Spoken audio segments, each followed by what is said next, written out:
Hello, everyone. Thank you for joining me on this wonderful Monday night where we're about to see the fate of Canada for the next, however fucking long, um, unfold. Yeah, hope everyone had a great weekend. Hope your Monday hasn't been too bad. Hope it's been more than great, actually, because, yeah, if you're Canadian, shit's kind of weird right now because like we have absolutely no fucking clue where we're headed because everyone has such opposing visions politically, or at least the two parties do. The NDP and the Greens just kind of get in the way, for my opinion. The Quebecers stand up for Quebec, which, as is their right, I guess.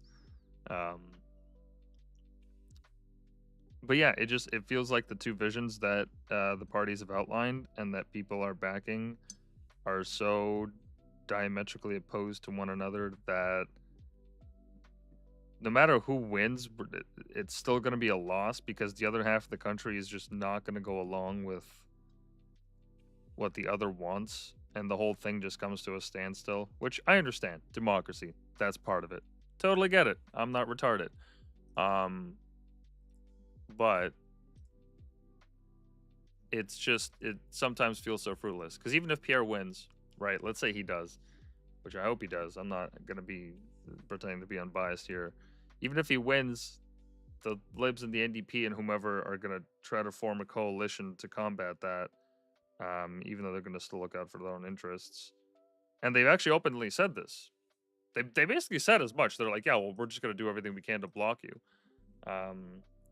Let me see here if I can find the news story.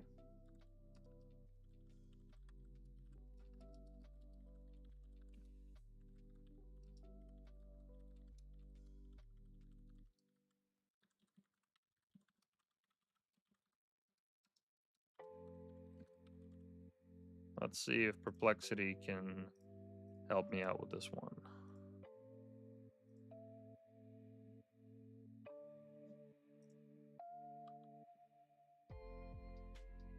Which only makes sense. I mean, I get it. As is their right, that's freedom of speech and freedom of association. I get that, but for the people that are caught in the middle, for the people that are just at the whims of these decisions who actually face these consequences, it's pretty fucking terrifying to think about sometimes.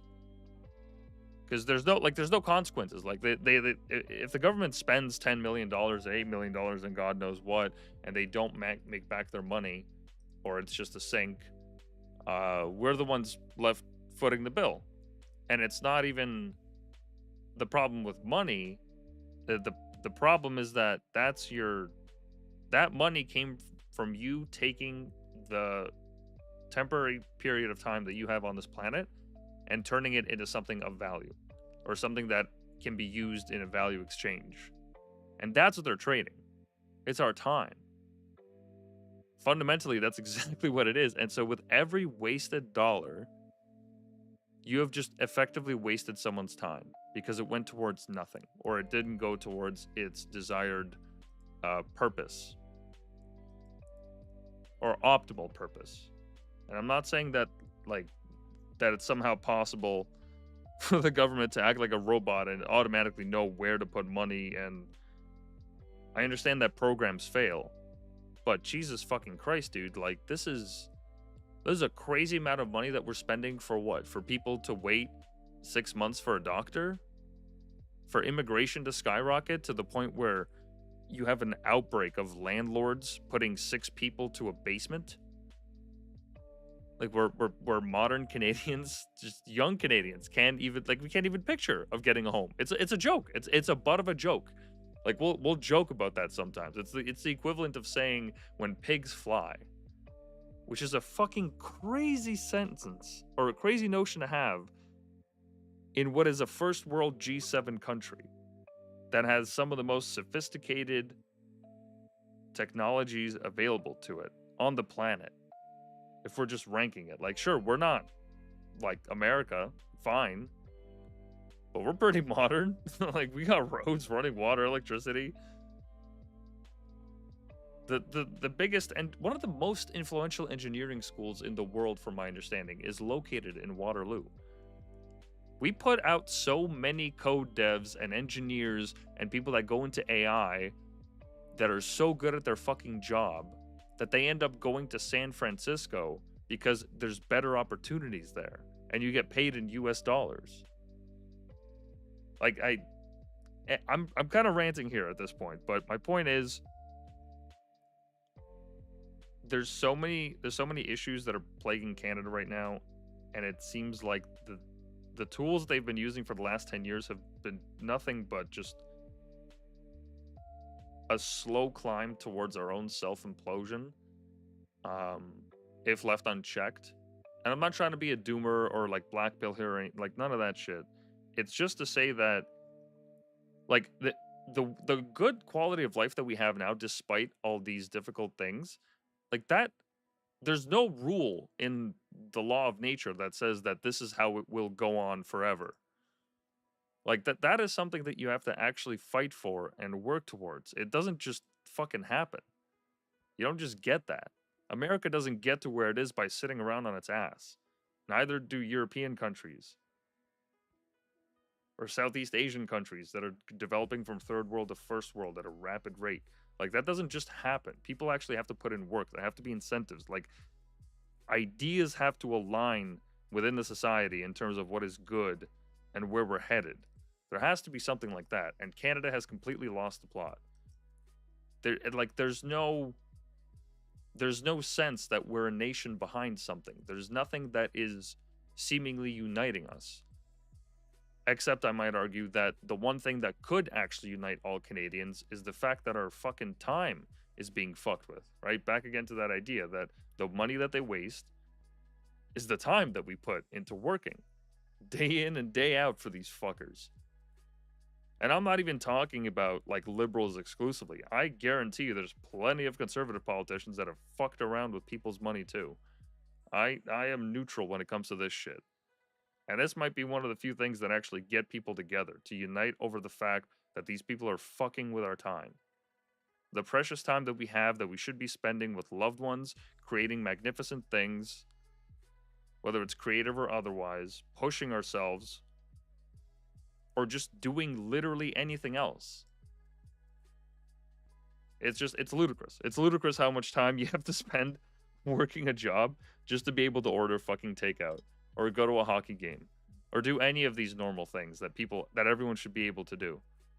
And at its height, I feel like it was like 1 in 5 Canadians were using food banks or some shit. What was the height of the food scarcity and cost of living crisis in Canada recently? How many out of how many, what fraction of Canadians were forced to go hungry because they couldn't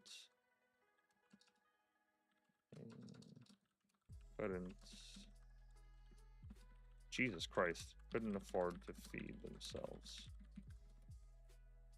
This is something that Pierre Poilievre talks about, and at least he does, because like the liberals don't want to talk about it all because they're the ones that fucking caused it. But yeah, there's legit just tons of people that are going hungry every single day because they can't afford to buy anything from a supermarket. And I'm not even talking like going to Whole Foods. Even the stuff at Loblaws, the basic consumer store, or No Frills, what's seen as like the cheap alternative. It's still fucking expensive. Way more than it should be for a country like ours. Are you serious?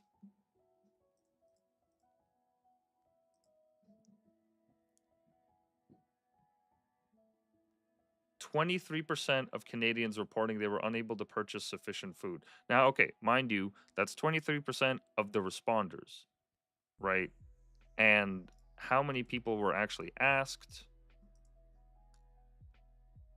Like, where is this? 1,500 online surveys conducted with adult Canadians every quarter.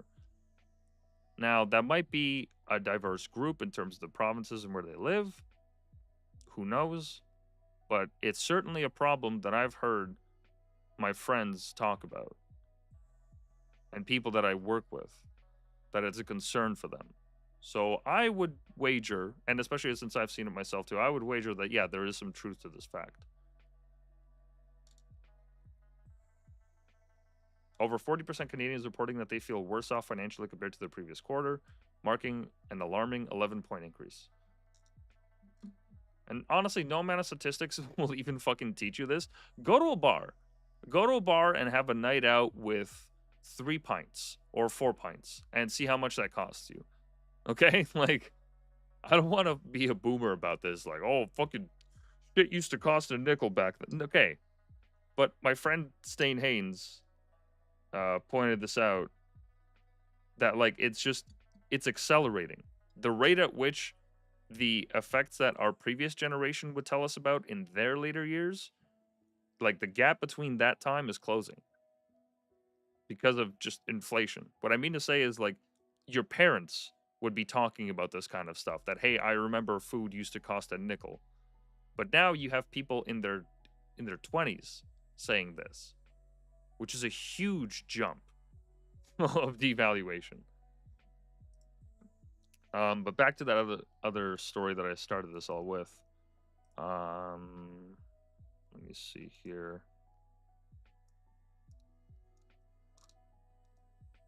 There was a news story about the parties getting together to combat Pierre Poilievre. News story about political parties in talks to form coalition against conservatives. Let's see if I can find this.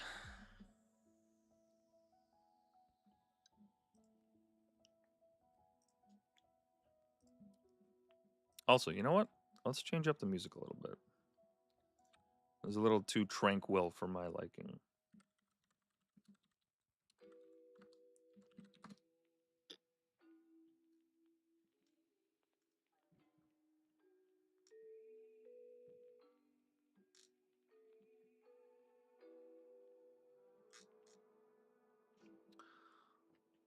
No. Canada. Why does it assume UK? God damn it. We're not the same.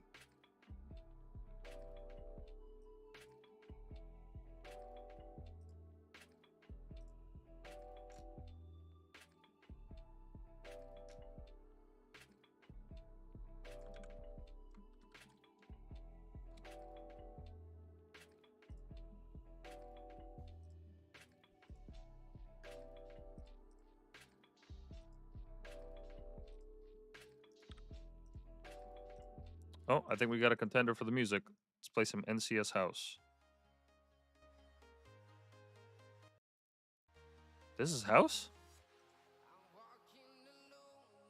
No, this is gay. No, come on. What?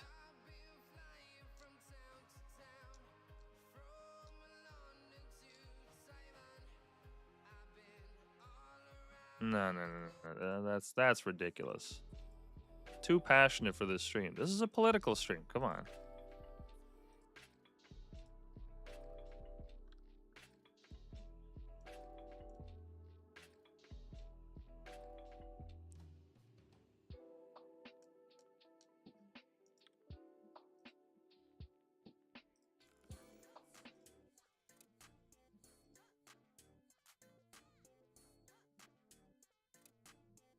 Okay, that's not bad. Nope. All right, fuck it. We'll figure out the music as we go.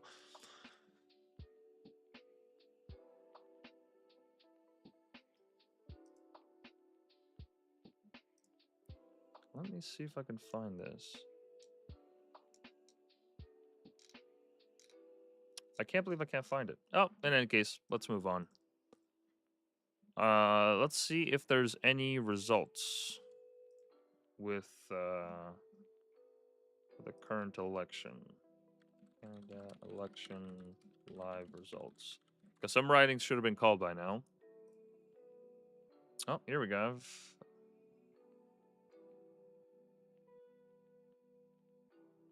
Really? There's no map?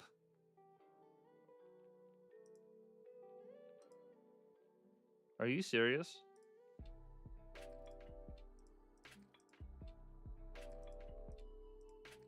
This is retarded. There's no visual. Bro, what are our taxes fucking going to? There's no fucking. There's no visual indication. You guys can't have a map on the website? And why does the website look like it's from the early 2000s? What the fuck is this? Am I asking for too much? No, this is crazy. Okay, I guess fine. They leave it to fucking CBC and everyone else to do the visuals. Okay, cool. Sure. BBC and okay, does the CBC not have? Where are the live results?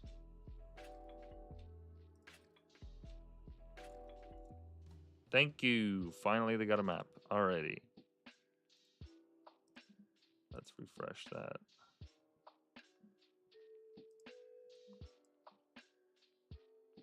Okay. So far, so good.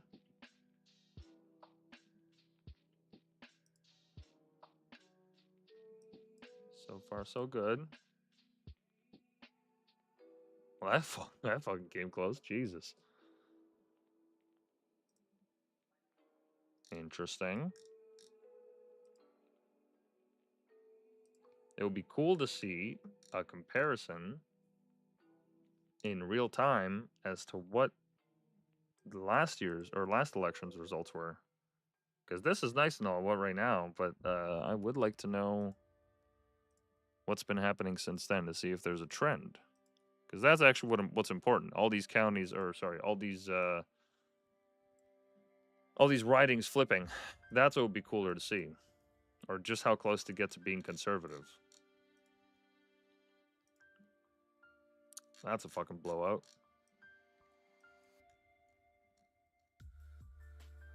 All right, so I'm guessing these have been called. Oh yeah, let's check out the CBC Live cover. Oh, Queen Bee herself, Rosemary Barton. Look at you go. I think that's Ian Hannah-Mansing. Classically handsome. You know what? I'll agree. The man is handsome. I'll give him that. He actually is. He's pretty good looking.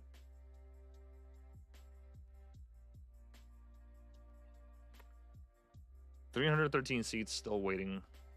Oh, okay. They just announced. Jesus Christ! What the fuck? Hold on, to play that. Oh, you got to be able to pause it. Is there a fucking print screen I can take? Perfect. Oh my goodness. Bro, what are these faces? What? Oh, Jesus. Let me see if I can pull that up. Oh, yeah, I got the screen cap. Let's go, baby. Bro, what? This is your political candidate? Are you serious?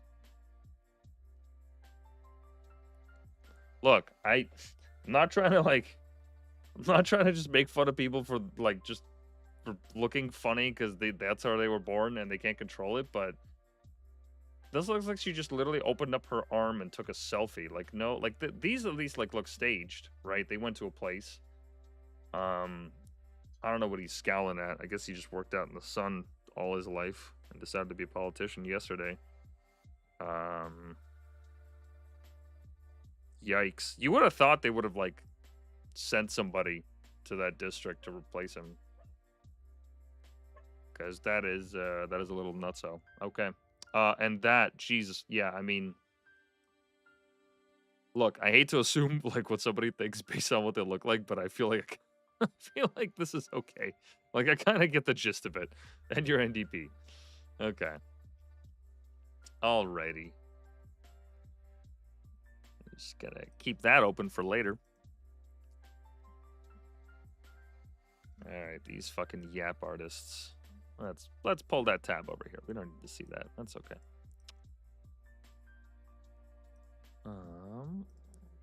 Close that chat. Let that go. Uno momento, fellas and ladies.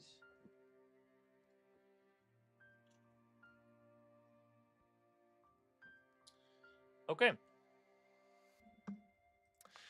So as the results keep trickling in, You're gonna see more posts and whatnot on all this stuff. I don't know if there is. Is there a Twitter? Is there a special Twitter counter for the Canadian election? Because there was one for the U.S. Let's see this.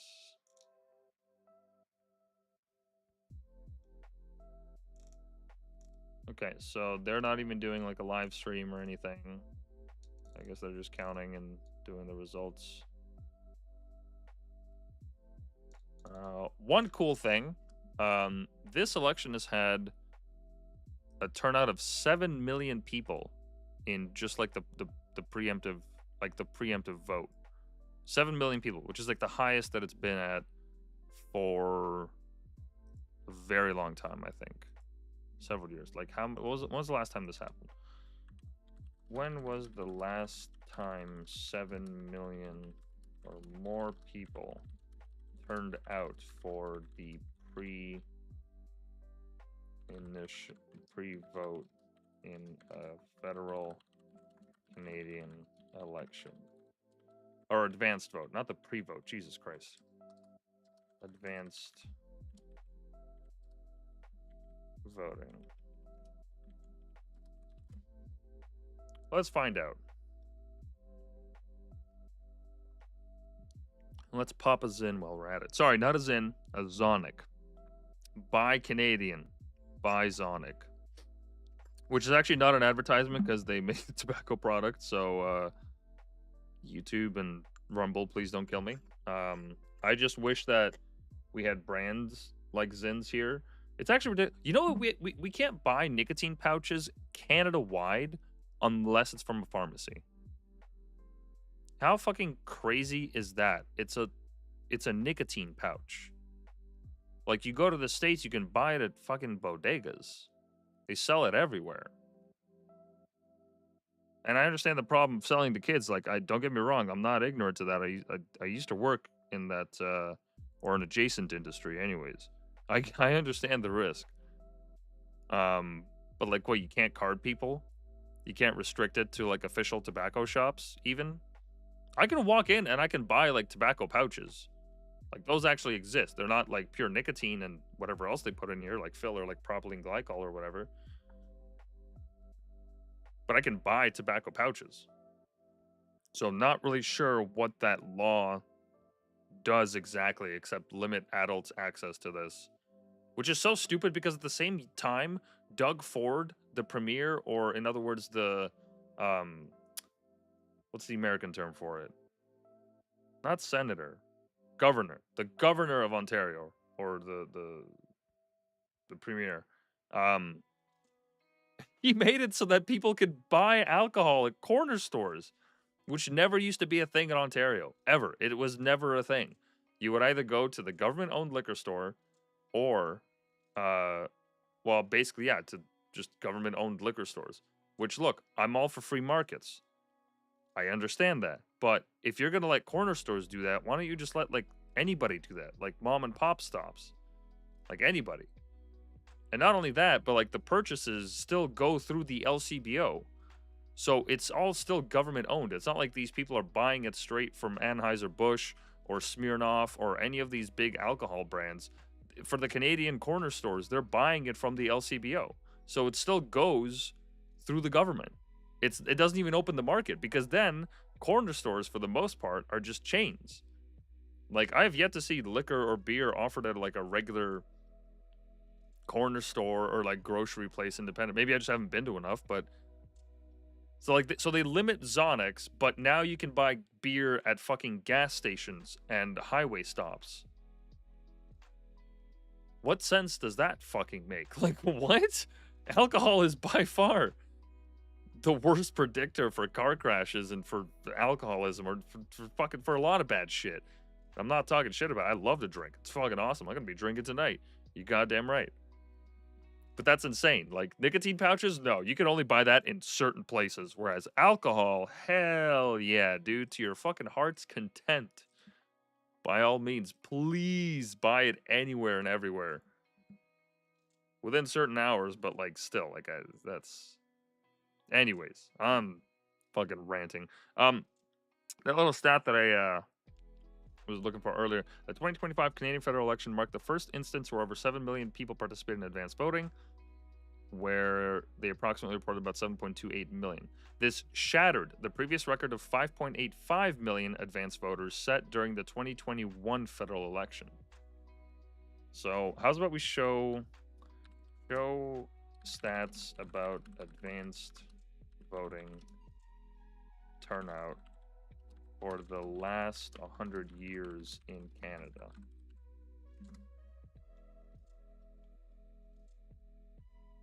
Let's actually see if we can graph this out. Once again, I'm using Perplexity, perplexity.ai for all of your search engine needs. As per every stream, I will never, ever, ever, ever stop shilling Perplexity. It's a fucking great tool. Say what you want about AI and taking user data to make itself better, but I'd rather do that for Perplexity and not Google, which at one point had "Don't be evil" as their mission objective, but then they removed it. I would assume because of legal reasons and how it could be used against them in court, or for whatever reason. But yeah, and they helped China build their own Google too, which is kind of fucked. But in any case, Perplexity. Yes, the 2021 election compared to this year's 7, there was about 5.8, so 6. In 2019, there was 4.9, which is basically 5. In 2015, the previous election was only 3.7. So it's been growing steadily. People have been making their mind up quicker,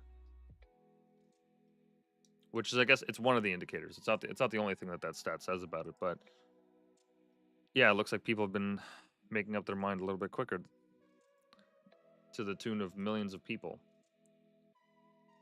Right, let's double check in. You know what? Fuck yeah, I'm gonna be rarely checking the actual coverage of the count, because realistically, it's not gonna be done until at least 10 p.m. Eastern Standard Time, which is still a ways away. And I don't know how it typically cascades, because in America, I know that certain states, as soon as they're won, it's kind of like, all right, well, there's not really enough representation that you can get at this point that you can win. And I genuinely don't know what that is, what that dynamic is for Canada, because I never paid attention to Canadian elections in this way. I think this is actually the first year that I'm live, not only live streaming, but actually talking about it, because I don't know. I guess I never just really gave a shit, and I was too cynical. But I've come to realize that whether you like it or not, it's the reality, and you have to be aware of it to a certain extent. You just can't let it swallow you up like everything else in life. In any case,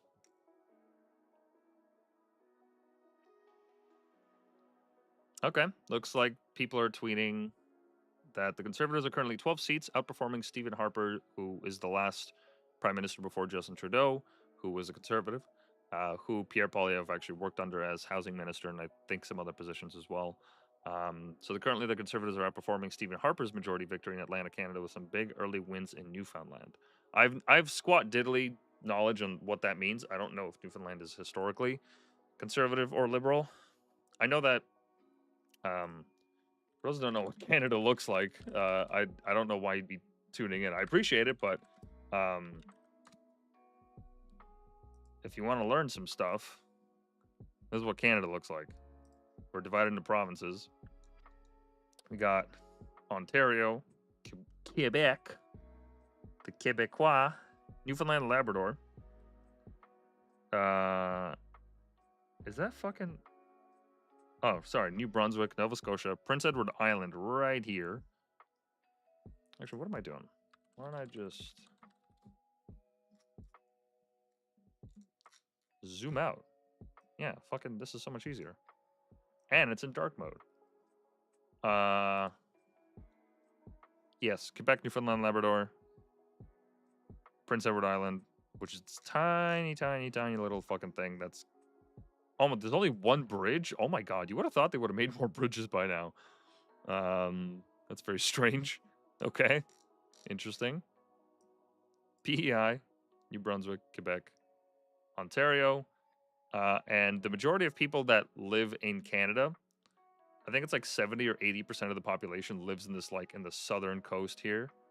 Not coast, but this little line. Let me actually draw it out here. There's a line right here. And around BC as well, and Vancouver. It's also very metropolitan. Calgary, Edmonton. I don't know. I have no clue what goes on in Saskatchewan. I remember rolling. Actually, no, I did not go that far. I rolled through Manitoba one summer, which is a lot of fun. Driving through the province, it gets old because everything is flat, but see a lot of cows and farms and whatnot. It's pretty cool. It's a pretty cool province. A lot of wildlife, a lot of parks, a lot of nature. Very beautiful, tranquil, and peaceful. If I was to retire anywhere, it'd probably be in a place like that. And then yeah, Winnipeg, of course. But notice everything. Yeah, everything is literally by the coast, or by the border with the United States. And so, oh right, sorry, totally forgot. Which actually makes my point. These fucking things right here, these territories. Wait, hold on. All this shit up here. Rarely talked about. That there's barely any news stories that come out of there, and even those that do, it's always like, I don't know, a shortage of food or something like that. I figure it doesn't feel like there's a lot of like positive news coming out of that place. It's more just like, oh, this is how cold it got up here, or there's the new program they're having with the native reserve. It's just that there's not a lot going on naturally because most of this is a frozen wasteland for a good chunk of the year. So naturally, you obviously can't build anything on it. But there are some settlements here and there. I mean, okay, what is the? I don't want to be dismissive of this, right? Because I'm not saying that they don't matter. But what is the total population of Canadian territories? Show it as a fraction of the total Canadian population. Because even if I look at like Canada population density map 2024. Okay, look at this. I'm not just saying all this to shit on the territories. This is abysmal. Everybody's living down here. Everybody's living down here. Everything else is just like little pockets here and there, except Edmonton, this whole stretch, right? But look at the territories. Blank. They're blank except a couple of circles here and there. And sorry, this is by 2006, so it obviously would have changed. What is this? What year is this? 2014. Is it really any better? Hold on. Can I see a larger version of this?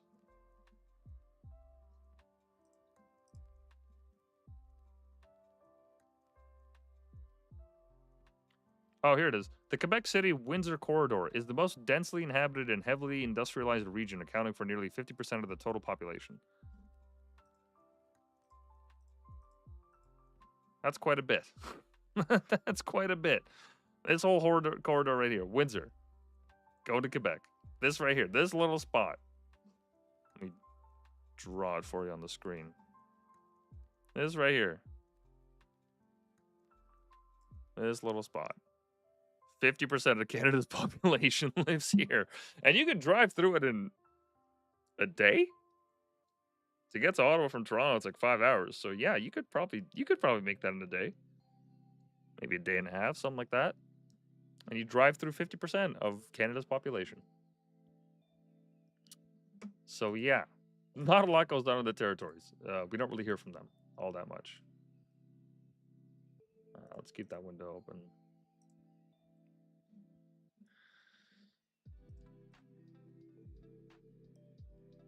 And I've heard that some provinces are thinking of defecting. Not defecting, but leaving the country. And there's been talk about Quebec doing it for a while. They've had at least 2 votes that I know of on this, which actually came really close. It came within, I think, 100,000 people or something like that. Oh, wait, sorry. I totally zoned out. Didn't even see the thing I wanted to look up. Apologies. Yeah, the total percentage of population that lives in the territories, that whole vast northern region, is 0.32%, 130K people. That's like that's just smaller than a big, like, that's just bigger than a small town population. Or medium town, or whatever word you want to use. That is a absolutely abysmally low number, which makes up almost 40% of Canada's total land area. Wow, insane. That's nuts. I mean, yeah, obviously, like I said, it's a frozen tundra. Like, no shit. It's a marvel that like this is how many people live here. Insane. And some provinces, yeah, they want to secede, like Quebec. Quebec have been talking about seceding in that vote. How close did the referendum vote come in Quebec? I think within like 10,000 people or something like that.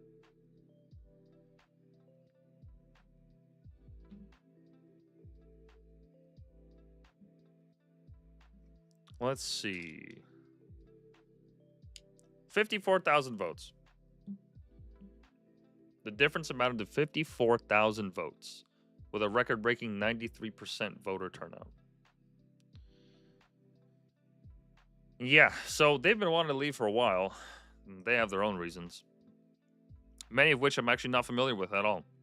I don't remember going over in school. Not really something that comes up in conversation. Maybe I just haven't met the right people, but this is not something that feels talked about. Which is kind of strange. Like you have a powerhouse. Like Quebec has a pretty sizable economy. Most of which I believe they trade with actually the United States, or at least a good chunk of it. And a lot of urban sprawl, especially in Montreal and the surrounding areas. But they also make up like 70% of the world's maple syrup, or like 50%, something like that. Like a crazy amount comes from Quebec. And so they want to secede. Alberta has talked about seceding, and they are the oil and gas capital of Canada. Crazy fun fact, there's actually a lot of like dinosaur skeletons that get dug up in this whole region. It's actually kind of crazy. There's a lot of dinosaurs that have been like skeletons that have been discovered in Canada. How many dinosaur excavations have happened in Canada? Like it's a crazy high amount. We don't really talk about it. At least I hope I'm not just bullshitting. From what I remember, it's fairly sizable chunk.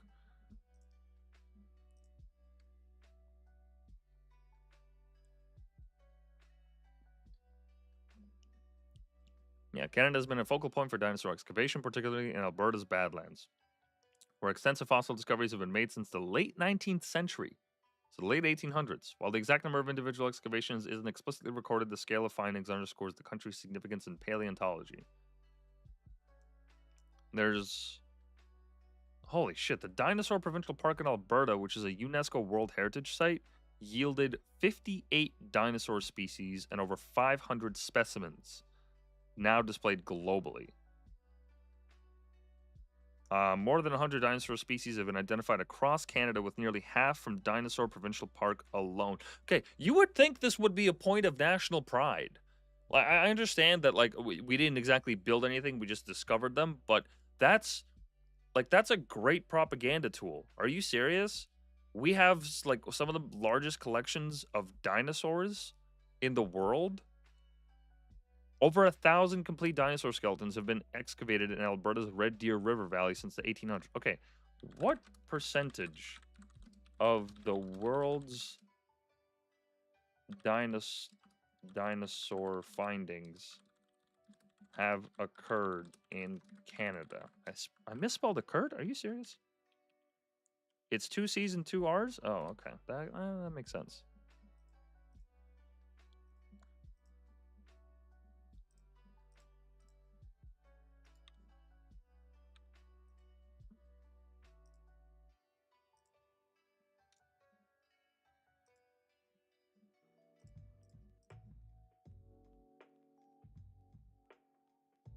Fuck it, we're switching up the playlist a little bit. Let's find out. See, even the AI is having a hard time with this. That's how many dinosaurs we've found, man. Canada accounts for approximately 16% of the world's documented dinosaur findings when comparing species discovered in Canada to globally recognized dinosaur genera. Bro. Give me a percentage breakdown comparing Canada to other nations regarding dinosaur findings. I want to see who else has the best. I would wager that Africa probably has a bunch, although I don't know how much time they've spent down there actually excavating the dinosaurs. Also, how outdated is the CBC player? Sorry, just as a little side note. So I got this on my second screen, right? I'm just kind of flipping through tabs here. Okay, so they tell us that they need all this money so that they have impartial coverage and so that they can fight disinformation and misinformation and all this information, right? But their fucking video player, you don't even have an option to change the quality. You can't even pause it. You can only stop it. And when you do stop it, it gives you this fucking screen. So can I even go back? Can I rewind? Nope, can't do that. All you can do is press stop and start. That's it. And close captionings, and you can share it. That's awesome. What the fuck, dude? This is where, bro, these people have like $1 billion budget. And this is the best tool they can make? Are you serious? With the amount of engineers we get out of Waterloo, this is the best thing you can do? This is a fucking embarrassment. Let's get back to comparing dinosaurs. Sorry, I just had to get that off my chest. That's insane. They beg for hundreds of millions of dollars every year, and they give their CEOs bonuses while they lay people off. And this is the best they could do. That's great. That's awesome. Fucking hooray, CBC. So the United States have 32% global share of all dinosaur findings. China has roughly the same amount. And Canada comes third. Bro, that's not nothing. That's not nothing. Are you serious? How are we not, like, using this in more advertising? How do we just not absolutely commercialize the shit out of this? And I know that we do with amusement parks and theme parks and all this great, okay, but that's never been, like, this is a fact that I either discovered early in life and I just forgot about it, or I'm discovering it for the first time, because this is nothing short of incredible. We have the third place in terms of global dinosaur supply. Bro, that's fucking sick. Are you serious? That is a massive contribution to paleontology. That's crazy. Fucking ludicrous. Luda. Where was I going? See, okay, this could be uniting. That we have the most dinosaurs. This is a great little fun fact. What, like, we have all this propaganda on how we're so nice and we're so compliant and we let all these people into our country and we accept everyone regardless of where they come from and we're a safe haven, but we can't, like, throw dinosaurs in there. Nah, man, it's time for a new age of propaganda in Canada. I'm calling it now. We are overdue for that. We need new propaganda. We need new nationalist propaganda that makes us unite over common shared interests. And dinosaurs need to be a part of that conversation. And I don't care if I get canceled for saying it. All right? I don't care. Because I want to hear more of that shit. Like, that's awesome, man. That's fucking great. Let's see if there's anything new by the CBC Watcher.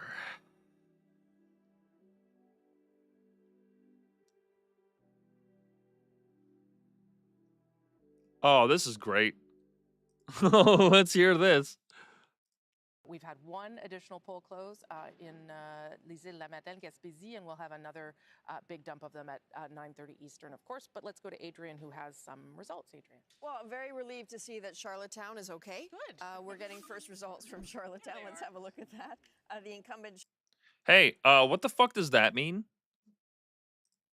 Why the fuck is the CBC, who's supposed to be an impartial news body, openly having one of its anchors advocate that it's okay or that it's great and that she's relieved that a riding flipped her way? And I know the answer to that question. The answer to that question is because when Pierre Poilievre gets into power, he said as much, he's going to fucking defund the CBC so that they are a shell of themselves, or rather non-existent. He'll keep CBC Radio, which, look, talk shit about the CBC however you want. Their radio stations on those long car rides, when you're helping somebody move provinces, or if you're just going to a different city with friends, or whatever the fuck. Some of their stuff is pretty fucking cool, man. They interview some great people. They have these nice, like, audio plays and radio plays that they put on. They have some great, like, content. Not to say that they still don't have the fucking national propaganda bullshit where they try to sneak in as much liberal talking points as they can. They obviously have that angle, but that's not the point. That's not why people listen to CBC radio. It's not for the news, in my opinion. I think it's for, like, the cool content and the cool stories that they have on there.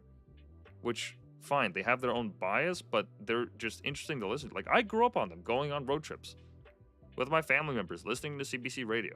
It was great. I don't have any qualms with it whatsoever.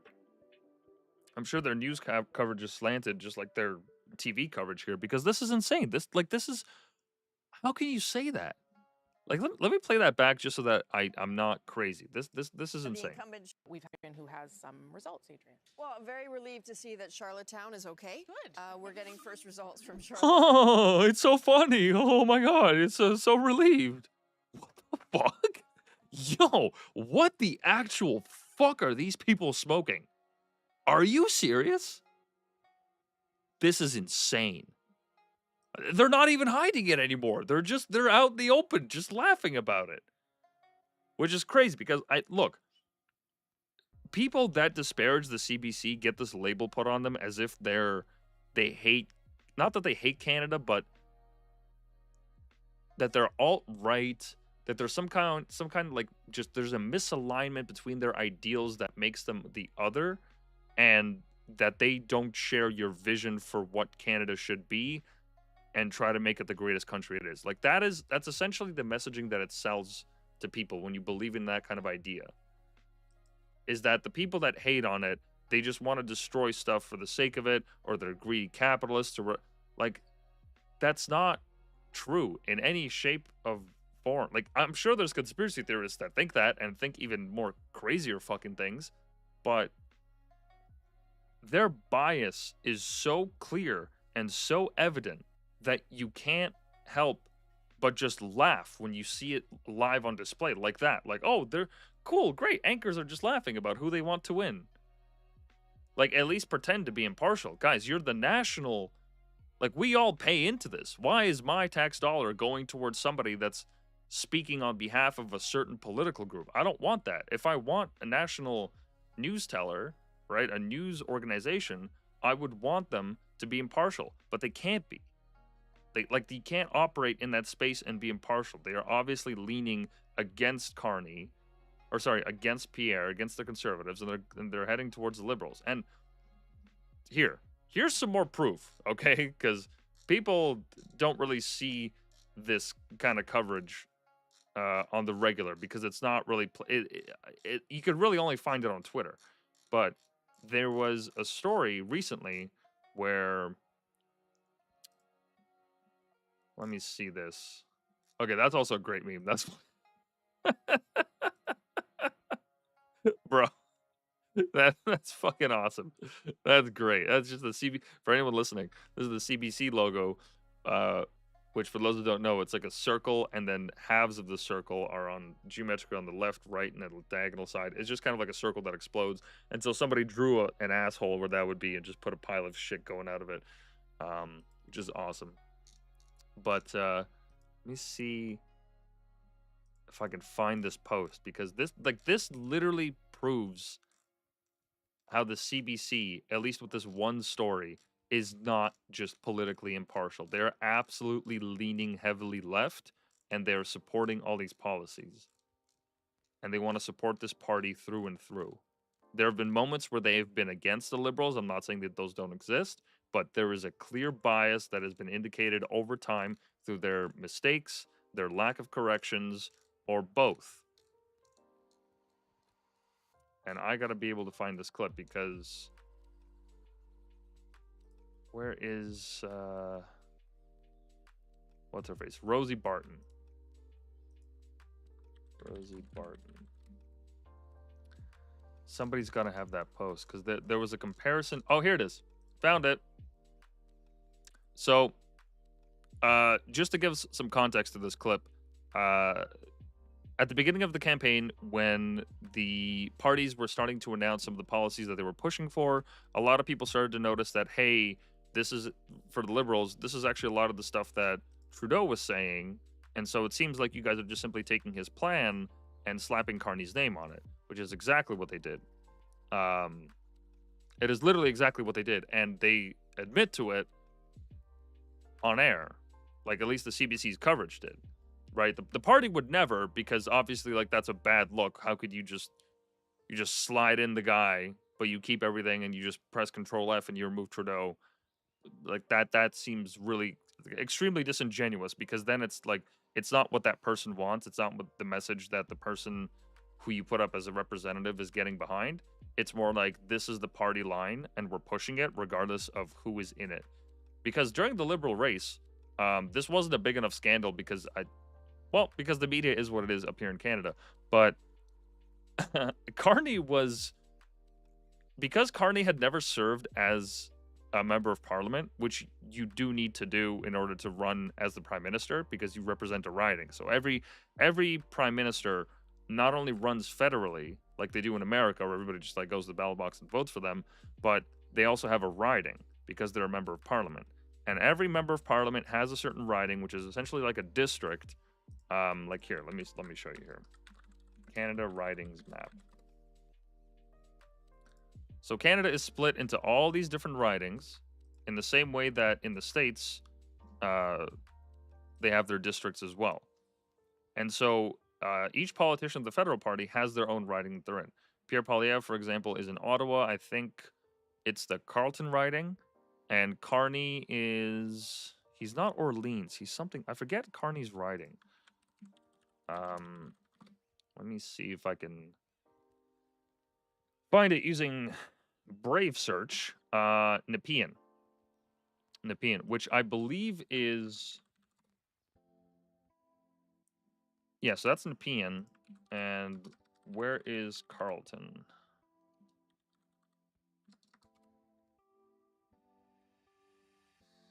I feel like Carleton is this region right here, but I could be wrong. In any case, right, each of them has a riding.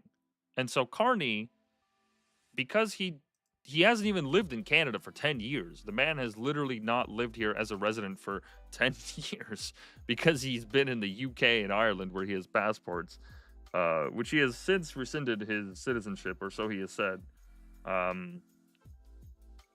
Because he didn't have a riding, what they did was they just pushed someone out of theirs. So there was a candidate, hold on, which MP in the Liberal Party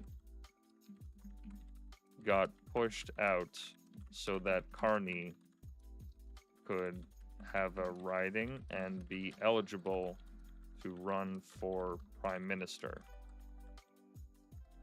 Because here's the funky story about this, right? So Carney, like, it feels like he came out of fucking nowhere. We had kind of heard of him from here and there, working for the World Bank or working for the UK Federal Reserve or whatever their equivalent is.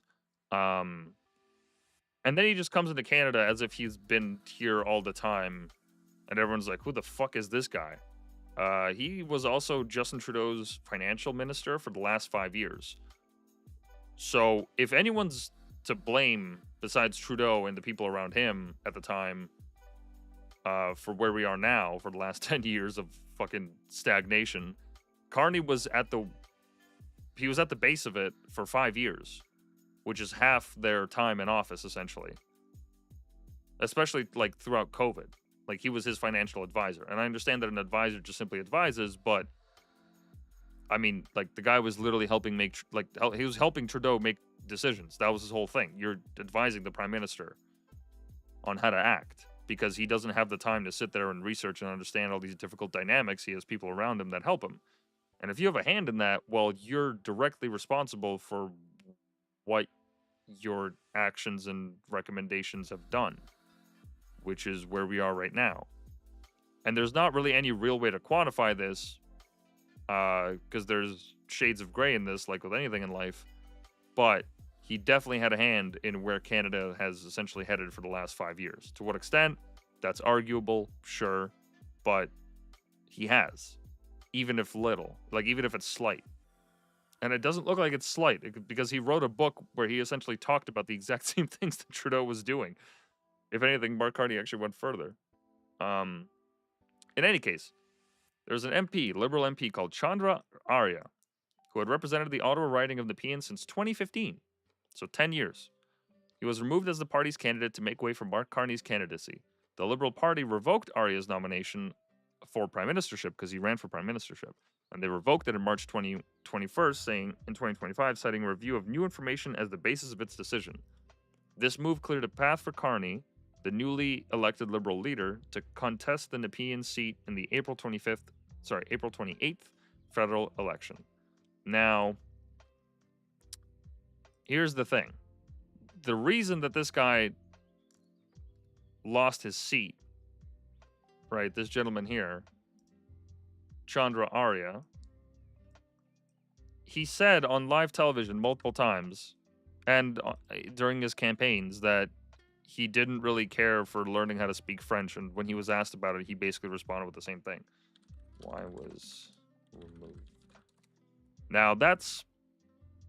Say whatever you want. As it stands right now in the way that Canada exists, French is the second language, and you can't just simply ignore a province of that size and magnitude and effectiveness and think that you're going to win the role of prime minister.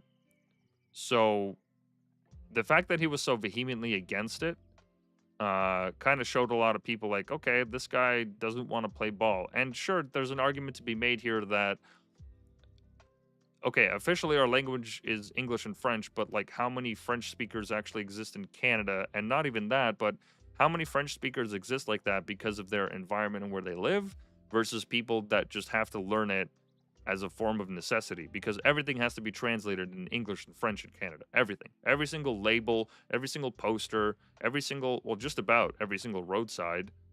Depending where you are, it could just be completely in English. But when you get to Quebec, it's kind of mixed depending on where you go. In any case, there's just signage everywhere, which doesn't make sense because in downtown Toronto, nobody speaks French on a regular basis. Unless you're living with family members like that. Everything is in English. Everything. I've never heard of anybody go up to a Starbucks and not be able to speak English or want to speak French and actually go through with the interaction. Like, it doesn't just happen. If I go up to the train conductor or the ticket officer or whatever, like, it's all English. That's all you hear. French is like, you speak about it, like, you speak in that language with friends, or maybe you're going to a conference, like, agreed upon areas, right? Where, like, people, like, predetermine that they're going to speak French in that space. On an everyday happenstance, it's all English. All of it. Just about everywhere you go in the city. And that's a good chunk of the country too. So this emphasis on French is very confusing. It feels like it's not done because we have a national identity and you're able to freely flip between those languages anywhere you can go in Canada. It's more like we have to appease and understand that this group of people exists within our borders, so therefore we all must learn how to speak this language. And I'm all for learning a second language. It's great. Like, it's an absolutely useful skill. But French just seems to be one of those where it's not like an agreed upon thing by Canadians. It's more just like, okay, well, you're expected to learn this. That's it. So anyways. Oh, it looks like the Liberals never even cited that as the information which was reviewed by their Greenlight Committee as the reason. Wow. Okay, so they didn't disclose details.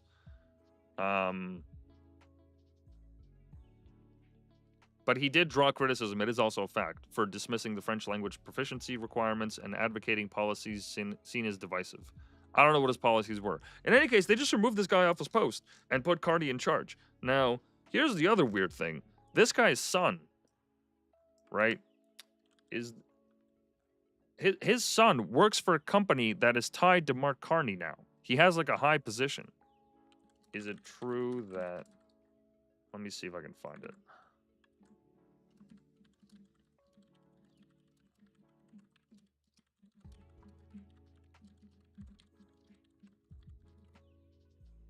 Let me see if I can find it.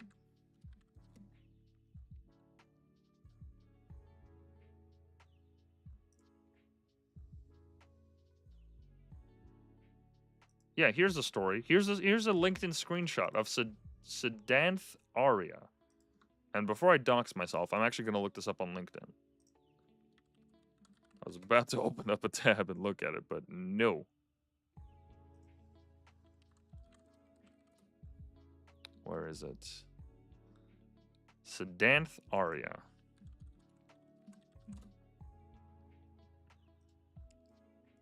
Oh, he's since changed it. Holy shit, he actually worked at fucking Brookfield Asset Management. Jesus Christ. Oh my... Okay, Brookfield Asset Management, for those that don't know, is Carney's fund. Mark Carney ran a financial fund out of New York called Brookfield. He was... I'm pretty sure he was CEO. Hold on. Was Carney CEO of Brookfield? I don't think he was CEO, but he was, like, in a high position there. And they're an investment firm that have been pushing for ESG and all this social compliance strategies and the carbon tax all over the world. So he wasn't the CEO of it, sorry. He served as chair of the board and head of transition investing, meaning transitioning from fossil fuels to quote-unquote green energy.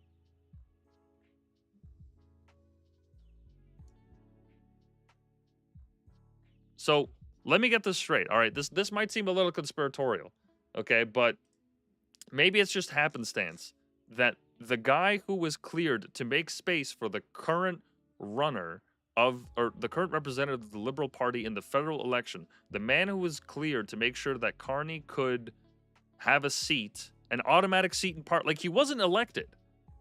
He, like, there wasn't a pre-election where they got rid of Chandra and then held an election to see if people would pick Carney. No, they just removed him and the party installed Carney in that district. Now, I don't know about you and what that says about democracy, but that doesn't make me feel too good about due process and voting rights.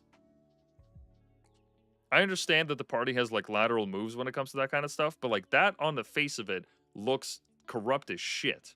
And then, when they kick out this guy from his riding, and they install Carney, news also comes out that for the last 8 years, the man who they kicked out, his son, has been working for Carney's fund. That just, the whole thing just smells fishy as shit. Like, how does any of that make sense? How are they able to get away with that? I just on the face of it, how are the news not covering this? How has there been no news stories? Why am I learning about this on fucking Twitter from an account, an anon account that has 25k followers?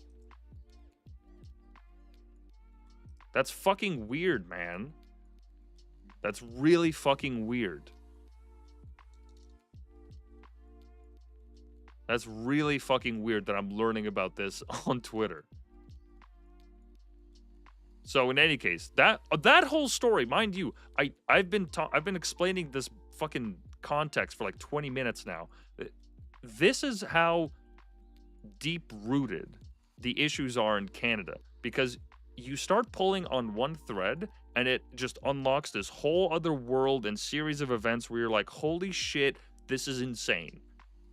And this move, this political strategizing, allowed the Liberals to have a candidate to run in the election. And as a direct result of that, here we are. Right? So all of that context, right? Carney gets in. He goes for the leadership race, obviously. The party just pushes him through. And the Liberal Party, mind you, this year, they lowered voting requirements to age 14. And I can prove that. Because this is publicly available information. Anybody, Google, can look this up.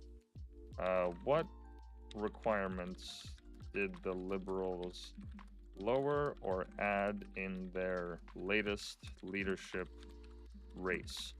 They made it so that non-citizens could vote. So you could become a member of the Liberal Party as a non-citizen of this country and have a voice in who is chosen to be prime minister. There was like 140K people that voted for Carney, or I think voted total, and 80% of them went for Carney. So the prime minister that we have right now, as it stands, Mark Carney, is not like, none of that was fucking democratic. Yeah, so voter eligibility restrictions. Only Canadian citizens, permanent residents, and individuals with Indian Act status could vote, excluding non-resident Canadians. Okay. You know what? I think I just fact-checked myself in real time. Because I've heard that they allowed non-citizens to vote. So if I'm actually getting corrected, this is good. I would much rather be correct when I say that and have a better understanding of reality than to just spout fucking bullshit. 350K registration fee to enter the race. Yeah. But they tightened the rules on who is eligible to vote in the race after concerns were raised that anyone with a Canadian address over the age of 14 could potentially vote. To participate in this election process, you must be registered as a Liberal member before January 27th, be at least 14 years of age, and be a Canadian citizen, permanent resident, or have status. 14 years old. Are you fucking kidding me? We're watching Minecraft movies when we're 14. Okay, we're watching fucking YouTube poops. And playing Call of Duty. And eating Doritos. And doing whatever the fuck else. Skipping class or playing in the yard. Like, what the 14 years old? Bro. That's nuts. That's fucking crazy. So in any case, right, so they have their voter election. Now how many, you know what, before we even get into that, how many people voted for Carney in the leadership race? Because I'd like to know how many Canadians actually decided the fate of Canada.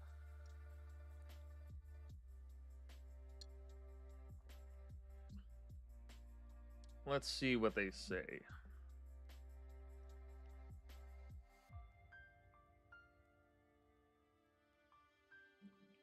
$150,000 registered Liberals participated. 92% turnout.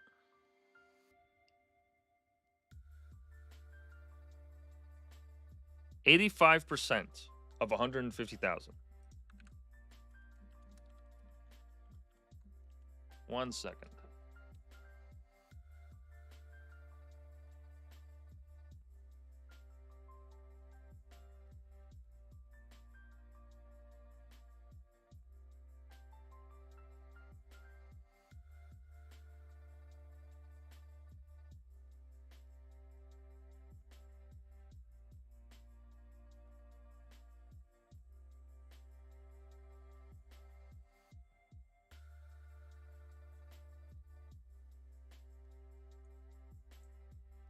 Let's see this. 130,000 Canadians decided who our prime minister is. Jesus fucking Christ. Oh. That is a hell of a statistic, man. That is a hell of a fucking statistic. Holy shit. So in any case, right, the Liberal Party, they choose this guy because obviously it seems as though he was chosen. We obviously don't know for a fact, but it certainly fucking looks like it. They choose him, and then when they give him the platform, or when he comes up with the platform, or however they say he came up with it, a lot of people are like, hey, this is bizarrely similar to what Trudeau was talking about. And you also have the majority of his cabinet. Like, how many members of Trudeau's cabinet, which is the ministers that he has around him, these are the people that advise him and hold certain positions of all these different organizations and boards within the government. Went on to become part of the Carney campaign. Let's see here.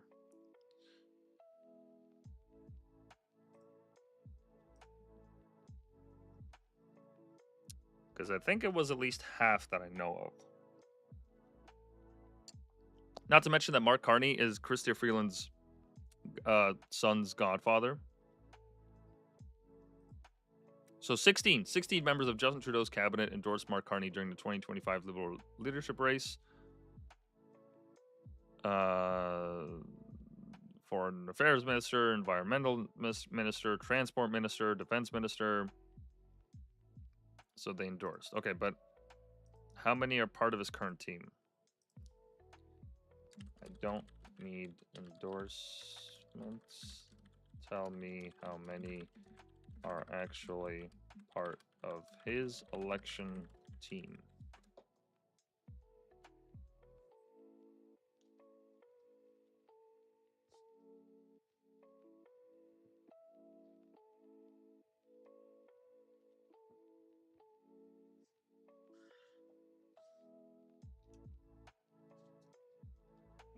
Endorsements are one thing, but I actually need to know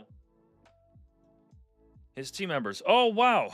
Retained 8 members of Justin Trudeau's final cabinet in his election campaign while sidelining 18 others. So it's not 0, and it's not 5, and it's not 3. It's fucking 8. 8 out of 18. Well, sorry, 8 out of, my mistake, that's bad math. 8 out of 24. So a quarter. And so when this topic came up, right, there were a lot of similarities between him and what Trudeau wanted to do. Like, hey, what separates you from Trudeau? Why are you not the same as the shitbag that has effectively put our country towards a path of self-immolation? What makes you so different? Right? And he said, oh, well, my policies and my beliefs. And I'm not Trudeau. That's what he set up on that debate stage. Well, there was some very interesting coverage where a CBC commentator was talking about the plan, and they just casually dropped the fact that it was written for Trudeau, and there was no backtracking whatsoever when they initially mentioned it. And then when it was brought up again by a conservative pundit, the CBC did a quote unquote official fact check saying that no, it's actually very different, and that's a conservative talking point. So here, listen to the clip for yourself and decide. Liberal platform, frankly, that's something I will say that has been ready for several weeks now. Mona Fortier was the one who was working on this, and it was ready before Mark Carney even became Liberal leader. So, he only Liberal platform. Oh, it was ready before Mark Carney was leader. So if Trudeau had stayed on, then I would wager that means that would have been Trudeau's platform. And here we have the CBC denying this exact same thing that they advocated for initially when it was brought up by somebody who had a different opinion than them. To say to at least a portion of the pro-change voters, this is change. I don't think that's very credible. Same team, the platform was a Trudeau platform. It's the same. That's not true. It was a Carney platform. It was not written for Justin Trudeau. That is simply not true. Listen, this is a matter of, is that an objective CBC fact check statement? I think Yes. Subjectively, Yes. what I will say is... You can say it subjectively, but objectively it is accurate to say that. It reads to me like a Trudeau platform. Well, that's fine. It can read that way, but that is not. I don't know. I guess it reads to the CBC differently, but it reads to me like a Trudeau platform, which is to say to... Oh, yeah. Like, what the fuck, dude? This isn't like a matter of like months or like years that they've been like, this clip is a couple weeks old. That initial clip that you heard there. This is like the CBC backtracking on what it said in real time. And this isn't even the worst one. The worst one was when the issue of the graves was talked about. Of the native graves that were found at the at the various indigenous schools.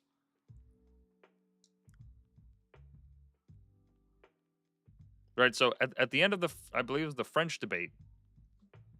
Actually, you know what? Quick context time. I promise this won't take 20 minutes. Back in like 2019 or 2020 or something, Canada residential school scandal. It was during COVID. Let's see if we can find.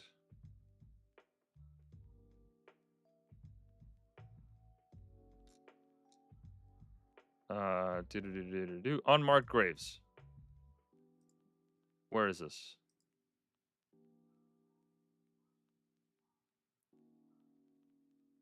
No, come on. No, there's gotta be Wikipedia for this. There's no way there isn't a page for this. It's just the system? Really? And I don't want to use Wikipedia as the primary source because Wikipedia has plenty of its own biases. I would like to find a news story about this. 2014, 2019.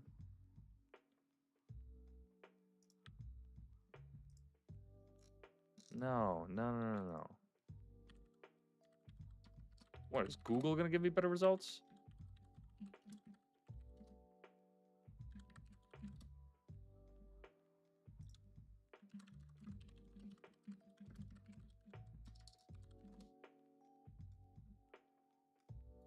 Is there really no Wikipedia page on? That's very strange that there's no Wikipedia page that's just dedicated to this. Okay, so in any case, in 2021 or in 2020, wait, where is this?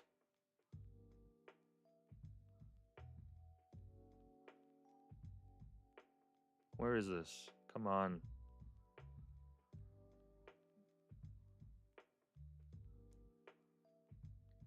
$2025. Okay. No, there's no way. I need to establish a timeline here. When were the first mass graves, undocumented graves found in Canada during the recent scandal? Long story short, back in Canada's old days when people were supremely racist and hateful towards Indians and saw them as subhuman, and by Indians I mean Native Canadians, they created a system called the residential school system where they would essentially take kids from Native families and tribes and forcefully relocate them to schools on Catholic church grounds where they would essentially beat, in some cases, rape, uh, and essentially not full on 24/7 torture, but they essentially tried to eradicate the native identity of these people by forcing them to adopt uh, Christo-Anglan ideals, Western ideals essentially, and language. They taught them enough to be in the service industry and to work in that industry to teach them to be subservient to English and Irish and just traditionally like Canadians. And this system was it was horrific, absolutely horrific what these people went through. And those that tried to escape were left to wander in the most famous story on train tracks, just trying to find their families and find a way back home as fucking kids. I mean, this shit was no doubt atrocious. The way that the government and the church conspired to, and by conspired, I don't mean to say conspiracy, but it's more to indicate that there was cooperation among them. They cooperated to do this in such an active and forceful way that destroyed people for decades, and is a good reason, a sizable reason for why the native population is where it is today in Canada. That's not even to mention their treatment before residential schools, but that was like the highlight of the scandal. So at one of these schools, right, in June 2021, they found what they believed were unmarked graves, right? They used some new form of LiDAR or some shit. Like, what is it that they actually found? What technology was used for the discovery? I'm actually curious now. So they kept finding these mass graves around these sites. Not mass graves, but undocumented graves. Or what they thought were undocumented graves. Because to this day, even on Wikipedia, as it says, and I'll find other sources if I have to, but even Wikipedia says that as of April 2025, no bodies have been exhumed from the suspected grave sites, largely due to a lack of community consensus on whether to investigate detected anomalies at the risk of disturbing burials. Sure. You're going to make the claim that there's thousands of bodies strewn across Canada in unmarked graves, and you're not even going to check, like, even one? Are we not doing an investigation? If we actually want to hold people to account and do the victims right, do we not owe it to them to have absolute certain proof of this being true? Because if it's not, then we're just parading these people, not on just the Canadian stage, but the national stage, or sorry, the international stage. This scandal went global. It was massive. It was making news everywhere for a little bit. I'm not saying it was front page news in New York Times for weeks, but there were stories popping up in different news organizations across the world about this. And as it should, right? But there was never any burden of proof. So they use ground penetrating radar, right?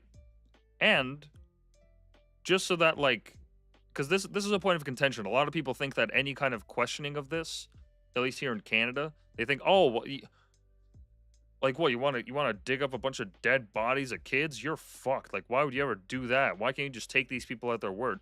Well, because governments will use shit like this to push forward policies or agendas or what have you, and pretend that they care, because they don't fucking care. They don't care. You think Trudeau loses sleep at night?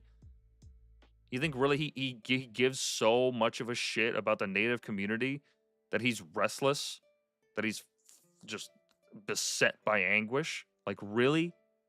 This guy or any of those people that are involved in pushing this story, they care so much about the Native cause? Really? And I'm not even trying to be cynical. I'm saying that as a fact. Like, do you really think that their self-interests dominate anything else? And I would wager no. No. They don't give a shit. They don't care. They really do not.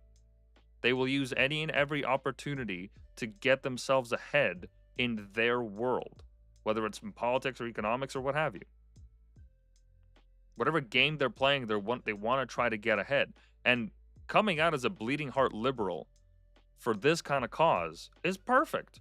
It gives you the perfect moral shielding. Oh my God, how dare you? How dare you question the fact that residential schools happened? Nope, that's not what people are doing. But that's certainly the reaction that people got when any time they were like, hey, how's about we actually, I don't know, dig one up? Just to be sure, like, hey, like, let's be sure. Because here's the thing. I think it was one place in Saskatchewan where they actually, like, tried to get some soil samples and just try to get a better idea. What they found was sewage. It was a sewage system. And let me fact check that to make sure that I'm not just fucking spewing bullshit out of my mouth. No pun intended.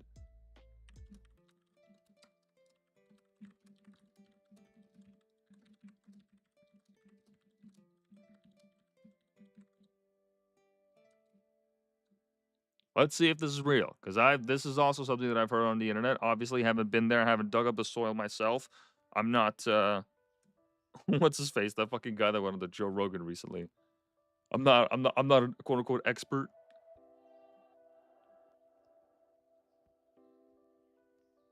Oh, here we go. The claim that one site initially thought to contain unmarked graves at the former Kamloops Indian Residential School was actually a septic field is supported by archival evidence and post-discovery analysis. Here's the breakdown. In 1924, a 2,000 linear foot septic field with trenches lined with clay tiles was installed in the Kamloops School to dispose of sewage. These trenches were approximately 3.5 feet deep and ran east-west beneath what later became an apple orchard. Ground-penetrating radar used in 2021 detecting soil anomalies at this site detected soil anomalies at this site, but could not distinguish between septic trenches and potential graves, as both create similar subsurface disturbances. Archaeologist Sarah Bilot, I apologize if I mispronounced that, who conducted the initial GPR survey, was reportedly unaware of the septic field's existence during her work. The east-west orientation and shallow depth of the anomalies aligned with the septic system's layout, leading to speculation that they were graves. Wow! So what initially was thought to be the bones of dead children turned out to be piles of shit, which if that is not poetic, I don't know what is. This huge scandal that led to the burnings of hundreds of churches across Canada. Let me show you the site of this. Canada burned churches mapped. This is as of 2024. This was last updated. Hundreds of churches were attacked by arson across Canada in response to this. The statues were torn down. Toronto Metropolitan University, which is one of the biggest universities in Toronto, used to be called Ryerson. And they changed their name because they didn't want the association with Ryerson's legacy, which was founded, from my understanding, he was involved somehow in residential schools. Let me just confirm that so I don't just sound like a fucking retard.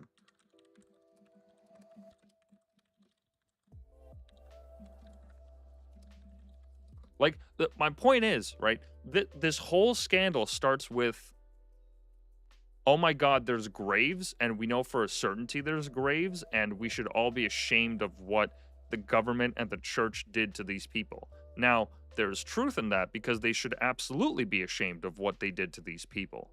Absolutely. That goes without fucking saying. That's how I started this whole fucking bit off. Is that they absolutely mistreated these people, and that is putting it extremely fucking lightly.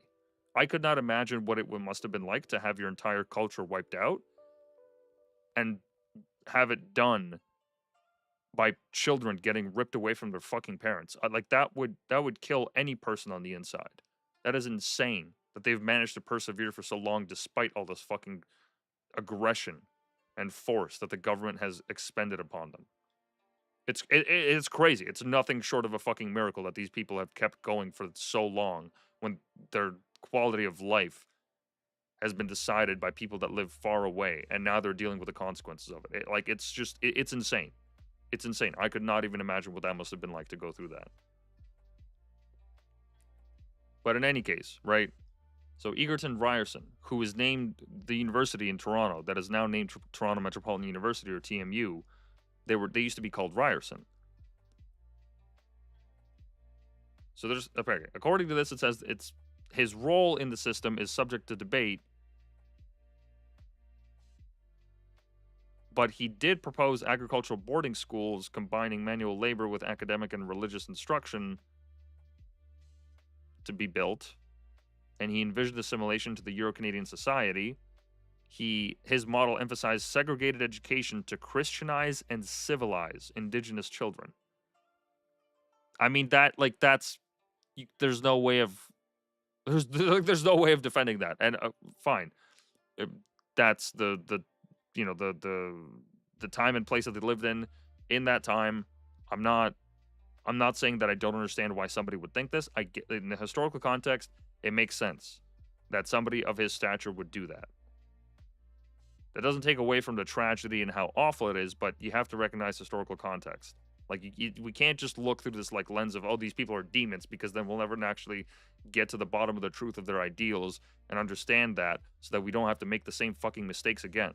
That's a crucial part of it. It's the same way how like people judge any sort of like authoritarian seeming thing or right-wing seeming thing as Trump affiliated or fascist affiliated or far-right affiliated. Like, you're taking this demon from the past and you're revitalizing it in a way that actually cheapens what you're talking about, because all it does is it shows that you misunderstand what is actually going on. Demonizing it is not going to get you to understand why this dynamic exists. It's just going to allow you to dismiss it and to not actually have to argue for your position. You're just, oh, why would I bother arguing with somebody who voted for Trump? They fucking believe in fascism or whatever the fuck. Like that just, it completely makes the whole argument moot, and it doesn't do anything to progress any kind of level of not just civic, but any kind of discourse, any kind of discussion. It just shuts it down.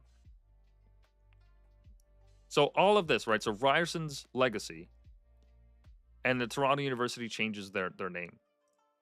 All these statues get turned down, burned down, tossed down, spray painted. At the height of COVID, this was essentially like our quote unquote George Floyd moment, where people like went ape shit and were anti-colonialist.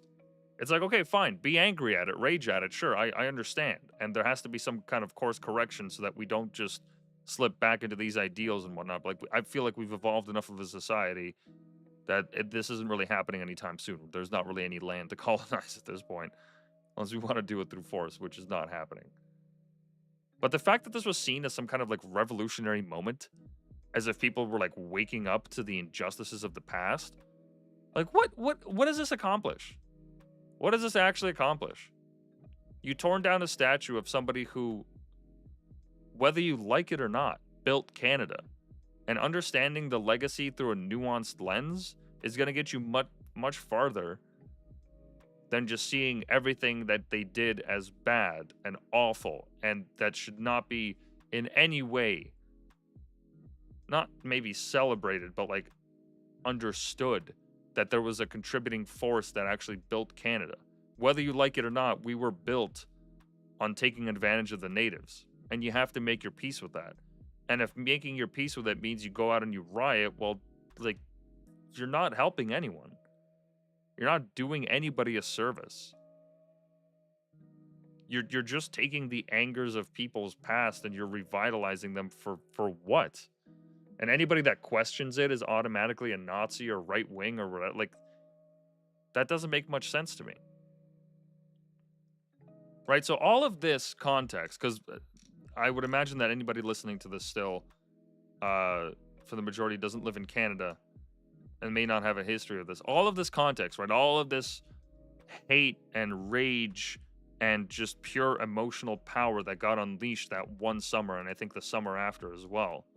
Hundreds of churches burned for fucking what? For sewage? And not a single amount of remains has been found. And there was even an article in the CBC. I don't know if I'm going to be able to find it. CBC article discussing how a native group or people think the residential school scandal is not being covered truthfully or is not helpful to understanding what really happened. Find me the... Because I do remember reading an article where like a native group came out and said like, this is actually, like, this is so counterintuitive. Why are we doing this? Why are we why are we throwing out the baby with the bathwater?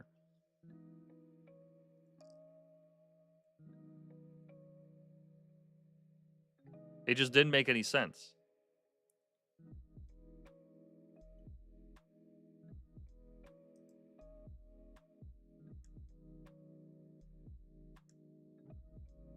Oh, now this is talking about residential school denialism, which they also wanted to make illegal at one point.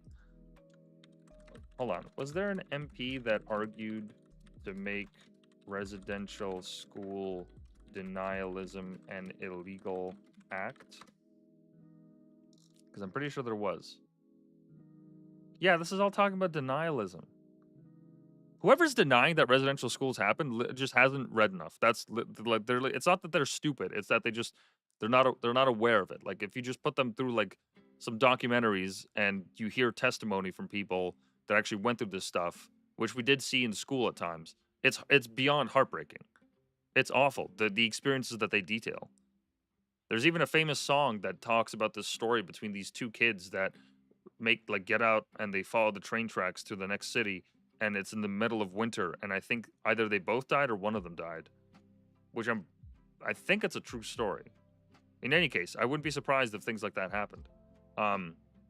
And yes, there was an MP, a member of parliament for the NDP party, who introduced Bill C-413 in September 2024, seeking to criminalize residential school denialism under the criminal code. This bill would make it illegal to publicly condone, deny, downplay, or justify the harms of residential schools with penalties of up to 2 years in jail for violations. They wanted to fucking jail people for having differing opinions. Whatever you say about residential school denialism, whatever the opinion is, whatever the public opinion is in the Overton window is, anybody should be free to deny that it happened. Not because I believe or I agree with those people, but because you should have enough freedom of speech laws that justify people for saying stupid shit. Because there's always going to be people that say stupid shit or shit that's wrong.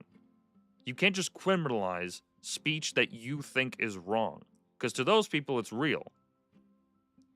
And anybody that argues for otherwise, they don't understand how that can be used against them. Like, if you enable government with these powers, just because it's your party, like, do you really think that that's going to stay forever? Because now the next administration that comes in, if they don't agree with your views, they're going to use the exact same framework that you used or that you benefited from, that benefited your side.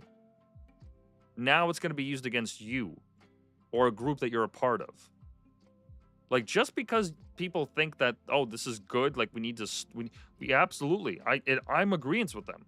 We need to have less of these people or less of people talking about this. But the way that you do that isn't by penalizing them with fucking jail time at the end of a gun.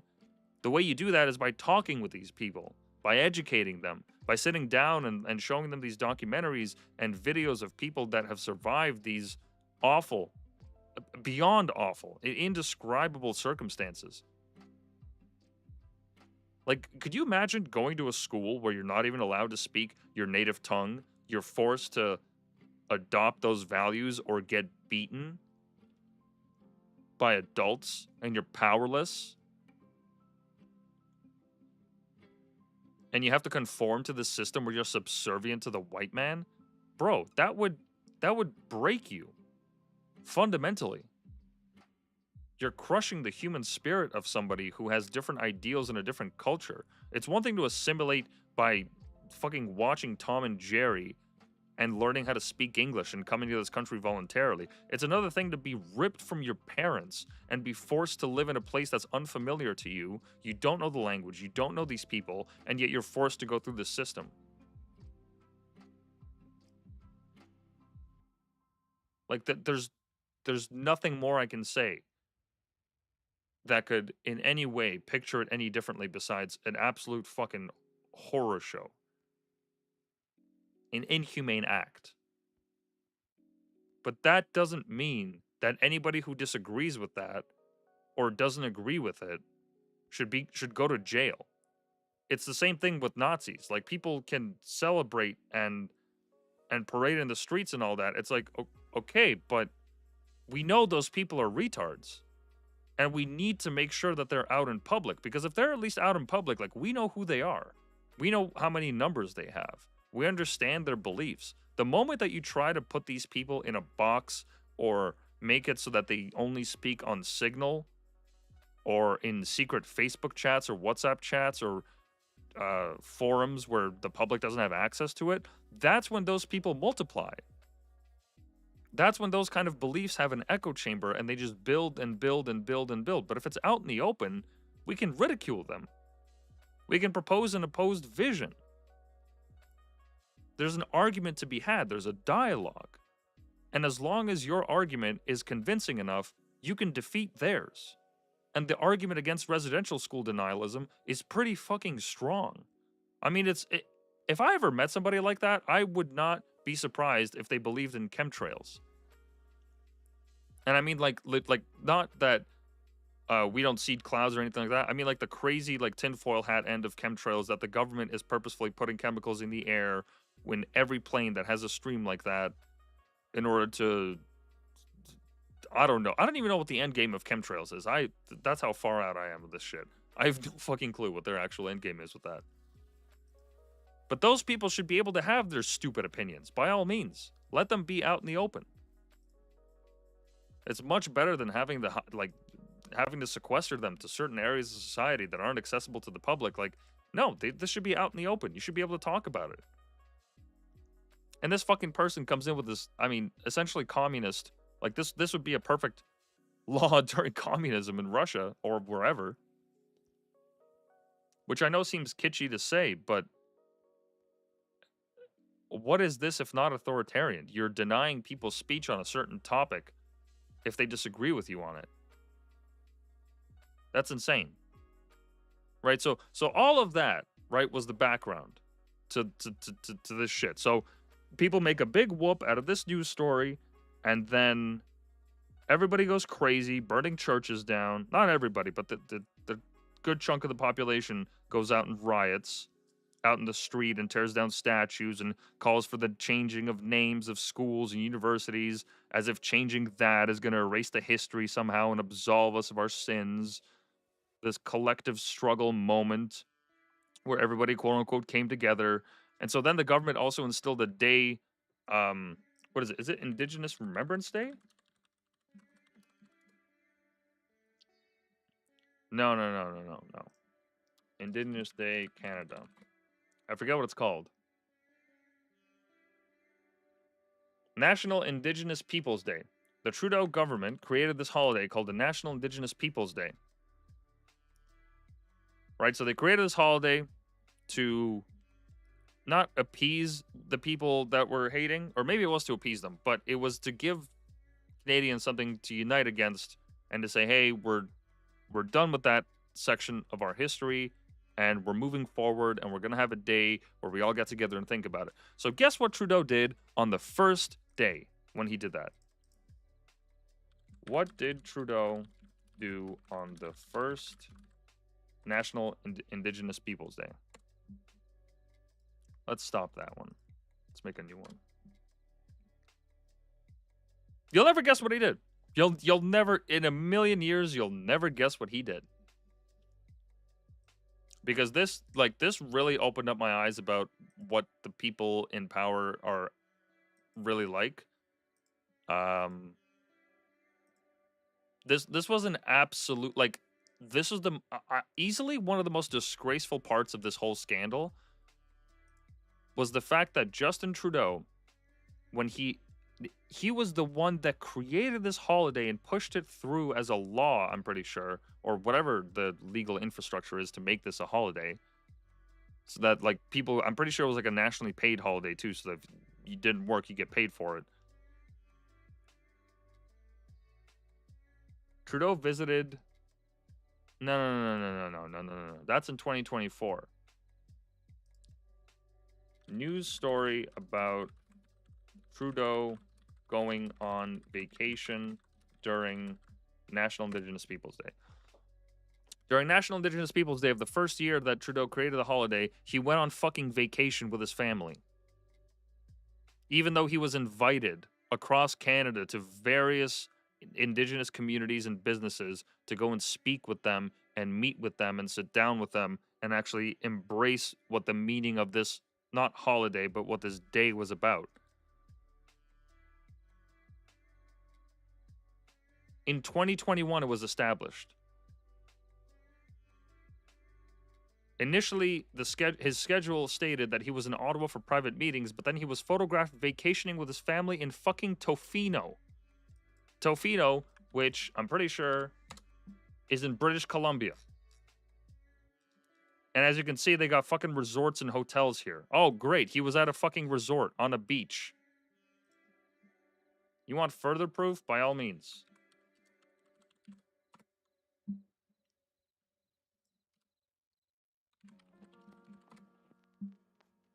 Wow. Trudeau spends First Truth and Reconciliation Day in Tofino on vacation, contradicting his itinerary.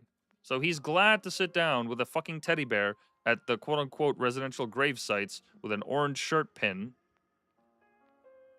Right? He's glad to use that photo op, kneeling. But then on the first day of this holiday, he's fucking photographed with his family on a beach.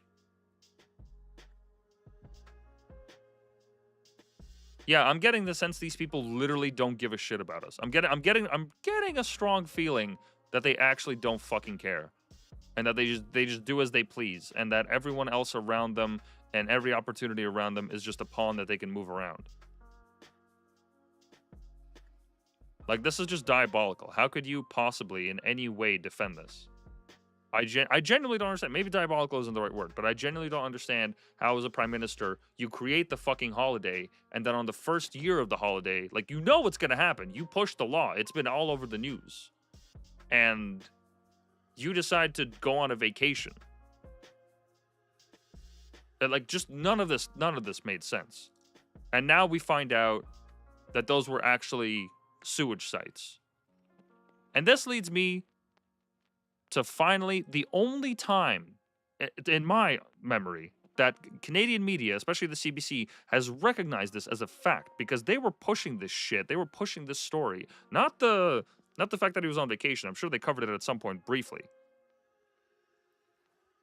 But they were treading so much water for Trudeau that they were fully on board with this residential school scandal. They were reporting like new cases every week of where they would find scans. But none of it actually confirmed whether or not they found bodies or whether they were actual bodies. It's just they seemed like graves. So then, leading up to this election, after the debate, this is what happens. Immediately after the French election, or sorry, the French debate. I think we have to sort of address the elephant in the room.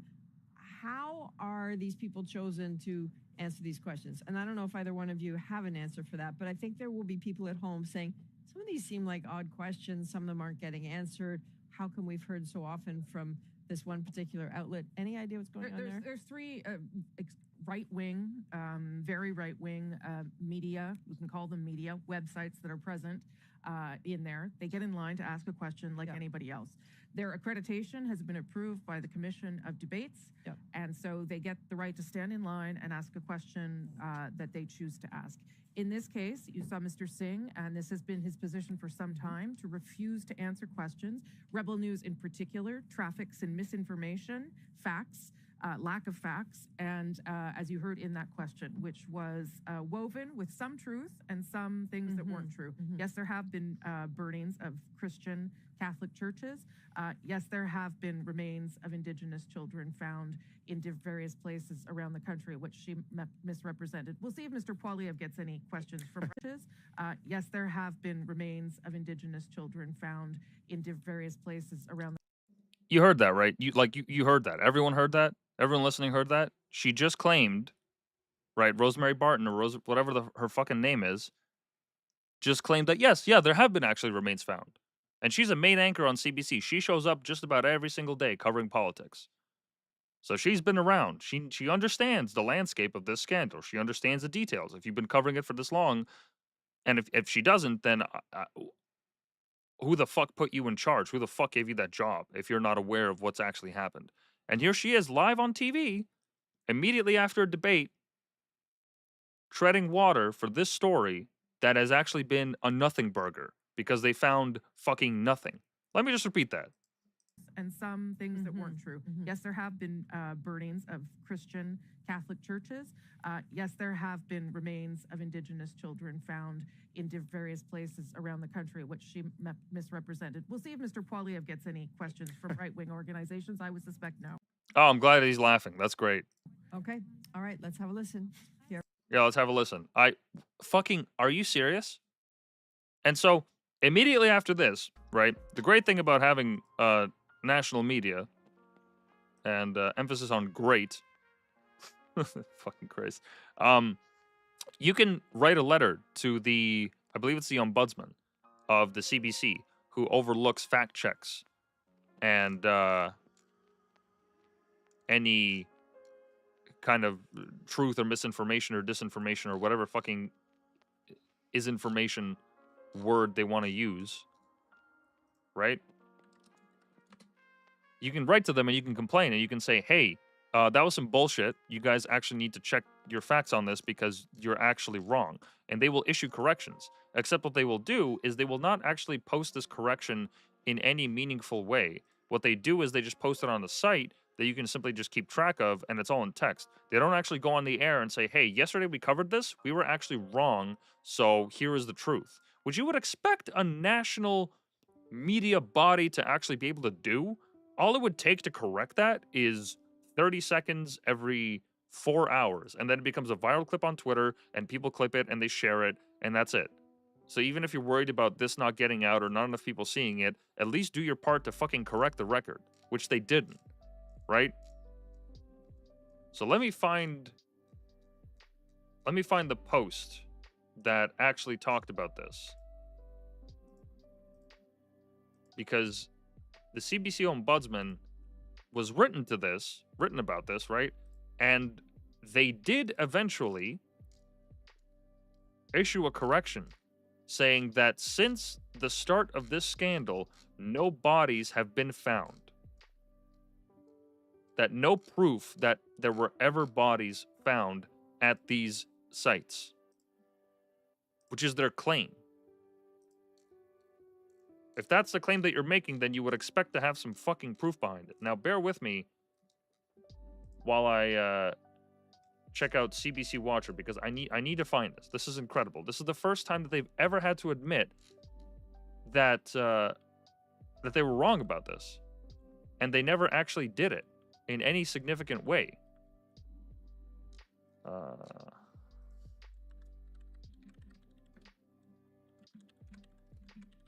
think it's Rosemary Barton, right?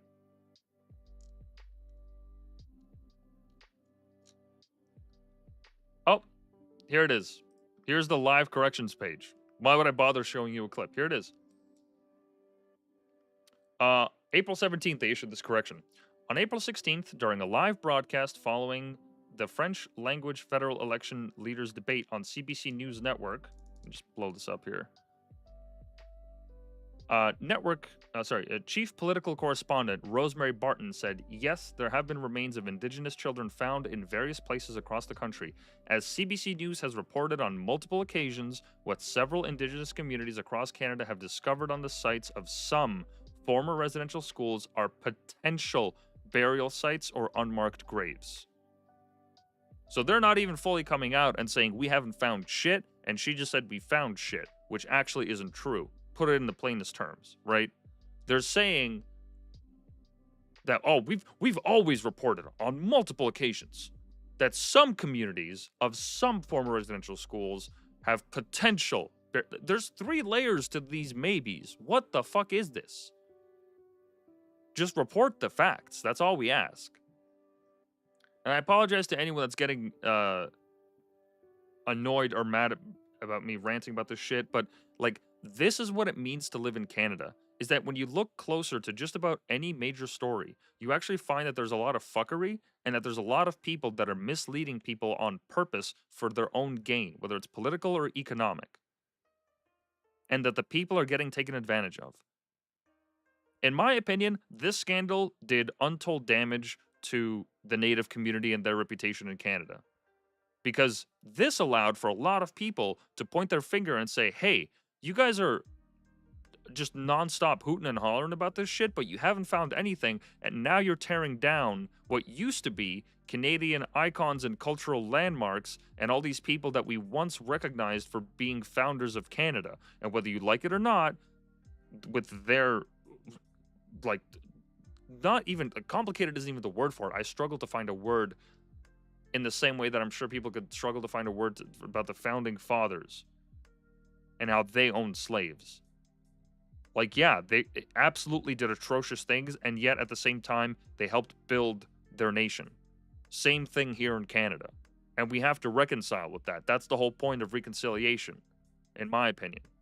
How do you reconcile with the fact that these people built the country that we enjoy today, and yet they were absolutely mistreating and hurting and killing and suppressing all these people in their culture? Like, it's not black and white. You can't look at it like that. It's just endless shades of gray, no matter where you look. And that's a more realistic way of looking at an issue. But the CBC is clearly stating they're defending their anchor as much as possible. Even though the truth, like, people have already written about this, that they were sewage sites, and there's no actual proof of any bodies being buried. So, like, I could go on about this for hours, okay? The CBC has done fucking nothing but mislead the Canadian public, just like journalists and corporate journalists especially have been doing for fucking eons. And it seems like independent journalists are coming out of the woodwork and actually doing some great coverage, because most of these stories, okay, notice that I haven't cited any like actual newspaper except maybe Global News that had that one article. These are all from independent people. This is people just tweeting this. They just happen to be watching the CBC, they catch a clip and they're like, hey, that's some bullshit. And then they point it out by showing some other coverage that they did years ago to say, hey, you guys are actually hypocrites. And the national body that we pay into, the news body that is supposed to not only be representing Canadians and what we want for our nation, but holding holding authority to account by using truth. They're lying to us, actively lying to us. And if this is what they're doing with these major stories, what am I led to believe is their coverage and what is their slant? What is their approach to covering other stories? Why am I supposed to believe you on X if Y, Z, A, B, C, D, fucking all of that has been fake? And that's not to say the CBC doesn't do good coverage or that they don't have good journalists or that they're not capable of showing different perspectives of a story. Of course they are. Of course they are.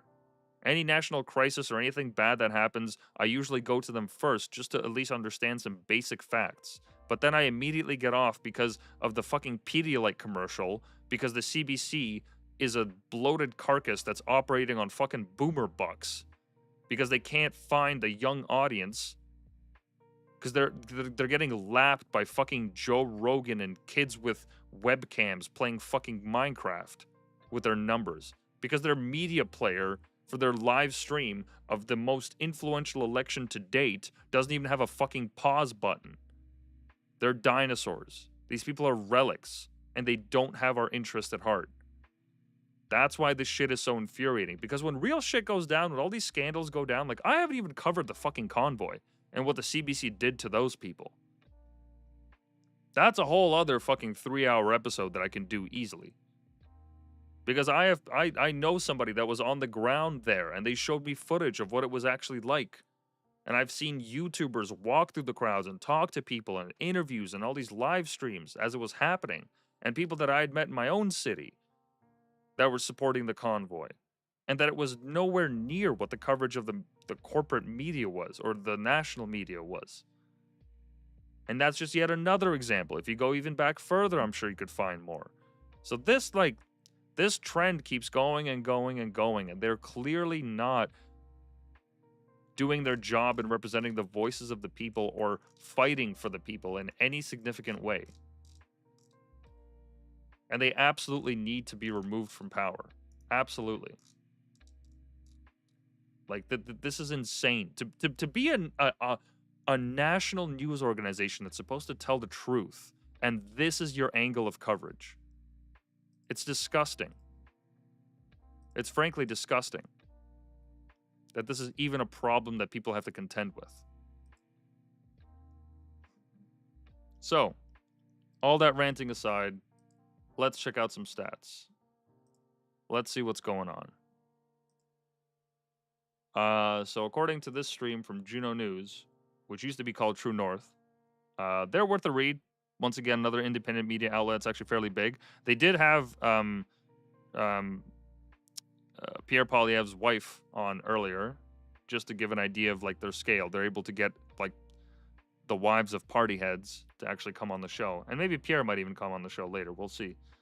But so far, Liberals leading with 86, Conservatives have 64 seats. The NDP laughably have 1. The Bloc have 13, which I would assume means Quebec is tallied up. Let me see if I can find an actual map of all that's been reported. Looks like the Northwest Territories voted Liberal. That is nuts. Or they're voting Liberal. Oh my God. Okay, yet again another clouding on CBC. I can't even zoom out far enough on this map to show me the entirety of Canada. I have to scroll down and up. Just this is insane. Holy fuck. These people, what's the budget of the CBC? Now I'm actually curious.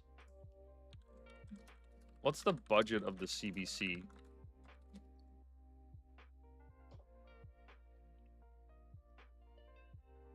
Because that surely would be something. I'm pretty sure it's like 1 billion. It's got to be 1 billion. Holy shit, 1.38 billion. Oh my god. These people get $1 billion and they can't even make a proper fucking website. Oh god.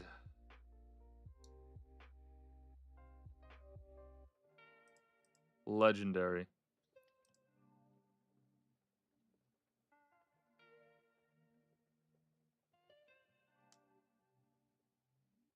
Let's see here. 1.29 billion. Or sorry, 1.38 billion. Basically 1.4 billion. Cool. These people get 1.4 billion for this shit. That's great. That's fan-fucking-tastic. For this fucking shit website where I can't even zoom out on the map or just have a big enough map and allow me to zoom in on my own purport. Like, what the fuck, man? And the number, like, I can't even, like...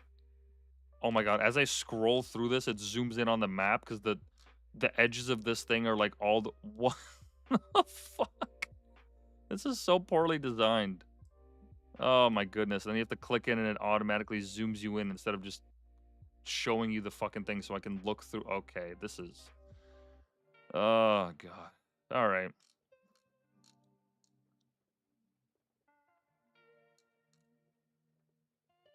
So the popular votes so far are 51% liberal, 42% conservative.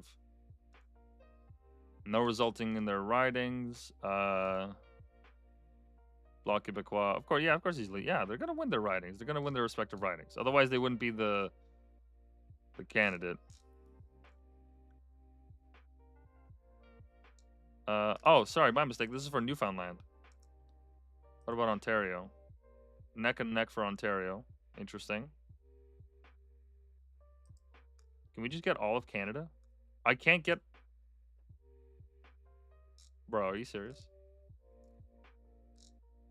Can I see the percentage of the popular vote for the entirety of Canada? I can't even do this? My god.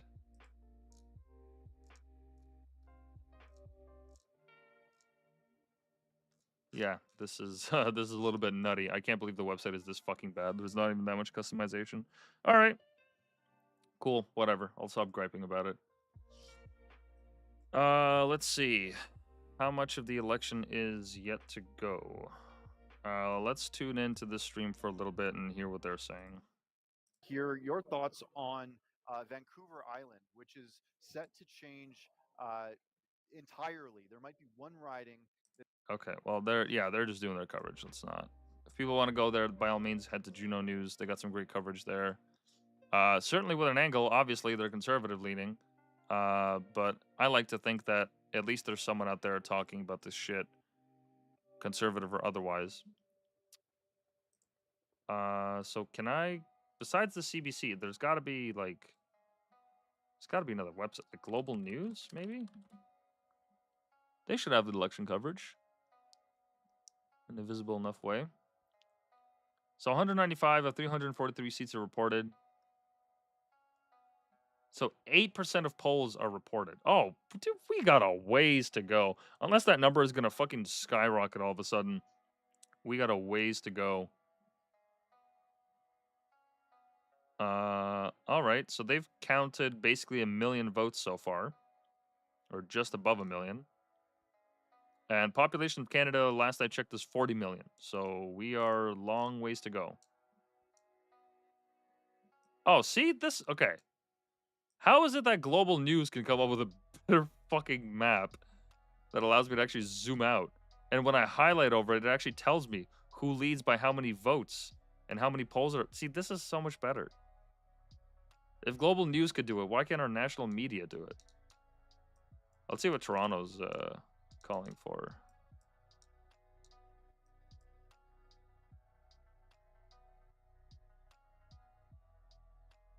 Oh, wow. There's so few polls that are reporting still. This is nuts. I wonder who's actually... Okay, so I guess the more colored they get, the more polls are reported. 82 out of 85. Okay, so these are actually called. These are the ones that we can call. Conservative, conservative. 248. Okay, well, he's basically... that's going all conservative. All of Nova Scotia is conservative. Except that little part. That's liberal.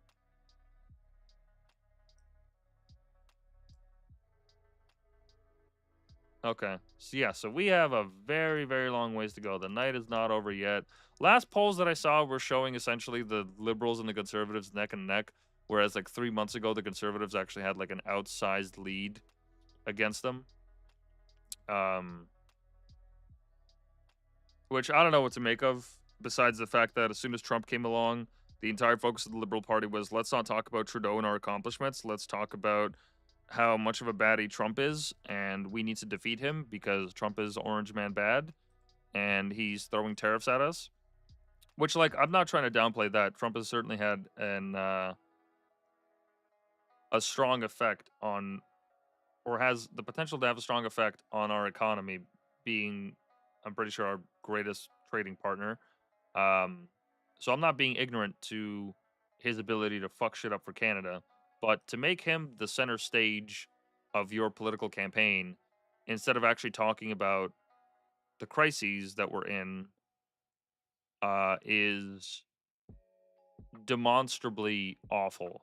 And sure, Carney like touched on the housing crisis and all that and affordability, but like there's not enough self-reflection to say, hey, I had a hand in that, because obviously that's not a popular thing to run on. I did this, or I played a role in it, and I want to make amends, which would have been a piss poor message, because all the conservatives would have had to do is say, look, they're even admitting to it. Like, do you really want to give them a fourth term? Why would they?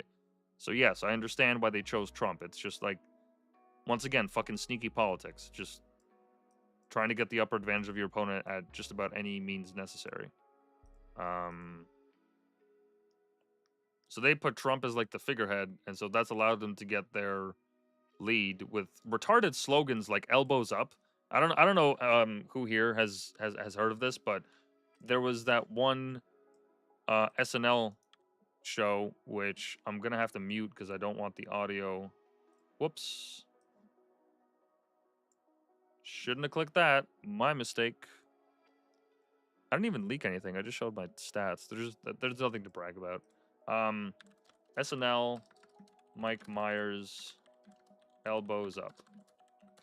So on an SNL episode, I think this is where it started.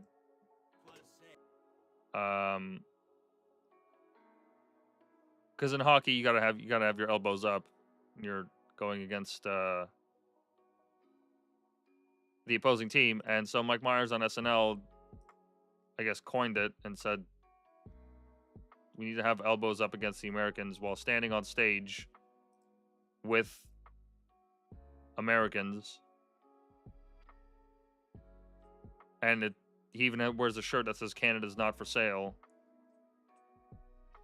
Which is kind of weird to show up to this mecca of American culture, essentially. I feel like that's what SNL is, or a relic of it, whatever word you want to fucking use. And to say something like that, like to have political messaging, I feel that that's a weird place to do it in a comedic space. But sure, Mike Myers, whatever the fuck. Now, mind you, Mike Myers hasn't lived in Canada for fucking decades. He lives in the States. Where does Mike Myers live? In like LA or something. He lives in New York City in a penthouse.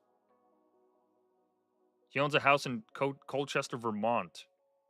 And I'm not shitting on him for that. By all means, live in America. Like, do your thing. You're a celebrity. You make millions. Like, fine. Nobody cares where you fucking live. Who gives a shit? But for you to pretend as if you're, like, one of the people or you're a figurehead of some symbolic movement. Fucking elbows up, guys. Everybody elbows up. I'm one of you guys. Oh, like, what? What are you talking about? You're an uber rich celebrity. You're like world famous. Dude, you're fucking Shrek for fuck's sake. Like every kid knows about you without even knowing your name. You're known to the world. And you're pretending to be like one of us? Like what? You haven't even lived in Canada for like years. You're from here, sure. You're a Canadian icon and we take you as our own. But like, let's not pretend as if like you have some strong like national ties here. And I'm okay, he does have national ties, obviously. He's from fucking Canada. I'm sure he reps it as much as he can. But it's just strange to see a celebrity that has gone over to live in America because clearly the quality of life is better there, because the government taxes you less there, because the climate is better there, or because of whatever fucking reason. There's some benefit that drew him to the States. Otherwise, he would have stayed here. So you have Mike Myers pulling this fucking bullshit, elbows up. Carney fucking takes it on as his slogan to the point where Mike Myers and Carney do a little fucking sit down. They did a campaign video together on a hockey rink. Oh, I'm one of you guys. I go watch hockey. Really? Yeah? You're at a small town hockey rink? That's what you do in your free time? Really? No, I definitely believe this fucking folksy bullshit you're trying to push off. Oh, so what if I live in the States?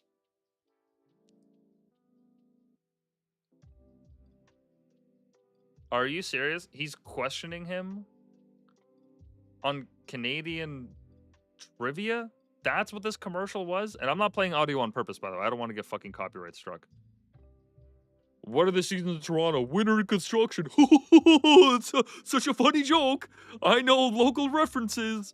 Look at me. Wow, you really are Canadian. You really know a lot of these stereotypes. Will there always be a Canada? Oh, Jesus fucking Christ. Never 51. Oh, that is... Maybe false flag isn't the right word for this. But, like, that is just the most psyopy bullshit ever. That Canada is going to let, like, we're at risk of being the 51st state. Like, say what you want. Most Canadians are not on board with that. And I have mixed feelings about it. Just because of how hard Trudeau and his fucking establishment have fucked us, that the United States seemed like a great alternative. Like, remember those Waterloo engineers that I mentioned at the beginning of this whole episode? How we have some of the greatest and smartest people when it comes to computers and AI and development of apps and software and all this great tech and shit? Remember how I mentioned that? Remember also how I mentioned they go to San Francisco because the pay is better there, the quality of life is better there? Even in San fucking Francisco, where people get shit thrown in their fucking cars, they get broken windows all the time, there's needles on certain streets, there's just places you don't go at night. Like that same San Francisco. Like that's where people are headed because Canada has such shit opportunities for its new grads that are at the beginning of their careers when they're like their best chance at taking big risks and building big things or making a lot of fucking money that goes back into the market or offers a service that people need. All of those people, or a good chunk of them anyways, they go to America because at least there's business opportunity there. Just like Mike Myers did. There's no Hollywood in Canada. There's no film industry here that's as big as Hollywood. We have one, sure. People treat Toronto as the Canadian New York, and they shoot a lot of movies here as a result of that. I'm not ignoring that. I'm not saying we don't have industry or that we aren't a powerhouse in some regards. I was just fucking up talking the dinosaurs, bro. We got fucking 20% of the world's dinosaurs. That's incredible. I know where we stand. But we're certainly not America. We don't offer the same kind of opportunities that people do there. Or that companies do there for people. So they have this folksy fucking commercial. And it turns out, people did some digging. Turns out Carney hasn't lived in Canada for the last 10 years. And I will look this up to prove that this fact is true or not true, because this is what I've heard.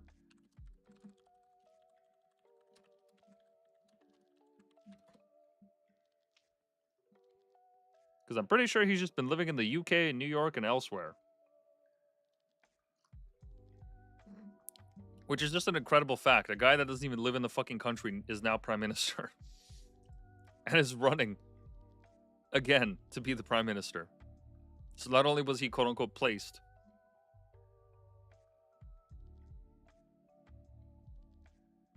Here it is. 2008 to 2013, served as governor of Bank of Canada based in Ottawa. Then 2013 to 2020, relocated to the United Kingdom as governor to the Bank of England, residing in London. And then from 2020 to 2025, worked as the UN Special Envoy on Climate Action and Finance, splitting time between New York, London, and global engagements. And then in March 2025, he returned to Canada upon becoming Prime Minister.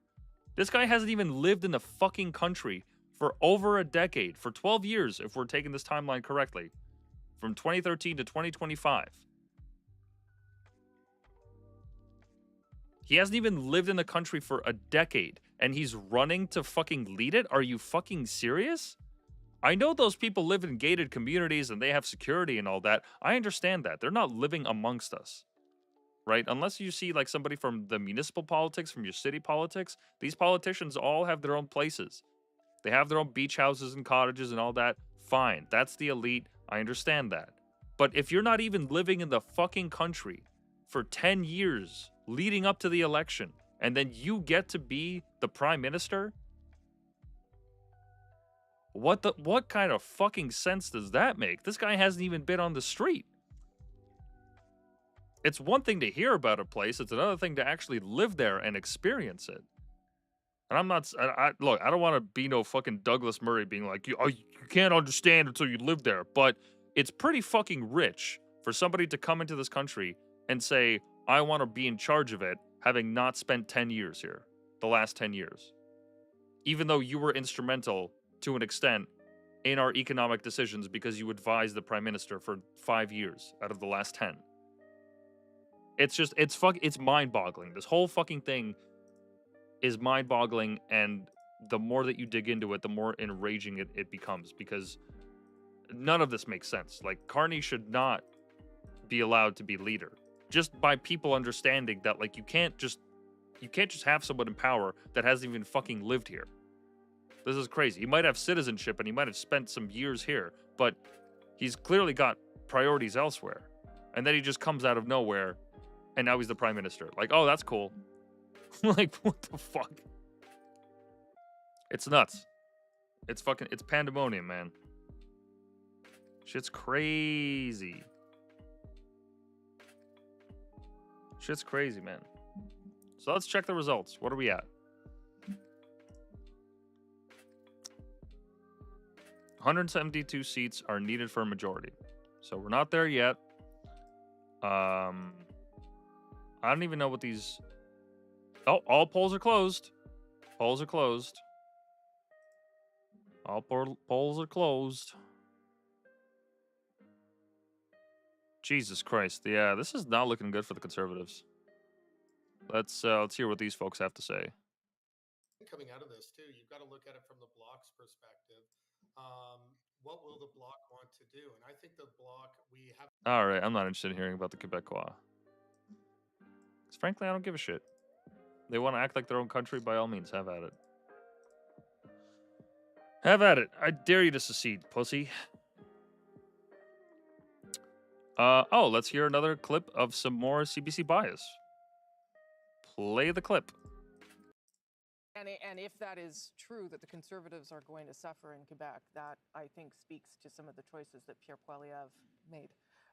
But we will talk more about that as results firm up. Ian has some... And if that is true, that the Conservatives are going to suffer in Quebec, that, I think, speaks to some of the choices that Pierre Poilievre... I don't know. That just seems like generic commentary. I'm not defending their bias, but that didn't seem all that inflammatory. But this commentary right here, quote, but they don't make a strong case for themselves with their partisan commentary. Yeah, that, like, clearly anti-conservative, but I don't know if that goes all the way. Let's see if there's anything else that's been making the rounds.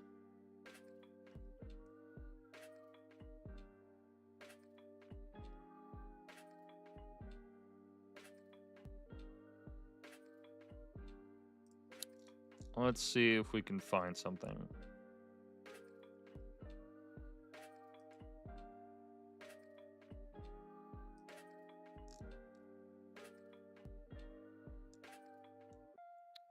Let's see this. Fascinating data when you look at it, Vashi, because it shows you what are the ballot box issues, what's driving people to the polls, even though the dominant narrative in this election has been one person, Donald Trump, south of the border. It is important, but there are so many other issues at play, too, in this election. Yeah, people really Fascinating data when you look at it, Vashi, because it shows you what are the ballot box issues, what's driving people to the polls, even though the dominant narrative in this election has been one person, Donald Trump, south of the border. It is important, but there are so many other. Okay, I'm not sure what that's what the point of that's supposed to be.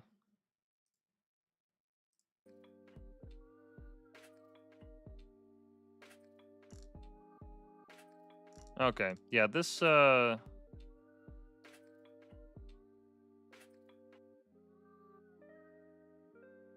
I mean, this is 2 hours ago. Is there anything more recent? Because if we're to believe what Global News is saying about 137, like this is a massive lead from 109. It's not. Maybe I'm just missing something here. Let's see if Juno News is saying anything different from their account.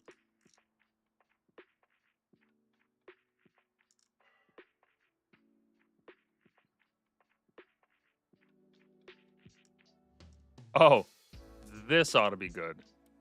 This ought to be good. They said that the CTV News pundits say young voters' anger over economic insecurity boosted conservative appeal, drawing comparisons to the dynamics that helped to get U.S. President Donald Trump elected. It's interesting. We were listening to Corey and Scott bring up the age factor, and I want to talk about that with our talk people here because older Canadians tend to vote Liberal by a huge percentage. Those 35 to 54 prefer the Conservatives. And then there's the youth vote. Conservatives are resonating with young people. Is that what you're hearing?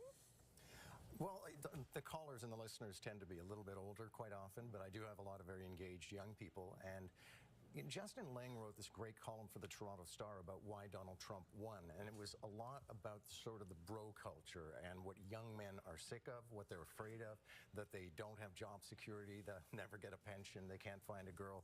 I don't know if Pierre Poilievre is going to solve that, but the presumption these days is conservatives solve those things.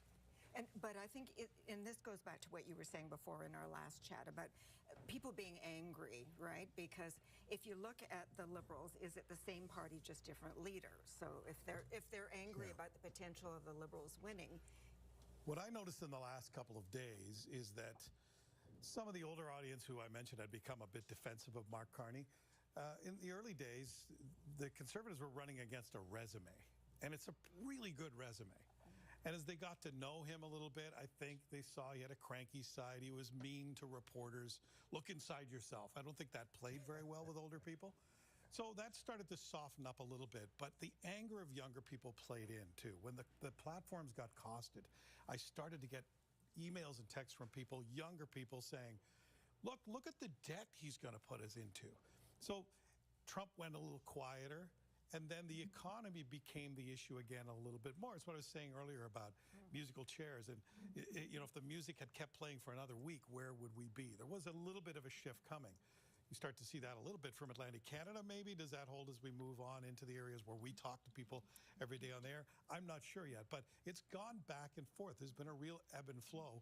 And I think if young people are as angry as I heard them, they traditionally don't come out to vote, right? Older people get out and vote. Younger people are busy. I think a lot of younger people were angry enough that they made a point of it, especially when there was a long weekend to do it. Right.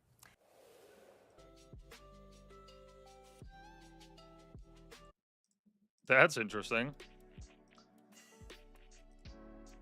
That's very interesting. I love that the not the anti-Trump part of it, but just the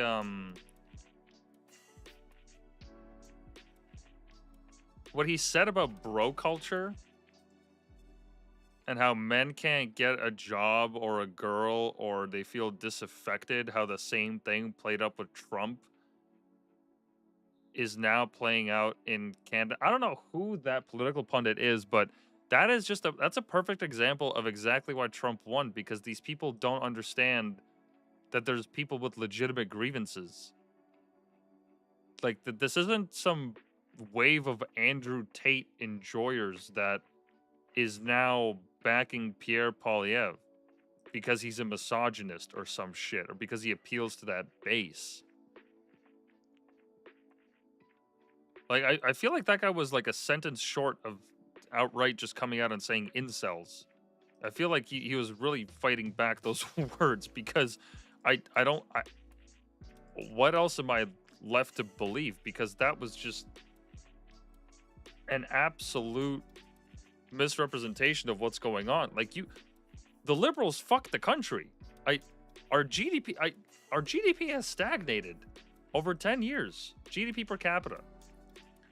Show me a graph of GDP per capita for Canada since the earliest available statistics until now. For anyone that's seen the graph that I'm talking about, it's just we've ended up where we started 10 years ago. And GDP per capita is a statistic where per capita essentially indicates per 1,000 people, right? I'm pretty sure it's per 1,000, not per 100,000. Let me just make sure here.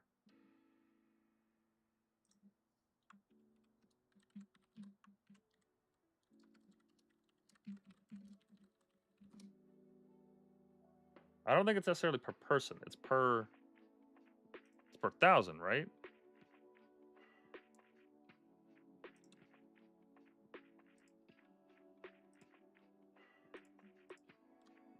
Let me make sure this is correct,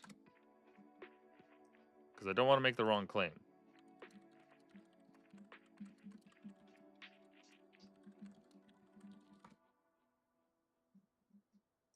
Actually, hold on. Let me...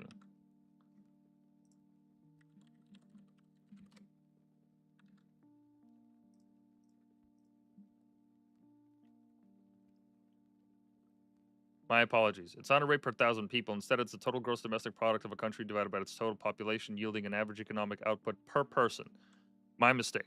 Glad I corrected that, because for some reason I had this idea that it was per 1,000 people. So in any case, let's see that graph. Where's the fucking generate a graph to illustrate the GDP per capita trend over this time?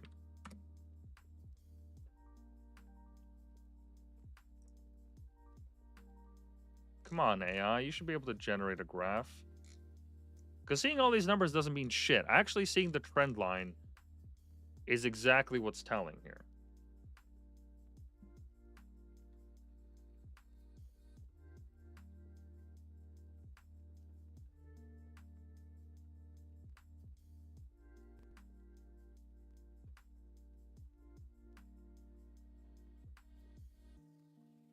Oh, is it just pumping out the code? This is amazing.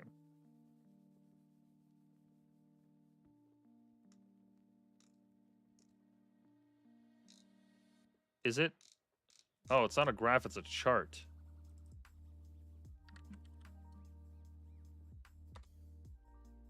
Is it literally because I just used the wrong word?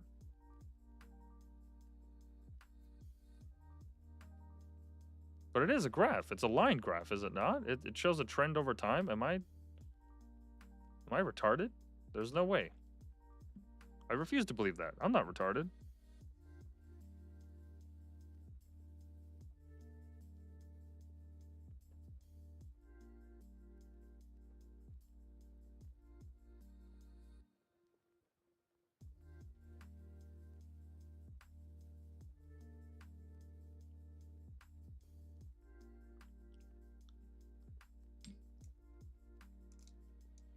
Really? Is there no? Okay, fine. So I have to fucking Google image the search.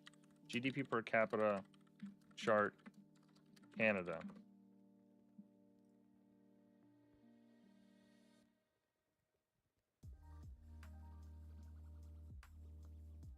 Okay, this is according to Statistique Canada. All right, so the best place for it. Gross domestic product per capita return to trend scenario analysis. Chart 1 from Statistics Canada. This is the best place where you could find it, right? Let's see 2015. Let me pull out the red marker. Un momento, por favor. 2015. Roughly here, right? We're here. And then in 2025, we go all the way up and we're fucking here. Now, is that not a straight line? Let me connect those points. Better yet, let me connect those points.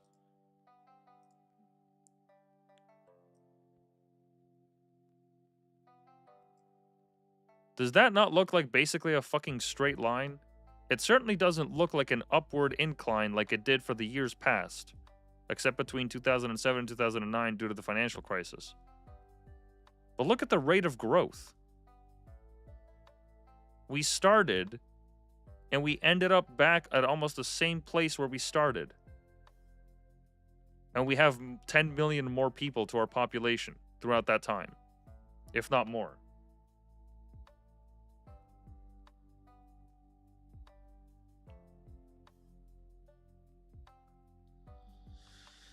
It's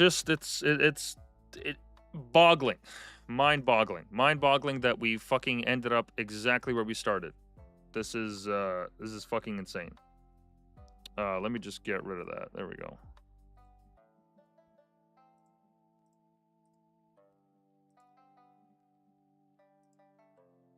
It's fucking crazy. It's fucking crazy. All right, how many ridings do we have reported? Now it's 119 to 149. 40% to 47. I have no idea what these trends mean. There's plenty of districts and places that still need to get reported. So who the fuck knows what's going to happen tonight? Who knows? Who knows? But it's genuinely impressive. You know what? I'll hand it to the liberals. It's genuinely impressive that we could live through this graph and end up exactly where we started, essentially, and have houses be more expensive and living costs be more expensive and have everything just be more expensive in general. And yet they are still winning a good chunk of the popular vote.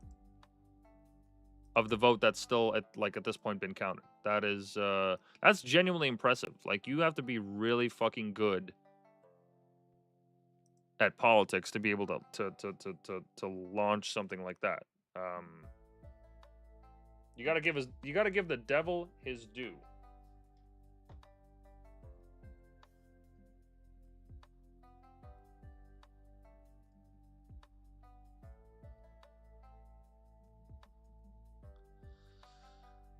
Yeah, that is something. Mark Carney's Liberals projected to form government. Sure they are. Sure they are. I don't know. If he does win,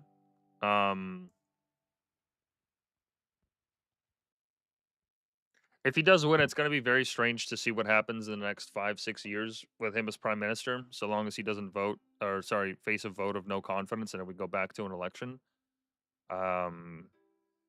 Because any amount of things can happen between now and the next 5-6 years. But it wouldn't look good. It wouldn't look good. It certainly wouldn't look good. And you know what? Just to outline some reasons why that wouldn't look good. Mark Carney wrote a book called what was it? What was the book that he wrote? It's called Values. Anyone can go and pick it up and see for themselves what it's all about. He essentially writes a book where he essentially talks about his values, where he quote unquote wants to build a better world for all. In this book, he argues that a majority, I think 80% or something, of the fossil fuels that we have right now in the ground have to stay that way. Now, say what you want about fossil fuels and climate change and whatever arguments anyone has against it. It is an undeniable resource of value that, if unlocked effectively, could really boost our economy. And that doesn't mean that we have to subsist on these fuels. We could just simply ship them overseas, where there's plenty of countries that are willing to buy that fuel. And instead of them buying it from dictatorships and shady regimes, they could buy it from us and have some kind of an economic alliance with us, which I would argue is probably better for geopolitical stability than having these nations turn to places like Iran and Russia for their oil, or China. Right? I'd rather have those nations on our side than have them aligned with China. I feel like that's that should probably be a no-brainer. I really don't see what's so inflammatory about that. I feel like that would be a very useful soft power method to effectively lead people towards more Western values through economic influence. I feel like that would be a great thing because I particularly like the values that that underpin our society, and I'd like to see them propagated all over the world. And not by regime change, but by people realizing that freedom of speech and freedom of commerce and freedom of association is actually the way towards a better life, and not authoritarian top-down scrutiny where the people get fucked and the rich get richer, which is essentially what happens in those countries. And that's not to say that those people don't have economic opportunities. It's just it's with the government thumb on them at all times. Like, good luck buying private land in China. Good luck doing something like that, or speaking out against the government, or doing that in Russia, or in Iran, or any of these nations, or even Saudi Arabia to an extent. Like, they don't share the same values that we do, whether you like it or not. And so in any case, not to get too far from the book, but he essentially outlines all of his values in this book. It's everyone can pick it up. If you're so inclined, you can even find a copy at a torrent, and you can read it for free without having to fucking pay for it, which I would advocate it. I would advocate for doing that in Minecraft if I can save myself. I don't even think there's gonna be fucking legal punishment for that. Yeah, torrent it by all means. Torrenting is great, especially when you don't want to support the person whose shit you're torrenting and you just want to see what it's all about. In this book, he outlines it all. And how's about we check out on some of these values? What are some of the values that Carney advocates for in his book? What do they look like as policies and actions by a government? Let's see if we can get a simple breakdown of that.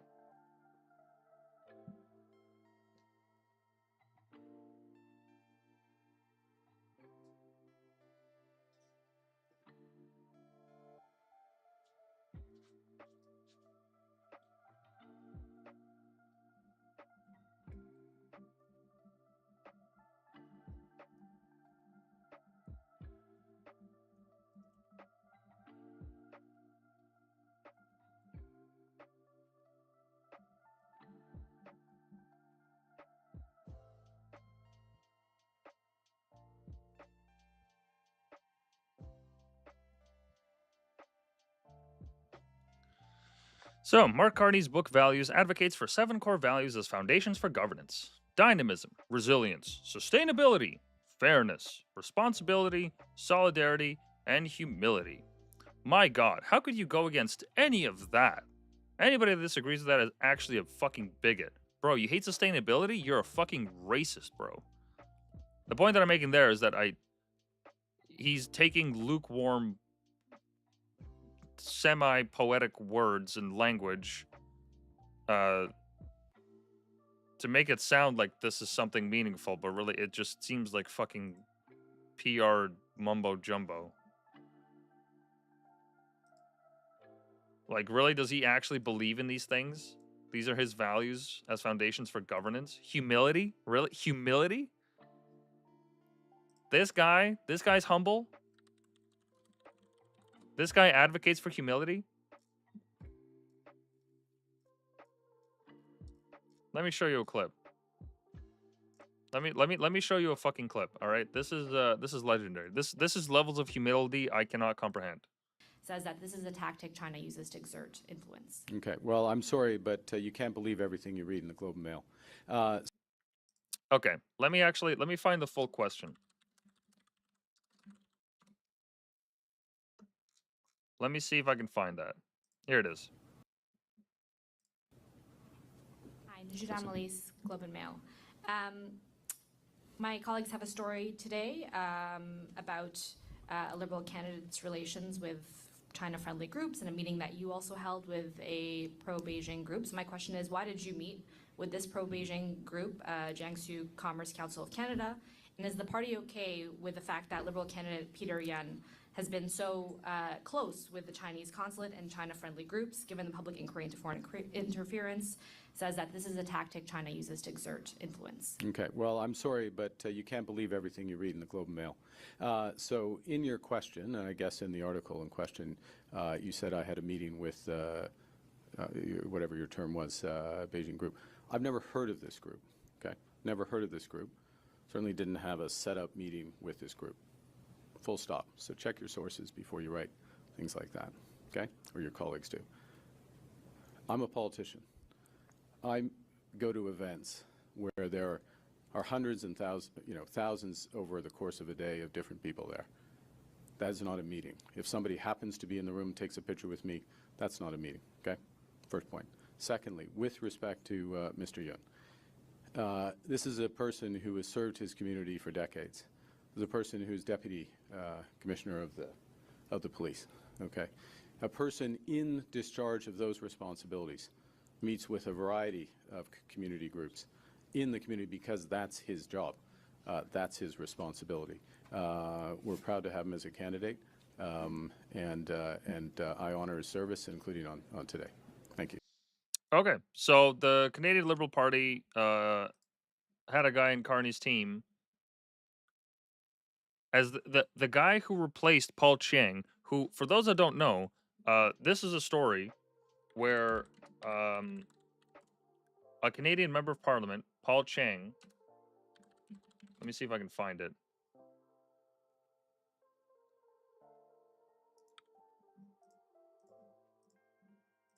Of course it's going to be on Twitter. I can find it better on Twitter than I can on any fucking search engine, of course. What? Why can't I look up this term? What the fuck?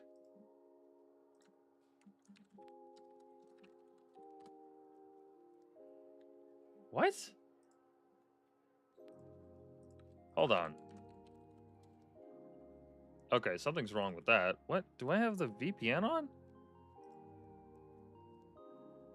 No, the VPN is off, so why can't I... Okay, that's very strange. Why can't I find anything on Paul Chiang? Okay, that's weird. Look at Twitter.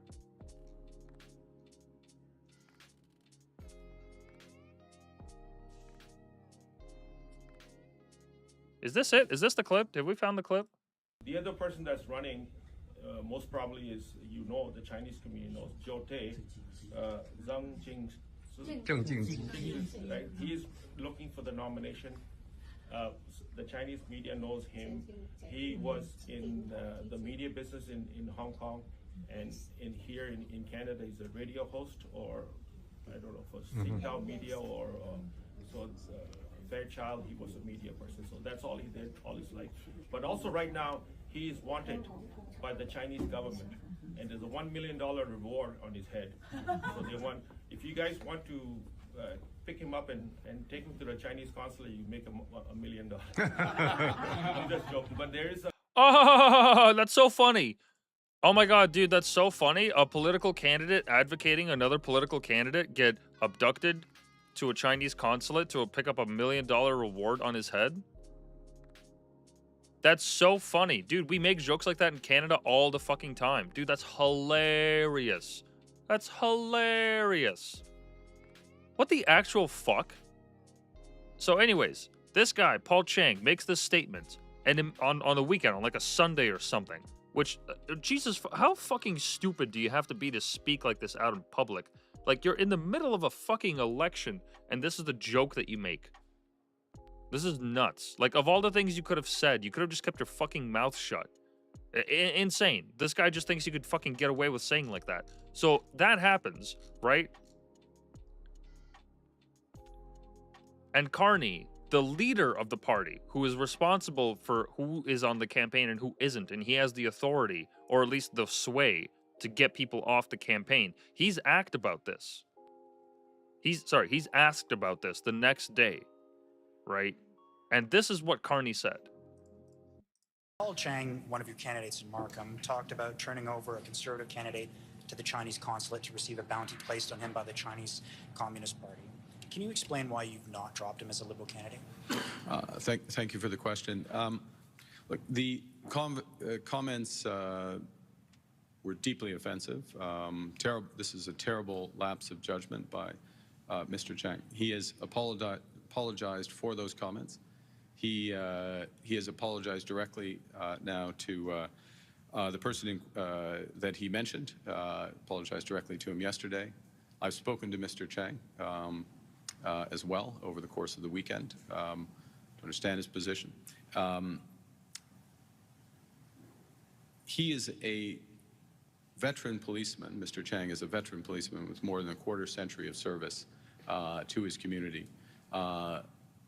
28 years of defending rights in this community, and he will continue with his candidacy going forward, having made those apologies very clearly to the individual, to the community, and moving forward to serve.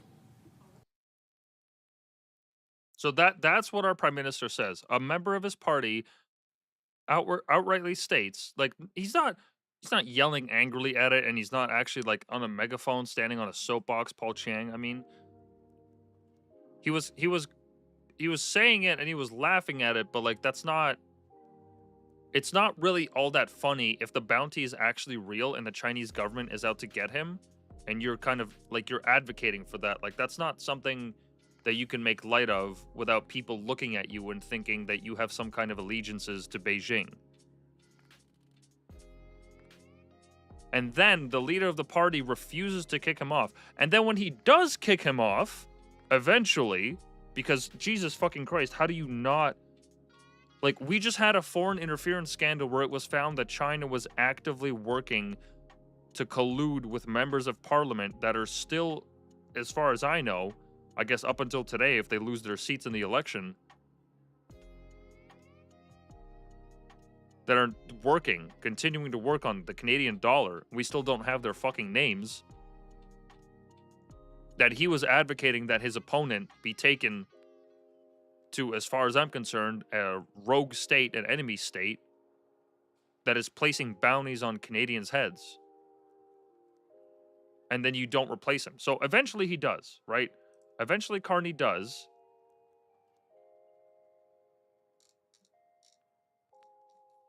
And he replaces him. The man that he replaces him is found to be has ties to the Chinese Communist Party.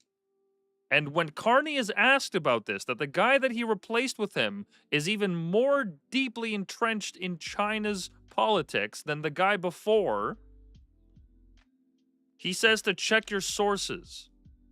He has the arrogance to tell the Globe and Mail reporter, a liberal-leaning newspaper, mind you. These are not fucking conservatives. Okay, they're not bucking for Polyev. They're not. They're very liberal. You can tell with their coverage. It's an open secret that the Globe and Mail is liberal. As is their right. I'm not arguing against that. I'm just saying that that's a fact. People know this. This is a commonly understood fact among people that have read it or know of the paper. And they're asking Carney, how can you allow this? And he says, you can't believe everything that the Globe and Mail writes. What?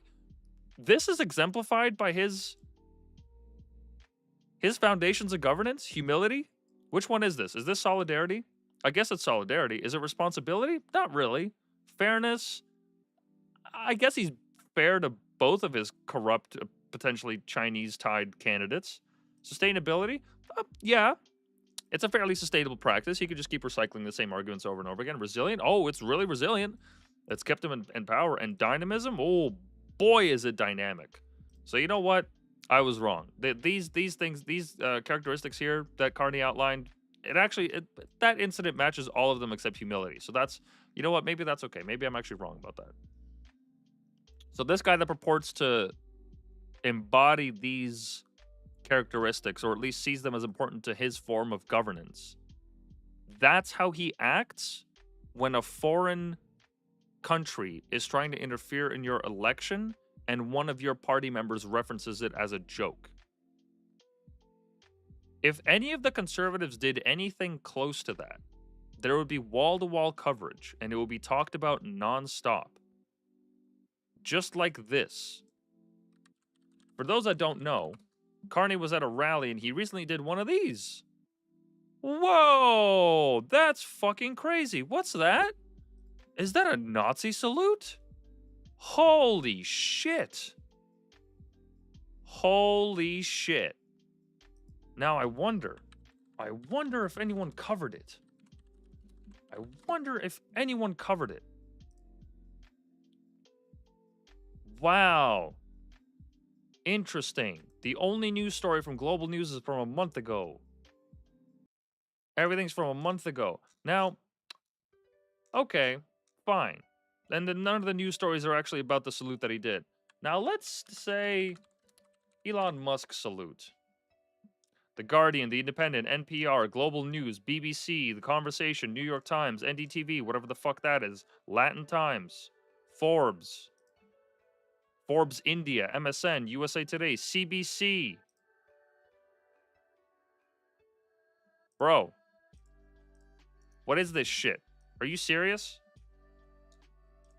CBC, Musk, Nazi salute. Let me blow up the photos in real time. So you want to tell me, right? Where's the CBC? Where's the fucking photo? Here. Wow, that's so different. What they're doing is so different, dude. That's so fucking crazy. Holy shit, dude. Holy shit. You're right, Carney. That's not a Nazi salute at all, dude. Look at this. No. I can prove it. I can actually prove it, guys. Hold on. I can actually prove it. Check it out. Now, if you carefully look at the angle of the salute, right? Musk's is clearly sharper. Look at that. Look at that red line test. Look at that. His salute is not nearly as sharp. It does not meet the threshold. Where's that? Hold on. There's that. There's a Nazi salute meter that we can use to actually figure this out. Hold on. Here it is. Hold on. All right. Okay. We found the expert. We found the expert on this. Okay, so that's petting the dog. That's petting children. That's calling a taxi. Now this whole range. Oh shit, dude. This whole range is Nazi. Oh fuck. Oh shit. Somebody has to tell Carney. This is not good. This is not good. This is not. I mean, it's clearly not lateral. Look, I mean, it clearly does not pass the line test. Lateral would be like this. And look at that hand. Oh my god. If we go all the way up, dude, it's almost at a 45 degree. Holy shit. He's literally doing it. This one's not even at 45 degrees. Whereas Musk, right? Let's check this out. Musk actually, dude, he fucking, hats off to him. Musk is actually based. He hit the 45 degree angle, the perfect Nazi salute. Carney has a lot to learn from Musk, and honestly, I hope this election teaches him a lesson because he really needs to step up his saluting. This is nuts, dude. This is crazy. Bro, revelations are happening. My almonds are getting activated. This is fucking crazy.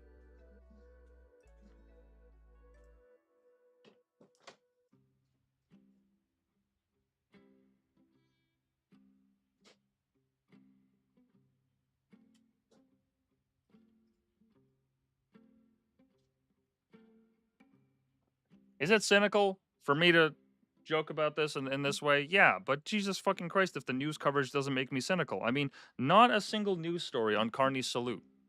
And this happened when? When did this happen? The 27th. It was just yesterday. I understand there's more important things to talk about. We're literally right before an election. We're literally like the day of the election, the night of the election. I understand that. But if you're going to give the same airtime to Musk, why? Like, somebody that's not even a political leader. Somebody that has political capital, but he's not actually running to be the fucking leader of anything. Meanwhile, Carney is, and he gets away with this. Like, what sense does that make? I don't understand. Musk's Nazi salute received wall-to-wall coverage for weeks, and not a single peep. Nobody. Not a single person talking about this.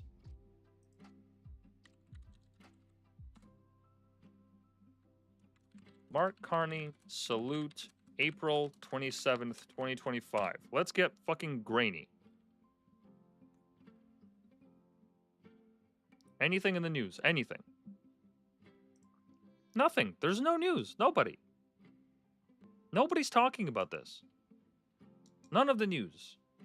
And I understand that this photo might be taken out of context. It could just be a flash second, but the point is, so was this. And this was misconstrued as some great signal that Musk is a Nazi, which is a ludicrous fucking opinion to have. That's crazy. He's autistic. He's autistic, and he literally said, "My heart goes out to you." And anybody that thinks otherwise, I'm sorry, but you have Musk derangement syndrome. There's no other way to put it. If you think in any way, shape, or form Musk shares the ideology of Nazism, I would invite you to actually read Mein Kampf and understand what Nazism means. Because I feel like you just played Call of Duty once or saw fucking Inglourious Bastards, and you think anybody that does the salute is an automatic Nazi, which is a low-level way of thinking about this problem. I mean, incredible. The fact that this isn't getting any coverage at all, nobody's talking about it. No, the CBC hasn't come out and said, "Oh my God, what a blunder, what a political blunder to be caught in a photo like that," or even to say this is nowhere near the same as Musk. Like, any level of commentary would have been great, but nothing. Nobody said anything about this. It's just out on Twitter. Like, great, that's great. So let's check in with the coverage, because it looks like, holy shit, they're fucking neck and neck. And I don't know if this is projected or what, but let's take a look and see what the CBC is saying.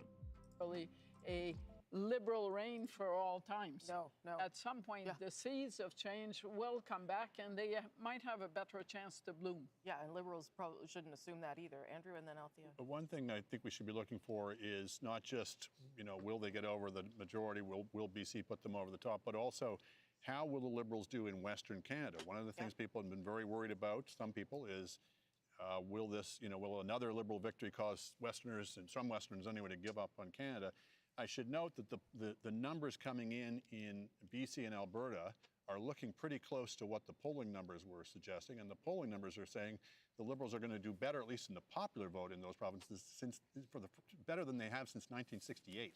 So that should hopefully dampen down some of the sort of attempts to portray this as the West being shut out yet again. We'll see. Last word to you, Althea. Just a few things. So on that is something that the Liberals were quite concerned about, which is why Mr. Carney spent the last day going to Saskatchewan, going to Alberta to make that case, hoping to grab seats that they otherwise did not have. I think it's not a thing about democracy if there are no parties, smaller parties in the House. I think it's just, if the balance of power is the Bloc Québécois, it is an opening for the Conservatives to say that it's an illegitimate coalition, much like they did in 2008, which basically means that we will have another election. But it's not a coalition. It's just one party helps another, right? Right. But they framed the last supply and confidence agreement as a coalition. The Bloc isn't about to sign a supply and confidence agreement with anyone. Of course not. They will do issue by issue as they always have, as they have always communicated. But that will not stop the Conservative Party from framing it in that way. Right. And I think it will make it very difficult, especially if Mr. Poilievre remains the Conservative leader, because I don't see areas where, although there actually are lots of policy areas where they could get together, I don't see the personalities leading to cooperation in the House of Commons, which basically just means that we will have an election, if it is a minority government and the Bloc has a balance of power, either later this year or next year. But at that level, if the NDP doesn't even need official party status, it can have a share of the balance of power. Let's agree that we are not yet in those scenarios where the Bloc was going to become the official opposition. And then I was going to hold a knife to the throat of the government. That's not what's happening. No, I got to get to David Cochrane here. He's got some stuff from the 905. Well, look, this is part of the reason why we are where we are. You see the Liberal number actually retreating a little bit. Right now, they are only at 65 seats in Ontario. They are down 10, down 11. And I'm going to look at the Greater Toronto area, and this gives you a sense of where we are right now. So you can see here, Mississauga is blue, Brampton is blue, another Brampton is blue. So Peel region has been Wow, watched by Brampton the is blue. Conservatives at this point. Who would have thought? This is the gate that they need to break down and get closer to the downtown part of Toronto if they're going to make it more of a game at the top line numbers, but certainly in Ontario. And the Liberals are having a little bit of a struggle, at least at this hour of the night. Similar story, there we go, in Vaughan Woodbridge. This is a Conservative-held seat. Thornhill, that's Melissa Landsman. But York Centre, this is another Liberal seat that is blue at the moment. And in Richmond Hill, Aurora, Oak Ridge is a Newmarket, Aurora. York region and Peel region. The Liberals felt pretty good about Peel region. There was some top-line polling suggesting that it was tightening up there. All right, that's enough of that.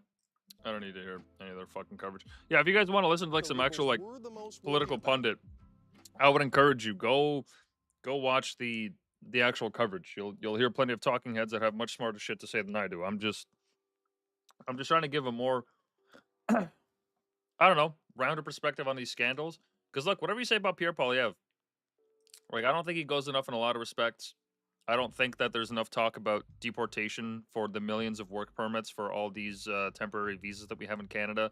I don't think that there's enough talk about enacting punishments on these fake diploma mill colleges that have accepted hundreds of thousands, if not millions of dollars from people coming from India or elsewhere, trying to just simply skate by on some weird geography major or whatever the fuck, just so that they can come to Canada for an opportunity.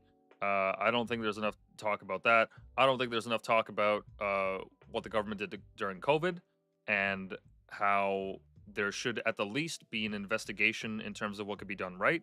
I'm not even asking for people's heads to roll. I'm just asking for some clarity in terms of what we can do for the next pandemic, because ultimately, if we're talking about building a solution and learning from mistakes, I feel like that's a pretty good place as any to start. And I haven't really heard anything about that. There's quite a few things that I disagree with him on, but at the end of the day,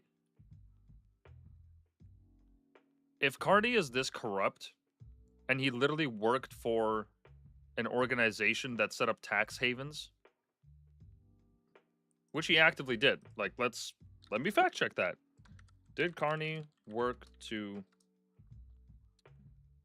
complete work that involved transferring funds into tax havens? Which, look, I understand that that's how the world works. I'm not a retard. I get it. I'm well familiar with the realistic perspective that, like, bad, or not bad shit, that bad people are gonna do shit, but that there are nefarious means or borderline illegal means that rich people use to escape taxes. And I bet if I was rich enough, I would give that a consideration, because why the fuck would I pay more government taxes when I could pay less and I could afford somebody to actually do all the legal filings and all that to actually make it happen? I'm sure it would be a consideration that I have. I don't know how I would act in that same problem, but I'm not going to sit here and pretend like I wouldn't want, like a part of me wouldn't want to take advantage of that. I'm sure plenty of us would be tempted with that opportunity if we had hundreds of millions of dollars to our name and we didn't want to just give it to a government. And here, Carney. During his tenure as chair of Brookfield Asset Management from 2022 to 2025, Mark Carney oversaw funds and corporate entities registered in tax havens like Bermuda and the Cayman Islands.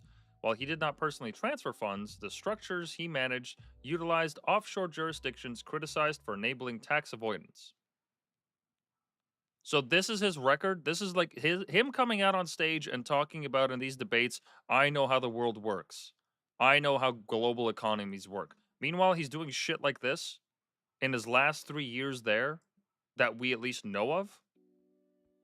For example, in Bermuda, Carney co-chaired 2 green transition funds totaling $25 billion, registered under entities like BGTF Bermuda GP Limit. Jesus fucking Christ. These structures allowed investors to benefit from Bermuda's tax-neutral status, no corporate income tax, while complying with international tax treaties. Cayman Islands, a $5 billion fund, Arctic Transition Fund, and over a dozen Brookfield entities were registered at Eugland House, a notorious tax haven addressing housing 18,000 shell companies. Now look, like I said earlier, I'm not blind to this. I understand that people do this and this is a reality of our world. but somebody who operates in that world shouldn't be at the fucking levers of power as the prime minister. I don't think that that's a controversial statement to make either. I feel like that's pretty fucking coherent. Why would you put somebody like that in power? I don't want somebody like that in power. Somebody that knows how to actively game and cheat the system? And they were incentivized to do that? I'm supposed to trust that kind of a person? What? And like I said, to start this whole thing off, say what you want about Pierre Poilievre. Say what you want about him. Say what you want about any of these other leaders. Pierre Poilievre is the only person that has some kind of a semblance of a vision that says, hey, these last 10 years didn't need to happen. They didn't need to happen, and they need to be stopped. These people need to be stopped because they're just going to keep pressing their advantage. Carney wrote it in how's about we go back to what he said in his fucking book?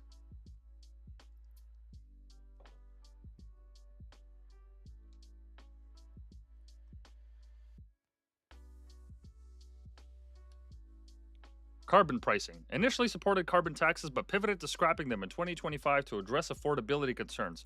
This carbon tax, they yelled from the rooftops about for years, saying that if we didn't have it, the fucking oceans would boil. And in the first day of his office, Carney wipes it out. The consumer-facing one. Not the business-facing one, but the consumer-facing one. So that individuals that go to that go to fuel their cars at the pump feel a little bit less of an ass raping. Just a smidge less, like still getting raped, but just a smidge less.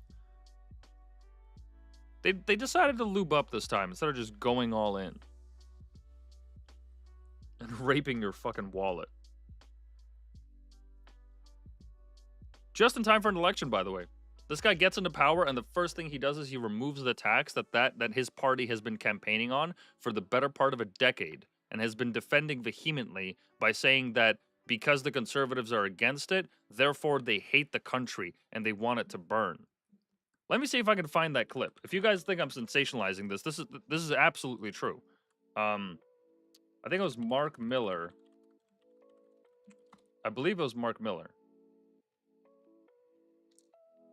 Where's his road trip? Where's his road trip comment?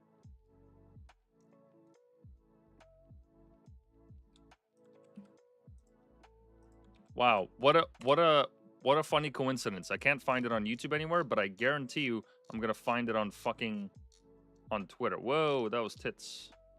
That was not safe for work. Hold on. I'm sure I'll find it here. Hold on. Because this was an infamous statement. Because Pierre Poilievre said that we should remove the carbon tax, and Mark Miller said, if we remove it, then people won't be able to go on family road trips because they'll be fucking dead or some shit. Let me find it, because this is a legendary clip. Where is it? Come on.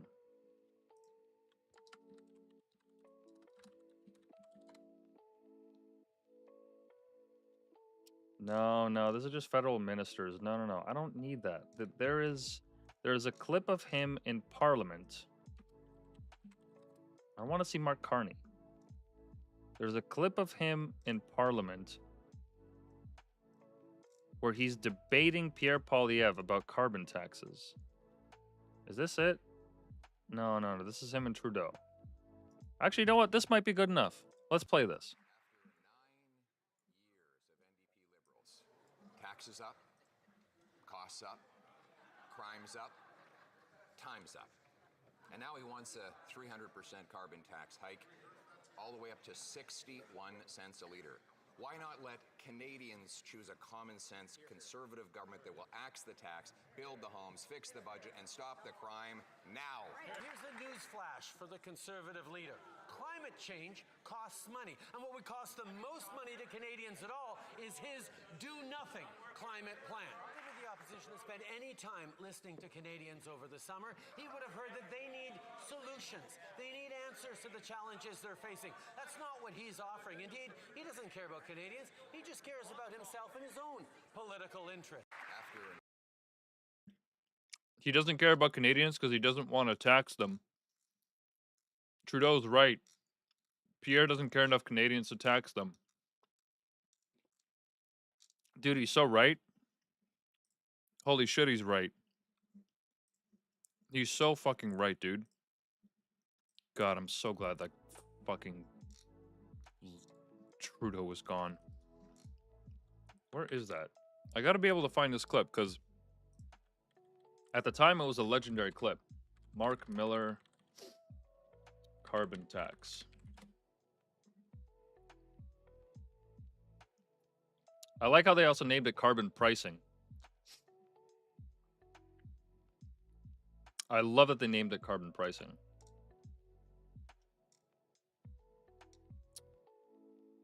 No, that is not it.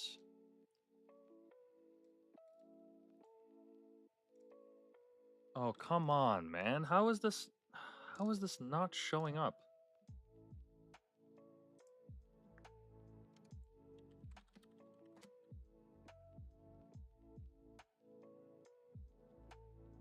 Is this it? Oh, fucking TikTok. The health minister went into a wacko rant accusing parents who take their kids on a road trip of locking them up Here we in go. the car for 10 days straight without a washroom break, causing the whole world to burn. Unbelievable. All because we proposed that the government take taxes off gas so that Canadians could have a summer break. I was wrong, and I admit it. It wasn't 37,000 kilometers. It was 44,000 kilometers to get the benefit that they're talking about. And what they want to do is cut not only dental care, not only cut child care, not only cut pharmacare, but end our climate action and return to the days when the Conservative Party would go into climate conferences and attack the action the world was taking to save our planet. I will stand for climate change, and so will this party, Mr. Speaker. My mistake. Last week, It was not Mark Miller. That's why I couldn't find it. It was Holland.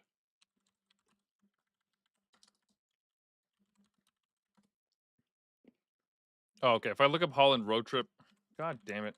What's his name? Mark Holland. Here we go. This is it. This is great. This is a fucking great clip. All-timer right here. Honourable member from Lethbridge. After 9 years, this NDP Liberal government is not worth the hunger and homelessness that it's causing so many Canadians across this country. Many Canadians just simply look forward to a small summer vacation, a road trip perhaps. It's normally a time where they can go and camp in the mountains or go to a national park or visit loved ones. But this year, many Canadians can't afford this simple delight because this government has made life too expensive. On Monday, this House will have the opportunity to vote on a common sense motion to save Canadians 35 cents per litre on gas. Will the Prime Minister vote with us, the common sense Conservatives, so that Canadians can afford a simple vacation, or will he force them to stay home? The Honourable Minister of Health. Mr. Speaker, good news, kids. You can take a summer fun time vacation where you're locked in a car for 10 consecutive days, nonstop with no bathroom breaks, and the Conservatives have a plan for you to have that summertime fun. And the cost? Give up the future of the planet, right? Don't worry, kids, about climate change. Don't worry about taking action on the planet. Enjoy your 10 hours in the car and let the planet burn. I'm sorry, what? I'm sorry, what did you just say? Look, I get it. Parliament is a place where people sensationalize shit. The whole point is to get sound bites. You're just flinging insults back and forth at one another, and you're hoping that something sticks. And then if it does stick, you keep attacking the line or whatever the strategy is for this kind of stuff. Because I see it as a spectator. I don't actually know what the strategy is. But I would imagine that you want to emphasize on pain points. And you want to emphasize on things that are viral, especially in this day and age. And so what his argument against the carbon tax, his main thing, not against the carbon tax, but against the conservative motion to make it cheaper for people to buy gas, to create a slight exemption in the carbon tax so that people aren't getting as raped at the pumps as they are. His reaction to that is make fun of the fact that Canadian families like road trips. 10 hours in the car, 10 days in the car. What is he talking about? What? Road trips are they're gonna cause climate change to the point where the rivers boil and the world ends? What is this sensationalism? This is par for the course for what happened. Dude, this came out in fucking... This was 10 months ago, but this was during the 44th Parliament in 2024. This is only a year ago. This is what Trudeau's Liberals did. This is the kind of people they had. Mark Holland, who I don't even know if he's still in power. Minister of Health. In office till March 14th, 20... Wow, he stepped down. Oh my goodness. What a surprise. Wow. Wow. Legend. Legend, that guy. Let's take a look at another great hit. Mark Miller on Trudeau. Or sorry, on immigration. Mark Miller was the immigration minister.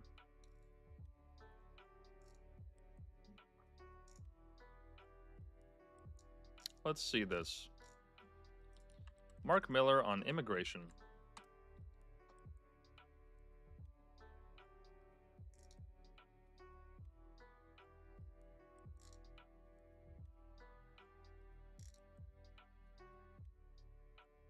Let's see what he talked about with the student visas. This is a good one. This is a good one. Generally speaking, if someone were on a student visa, would there be criminal record checks? Yes. There would be? Yeah. Reality is that on every student that comes through the student streams, other than the US, we do biometrics. Those biometrics go through a database and we check. We do take a risk profile of the people that we ask or that come to this country, like any temporary resident, whether... Generally speaking, if So he states that they do have background checks for these people, including international students. And here it is. I can confirm that Hardeep Singh Nijjar became a Canadian citizen on March 3rd, 2015. I hope this dispels the baseless rumor that he was not a Canadian. Mr. Nijjar became a Canadian citizen on May 25th, 2007, earlier than I stated below. The error in dates is my responsibility to assume. Again, nothing justifies the killing of Mr. Nijjar. Now, who was Mr. Nijjar, you may ask? He was a Canadian Sikh activist and figure of the Khalistan movement.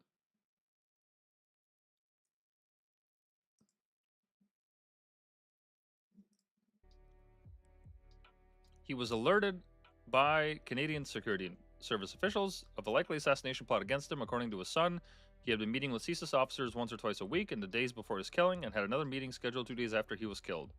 They warned him of threats to his life and advised him to stay at home. On 18th of June 2023, he was shot and killed in his pickup truck by 2 masked gunmen in the parking lot of the Guru Nanak Sikh Gurdwara in Surrey, British Columbia. He walked out of the Gurdwara that evening and was gunned down approximately 2 minutes later, hit by 34 bullets. The gunmen fled the scene by foot into a waiting car that sped away. Investigators said that the 2 gunmen in the getaway car driver had lain in wait for at least an hour before the murder. His death is being investigated by the RCMP's Integrated Homicide Investigation Team. Video footage and witness accounts compiled by the Washington Post show a coordinated attack involving at least 6 men and 2 vehicles. And I noted that the police were slow to respond. The RCMP and Surrey police argued over jurisdiction, and local businesses indicated they had not canvassed for security camera footage. There was a criminal investigation, and they arrested 3 people. I'm not even going to pretend to fucking read those names. In connection with Nijjar's slaying, all 3 were charged with first-degree murder and conspiracy to commit murder. According to police, the 3 men are all Indian nationals who had been living in Edmonton and had been present in Canada for between 3 and 5 years. 3 other murders, such as the killing of an 11-year-old boy in Edmonton, were also being investigated as having a connection with the group and Nijjar's killing, but are not suspected of being connected to the Indian government. The 3 men were present in Canada on temporary visas. and are allegedly associated with the gang of Lawrence Bishnoi, whatever that fucking is. RCMP Assistant Commissioner Tabul said there are separate incidents and distinct investigations ongoing in these matters, certainly not limited to the involvement of the people arrested today, and these efforts include investigating connections to the government of India. So, 3 people enter Canada between the 5 and 3 years ago by student visas, right? That's what they said? Sorry, temporary visas. My mistake. And Mark Miller, during this scandal, comes out and says plainly, as you heard him say there just now, that they are all biometrically checked. They did a background check.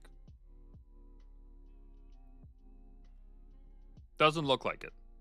It really doesn't look like it. And then, that's not even the worst story. The worst story is that the Canadian government was warned about immigration.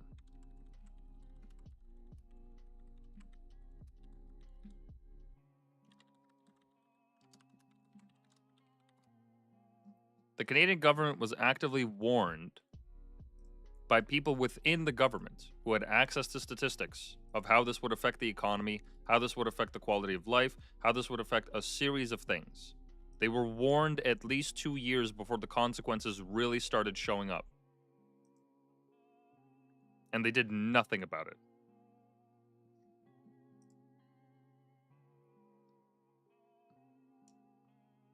Here it is. On CTV News, government was warned 2 years ago high immigration could affect housing costs. Before the break, we were talking. These people knew. Federal public servants warned the government 2 years ago that large increases to immigration could affect housing affordability and services, internal documents show. Documents obtained by the Canadian press through access to information requests show Immigration, Refugees and Citizenship Canada analyzed the potential effects of immigration would have on the economy, housing and services as it prepared its immigration targets from 2023 to 2025. The Deputy Minister of Immigration, Mark Miller, among others, was warned in 2022 that housing construction had not kept up with the pace of population growth. In Canada, population growth has exceeded the growth in available housing units. They were told, and they didn't give a shit. They pushed for this shit regardless, and now we're stuck dealing with the consequences. So when people tell me, right, when people tell me, oh my God, the Conservatives this, the Conservatives that, the Liberals have been in power for 10 years. They've been in power for 10 years. They were warned about these various issues. And any argument against it was called racist, sexist, global warming denialist. Every word, every slur or word or whatever fucking gimmick you can think of. They were warned. They were told by people, this is a bad idea. You shouldn't do this. There are consequences to this. And they did it anyways. My guess is that some of these people are actually ideologically motivated. Few of them. But some of them are. And others see that there's something to gain here. Because at the end of the day, who benefits from more immigration of low-skilled labor? Because we're not exactly importing millions of doctors from India. The amount of people that have just... the amount of traffic that has increased on the roads from Uber Eats drivers is very telling. Now, say what you want, fucking racially coded or otherwise. That's true. That's a fact. There's more of them. There's way more of these drivers everywhere. And you know what? Let's find some proof. Let's find some proof. Show me any available statistics showing trends of gig work or Uber Eats delivery and similar jobs throughout the years in Canada as a percentage of the labor market. There has to be some statistics on this. There's no way.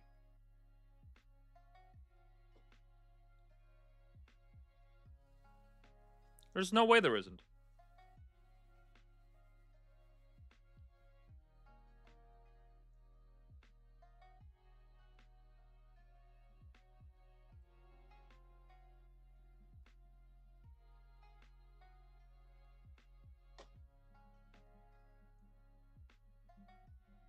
You know what? This Zen music is actually perfect because as I'm ranting, and I take pauses to research this stuff, it's very soothing. Keeps me on the level. From 2005 to 2016, gig work rose from 5.5 to 8.2, and then in 2022, approximately 10% of the labor force engaged in gig work.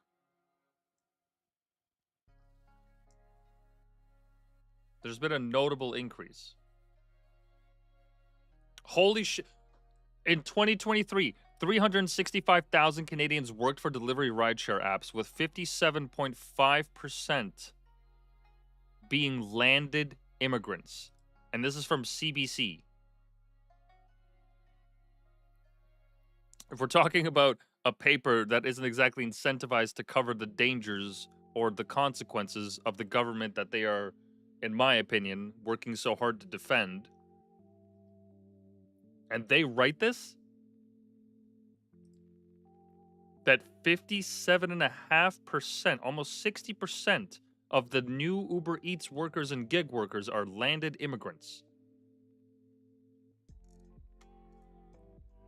Where's this figure? Let me see if I can find it. Statistics Canada, December 2023 labor force survey stated that landed immigrants accounted for almost 60% of the 365,000 people who worked for either delivery apps or ride sharing in the 12 months ending December 2023 across the country. Almost 1 million people did gig work as a main job across Canada, of a population of 40 million now.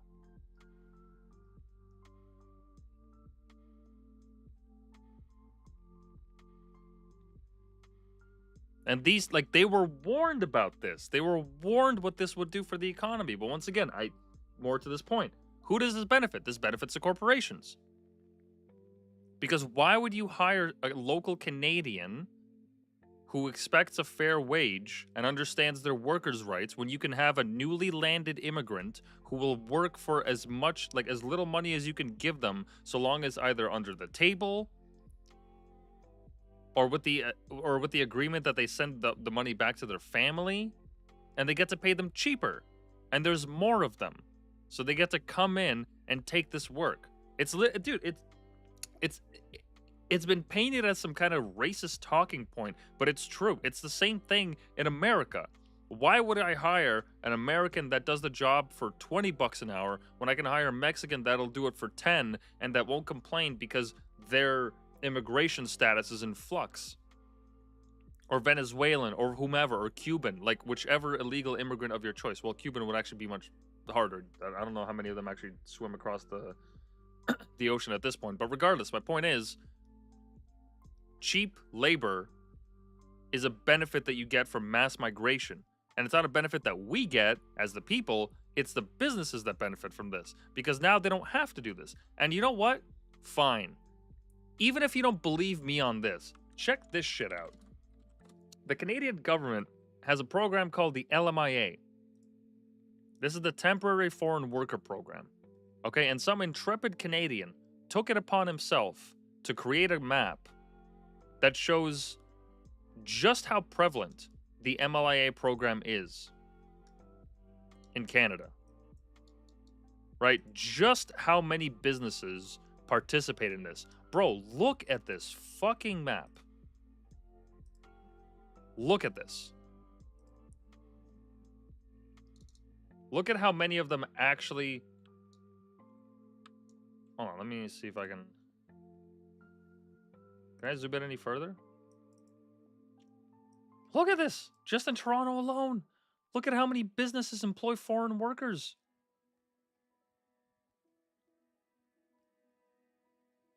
Low wage, food, bakery, meat processing, construction, chair frames, kebab.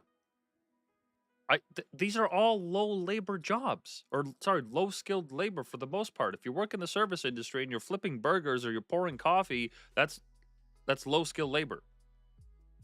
You're not creating rivets or even working on a construction crane or like low skilled labor is like entry level jobs that anyone can take. And so you have this wave of immigrants that come in and take all these but they apply for these jobs. Well, they do take them. I don't want it to sound like some fucking Republican talking point from the early 2000s. They're not actually like actively taking jobs. They're just coming in and they're filling a market need.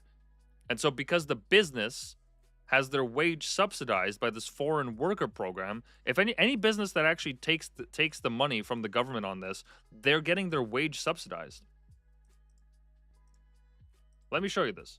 Explain how the Canadian government subsidizes wage costs for businesses using the foreign worker LMIA program.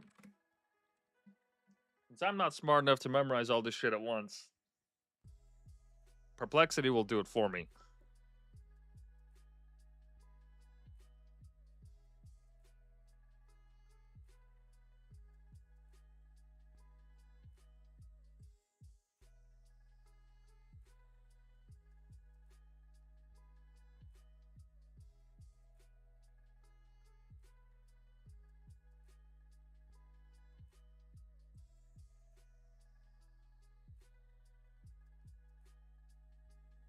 Here it is. The Canadian government facilitates reduced labor costs for businesses through the Temporary Foreign Workers Program and its labor market impact assessment requirements. Though it does not provide direct wage subsidies, instead the program structure indirectly lowers wage expenses by allowing employers to hire foreign workers under specific wage thresholds. Employers must apply for an LMIA under either the high wage or the low wage stream. Sorry, let me just zoom in. Depending on whether the offered wage meets provincial/territorial median wage levels. For example, in Ontario, pre-November 2024, the threshold was $28 an hour. Employers paying below this use the low wage stream. Let me see this. LMIA fees. Employers pay $1,000 per foreign worker for an LMIA, a fraction of the cost of raising wages to attract Canadian workers. No shit. You have to pay people less when the government allows you? Employers must match the median wage for the occupation and region, but in sectors with historically low wages like agriculture or hospitality, this still enables cost savings. Employers can hire foreign workers for up to 10% of their workforce, 20% for seasonal roles. This cap ensures access to cheaper labor without displacing Canadian workers entirely.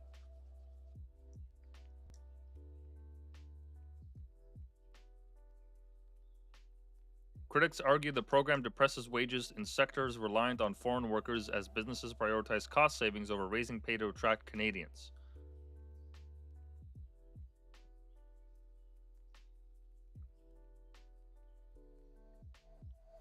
It's an indirect wage subsidy by permitting employers to fill labor gaps at regulated wage levels below what might otherwise be required to attract Canadian workers. So they get to pay them less. Point and simple. They get to pay them less, and the government sponsors it. They facilitate it. They create the process for it. They allow them to apply for this program. And who suffers? The Canadians. Us. Kids that are like... I have met people that are young graduates that are coming out of university, and because they obviously can't, or they're not coming out, but they're still in university, and they can't get any jobs because they don't have a degree yet. They're still working towards it, so they're working all these remedial things, right? If you don't have an internship, you're bagging groceries, or you're working as a bartender, or what have you. Everybody as a student, just about everybody has had that experience where they have to fucking flip burgers for a moment, right? Do that kind of shit just to make money, unless they have some connections.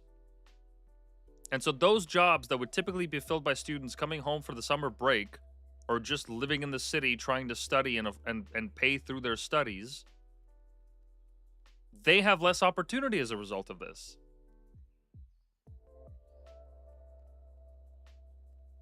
Which is nuts. It's absolutely nuts. And I know people that have worked in places like the Amazon warehouses or food stocking stations like Cisco that have told me just how many people that are new immigrants to the country that are working like this. I know somebody that works in an industry that I can't disclose because I don't want to dox them, but I know somebody that works closely with a foreign worker, okay? And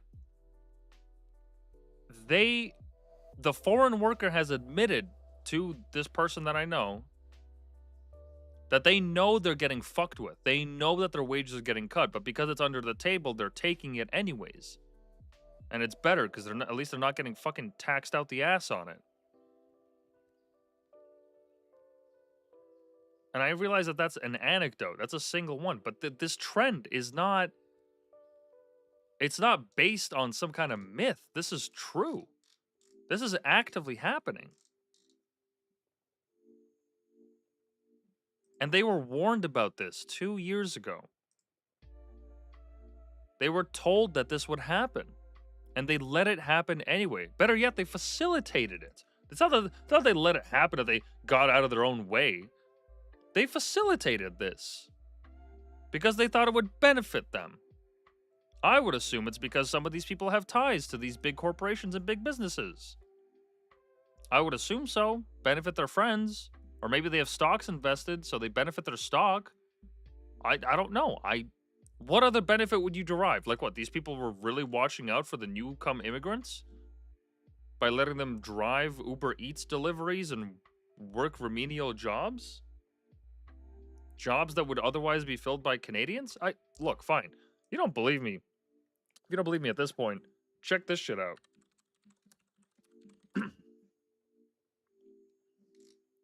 Look at this Canadian job fair. It was in Hamilton. It was in Hamilton. Look at this fucking lineup. You think that job is for, like, administrative assistant, which pays $50K?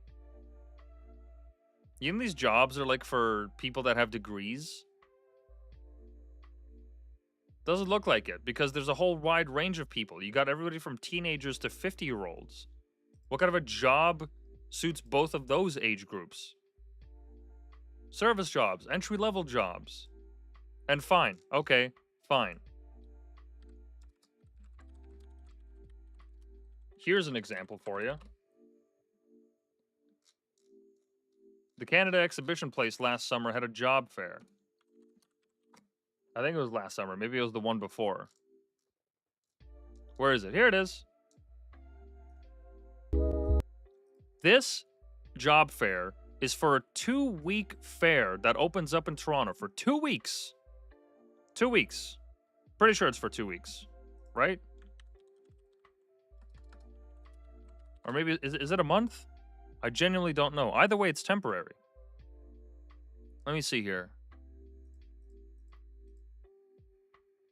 From mid-August through Labor Day each year. And Labor Day, mind you, in Canada is, what is it? How long is the exhibition place open for in Toronto? Because I want to make sure I got this right. 2 weeks does not sound long enough. Mid-August to Labor... Jesus Christ. When is Labor Day? I feel like I should know. Isn't it September 1st? I swear it's September 1st.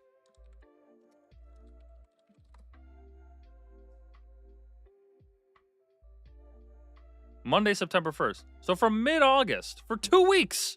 Fine, we'll say 3 if we're being fucking generous. For 3 weeks they did this. And look at this. The CBC even covered this. Even they covered this. Lines stretch across the NR Care Center at Exhibition Place, with thousands of young people eager for a summer job and over a dozen vendors on hand to interview those patiently waiting. The CNE says they received 37,000 applications this year, the most in the X's history. More than 80% of applicants are aged between 14 and 29. CEO Daryl Brown says even though it's great that people want to work with them, the reason for this uptick in demand is not necessarily a good one. I think it's kind of a sad commentary on the lack of availability, particularly of youth employment. At the end of the day, last year was over 18,000 applications, so it's pretty much double that this year, and I think that's by virtue of what's happening with the economy. Do you want spears or chips? Stats from June show that youth unemployment across the country is at its highest since 2014, excluding the pandemic years, with Ontario's 16.5% youth unemployment rate higher than the national average of 13.5%.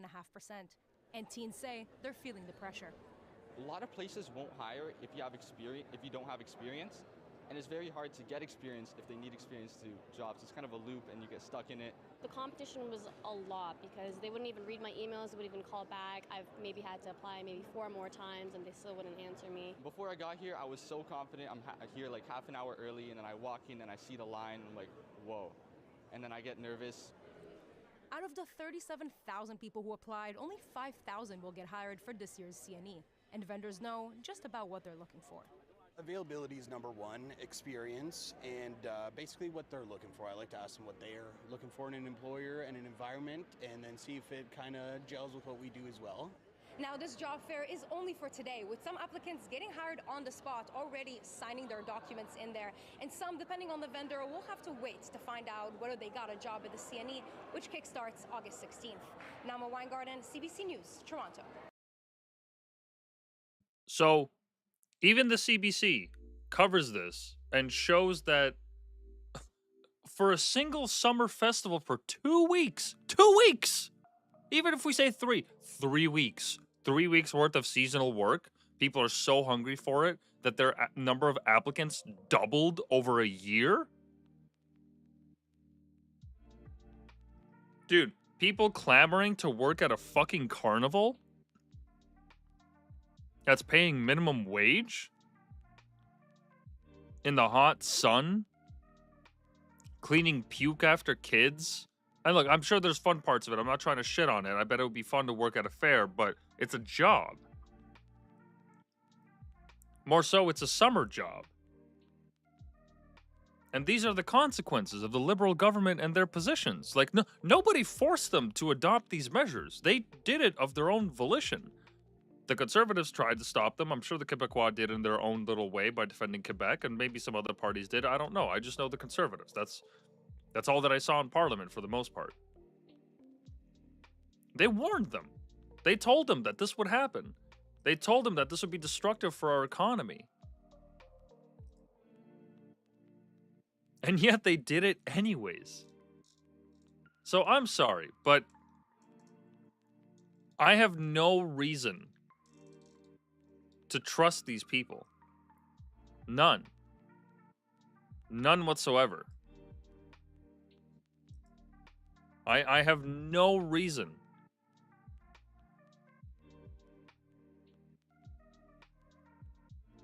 Like, and then they have the gall to call anyone that goes against this racist. They have the absolute balls, the gumption to say that anyone that disagrees with us is hateful.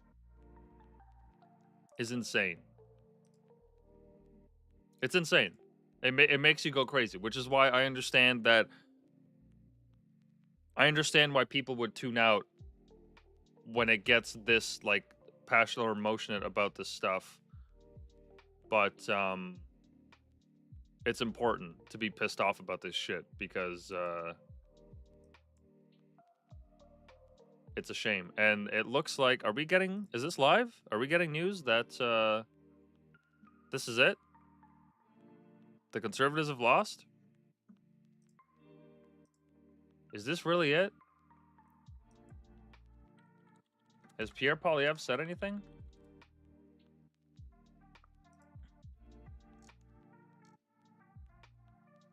Okay, so no statements. No statement yet. What about Daniel Smith? Okay, hold on. Conservative Party of Canada. Let's see if they've made any statements. Why is Twitter so fucking gay sometimes?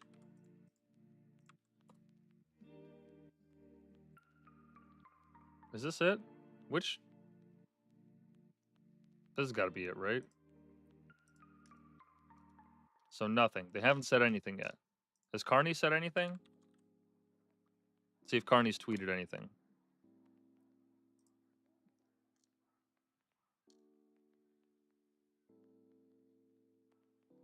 Nope, just that the polls are closed. Okay, so the counts are still coming in, right? This isn't over.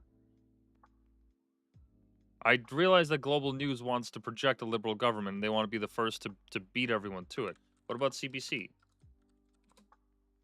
The impartial, yeah, they project liberal government. Yeah, they project. Is this still liberal? Okay, what are they saying? Let's listen to these snakes. The NDP, and a lot of people wondered what would happen to their seats, and you can see here that right now the NDP is trailing in 4 of the ridings that they hold on Vancouver Island, and both the Liberals and the Conservatives are taking the lead there. None of these, though, are projected elected. But let's take a look, first of all, at Victoria. Will Greaves, University of Victoria. Okay, so they're still clearly counting. They're not. They're projecting it, but who knows? They projected Hillary too. They try to sell America on Hillary, and America said, "Get that fucking bitch out of here."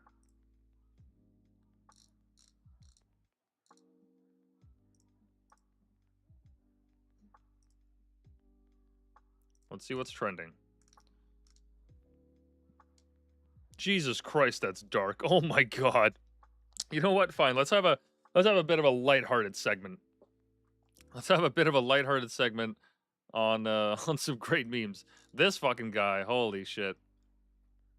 To those that don't know, middle finger boomer Canada election. This guy was standing to vote for Liberals, and the Brantford boomer, as he's known,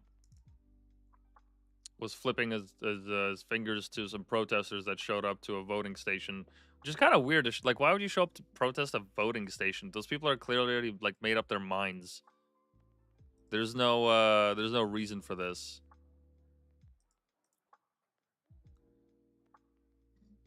I don't understand why you would do that. So this guy showed up, took a video of this guy just finger flipping. I guess he just wanted to like flip off the protesters, which, like, fair. I mean, if I'm going to vote for someone, I've already made up my mind. I don't understand why you think you can make an argument by like yelling some slogans at me or some shit. It's kind of weird. But fine, okay. In this day and age where everything is a clip, I guess you got to get your content. But this became the symbol of like, oh, the old boomer generation is flipping off the rest of us by saying, fuck you, I'm voting Liberal anyway, regardless of how these last 10 years have gone. Which, I like, that's, in my opinion, I understand why the internet does that. They read too much into it, or they like project some kind of a belief onto this person when in reality you don't, like, nobody's ever met this guy. Nobody's ever like actually sat down and talked with him until like the CBC article that came out today. And they don't really know like why he did that or his justification or whatever the hell. It was just like a split moment and it went viral. I get it. That's how the internet works. That's how we get memes. But it was certainly emblematic of what it felt like, not only in the last 10 years, but this election. Let's see something else. Oh. Oh, great. Okay. Because watching conservatives cry and throw up on here, we're so back. You realize we share the country, right? Like, our dollar is the same value. You realize that, right? Like, our savings all go into the same pot. Our tax dollars get used up for the same things. Like, all right. I guess that's the internet for you. Everyone go out and vote. LeBron James. Nice. Nice. That's solid. That's a good vote. Holy shit. 152 to 154. When was that?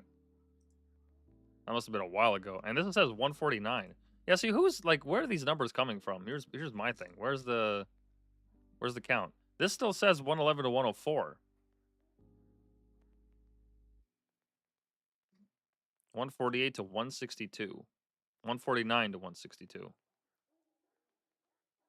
They're only 100,000 votes short. I mean, could they make up? Could they make it up? Could they make up the lead? How close is this actually going to be? I'm not buying the fact that this is over. Part of me because I don't want to buy it because fuck that. It's about time we get a win. All right, let's see what else there is. Yeah, that's a boomer meme if I've ever seen one.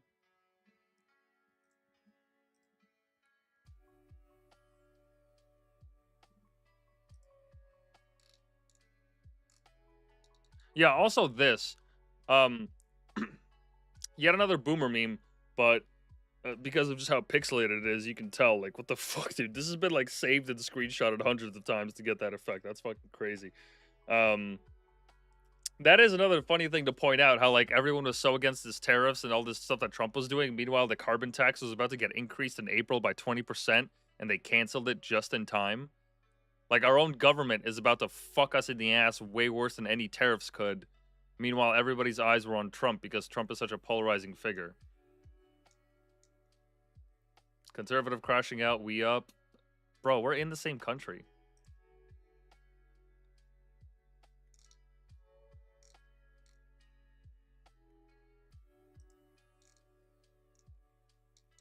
Canada has spoken. Canadians have chosen Mark Carney, a renowned economist, over a career politician.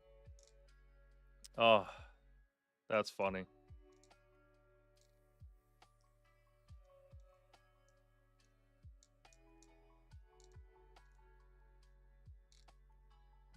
Canada has fallen. Oh, relax, you fucking sanctimonious cunt. Hasn't fallen. We ain't going nowhere. The government is not the people. One thing I will say, I'll say this much, okay? Whatever the results of this election, realistically, there's fuck all we can do about it. Like, we can vote and canvass and get the people out there and whatnot, but there's really fuck all we can do about it. Because at the end of the day, this federal shit, the promises that they make are just that. They're promises. And we hope that they keep them. And we hope that their record is in line with the policies that they want to push. But at the end of the day, these guys can just turn around and do whatever the fuck they want. Just like how they said the carbon tax was the end-all be-all thing. And then Carney gets in, and the first day he's like, all right, it's election time. I gotta cut that shit because I gotta remove that from a line of attack. And then Pierre Poilievre couldn't say anything about the carbon tax anymore. Well, he couldn't say it with the same confidence that he could before because they got rid of the consumer-facing tax for a lot of things. But they didn't get rid of the corporate tax. Because when the businesses get taxed, well, the businesses are not just going to eat that cost, they're just going to make their shit more expensive for the consumer so they can account for that cost. Because if any business actually takes a hit by the government on an additional tax and just eats that, there's only so much that you can do to survive as a business until you have to price your items higher so that the consumer can make up for that tax. Any competitive business is going to do that, and I don't blame them because businesses aren't supposed to be in the business of social policy. They're in the business of business, which is cutthroat. You're supposed to make as much money as possible with as little expenditure as possible. That's the whole idea. And make a good enough product or make a cheap enough product or just make a commercially viable product so that you can continue and innovate and make more products and sell more shit and give more services.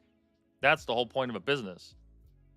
That's why they have to grow every single year and show a distinct line of growth, which is why it's such huge news when businesses dip in growth, especially big ones. Because they're expected to grow year in and year out. And so why would any business take the hit on behalf of the taxpayer? Why? That's not their prerogative. That's not their job. That's not what they're there for. They're there to make our products. They're there to make sure we get food on time. You don't want a service or a business that is ideologically motivated in some way. You want somebody that's cutthroat to give you the cheapest product and make it as accessible as possible. That's how we get eggs to $1. Now, obviously, there's problems with that philosophy, and I'm not saying that it's pure. I'm just saying that that's the world that businesses operate in, as they should. That's their prerogative. So naturally, they're going to pass it on to the consumer. They're going to make us pay for it. And Mark Carney on multiple occasions said, oh, well, how many tons of steel do you buy? Well, steel isn't a lot of things that we use on a daily basis, so the price of cars goes up. The price of anything that requires steel for its manufacturing goes up, which means consumer products go up. So, even though Carney got rid of the carbon tax, he didn't really.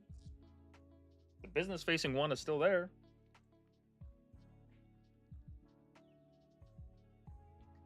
I mean, let me see if I can me see if I can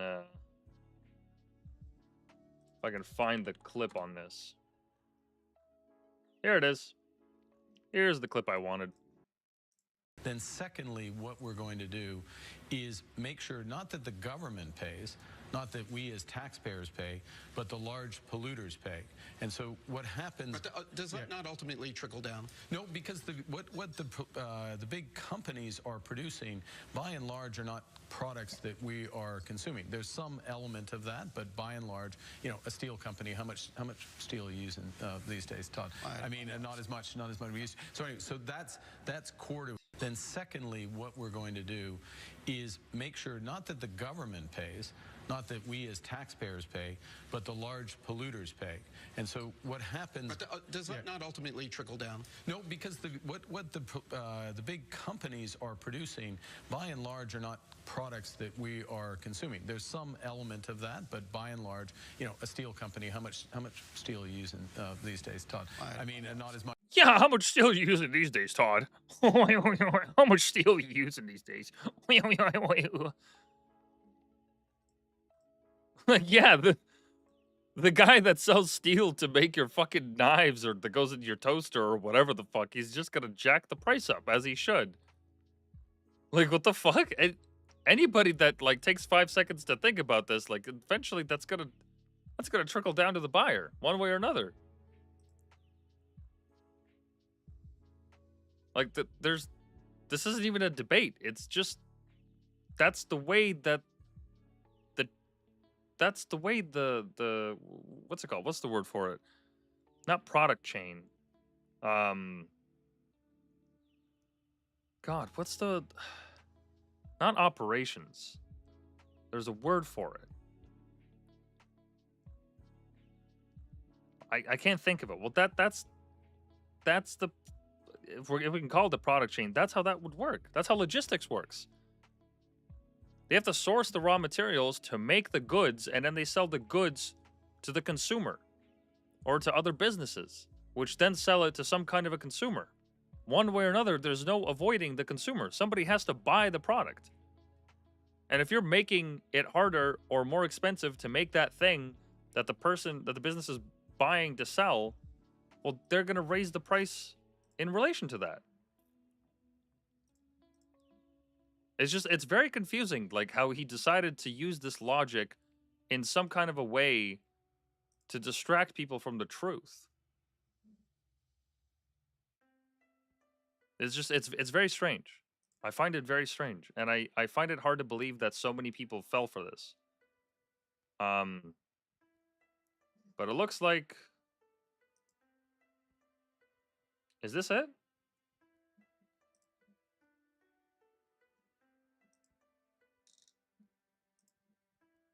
Are they calling it? They already put the green check mark?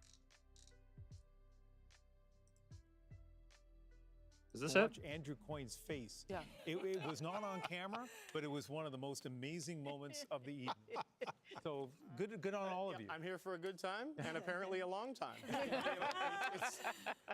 Anyway, that was really nice. I still have my job. Let's go to Manitoba now and start with seat change in the province of Manitoba, where they've been counting for a long, long time. And you can see the Liberals up two at the expense of the NDP, though only one of those two is elected. The other one is leading. But let's take a look, first of all, in the one they're leading. We've talked about it a few times already. Nikki Ashton has been the longtime It's funny because I work for the CBC and I get to keep my job. It's so funny. It's so funny. I get to keep covering for the Liberal government. It's so funny. It's so funny how I get to propagate my bias on a national stage. It's so funny. I still have a job. Yeah, like, laugh it up, dude. Our dollar is worth the same. If I get fucked, so do you. Maybe because he's at a higher income bracket, he doesn't get fucked as hard. But everyone gets fucked in the end. Like, good luck, man. Like, all the people that are cheering on this conservative loss, like, we're doing it at our own peril. The Conservatives are not going to solve Canada or solve all their problems, and that's not at all what I'm trying to say here. But if you want to make the argument that the last 10 years have left people somehow better off or that we're in a better place, even despite COVID and all this shit that we've been through, even taking all that into account, it's just, I find it hard to believe that anyone would truly embrace that idea and think that they are better off. Immigration out of control. You have an erasure of Canadian identity at the hands of groups like Black Lives Matter and anti-colonial groups and all those people that burned the churches down. You have Safe Supply, which is the government-funded program to give drug addicts safe drugs, which they then turned around and sold for actual fentanyl because fentanyl is stronger than the government-ordered drugs, which is real, by the way. Like that's an actual like news story. Let me fact check it again. Were there cases where Safe Supply drugs were sold to drug dealers in exchange for fentanyl? Because this is the argument for the Liberal government. They said, oh, well, at least, like, we want to sell these addicts drugs that are clean so that they don't overdose as much. Which, okay, I understand trying to be sensitive to that, but at the same time, you're still supplying them with drugs, and now it's state-sponsored drugs, which means that our tax dollars are going to this program. And has drug use gone down? Have suicides gone down? Has overdoses, have they increasingly gone down?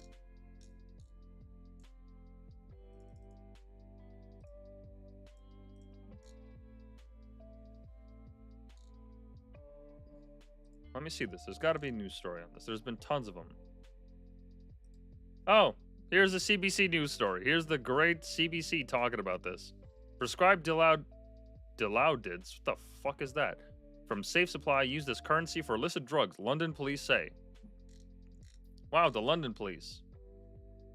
Which seized more than 11,000 8-milligram tablets of Dilaudid, which is a brand name of hydromorphone prescribed to people for narcotic addictions as part of a safe opioid supply program, among other drugs. They found 11,000 tablets in a drug bust. 11,000 government-sponsored drugs in a bust. That's one story. That's just one story. Safe Supply drugs found in raid.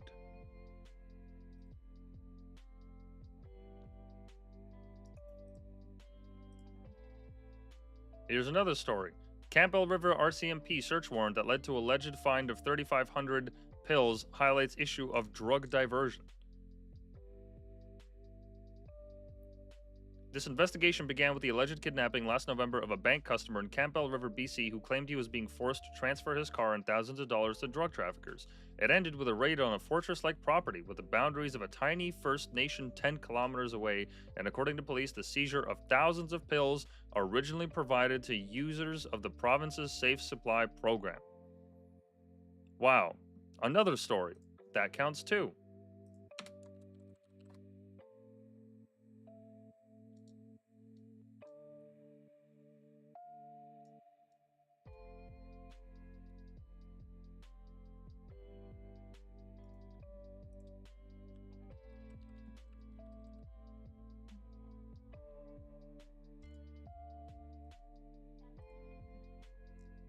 Oh, come on. Where's the other link?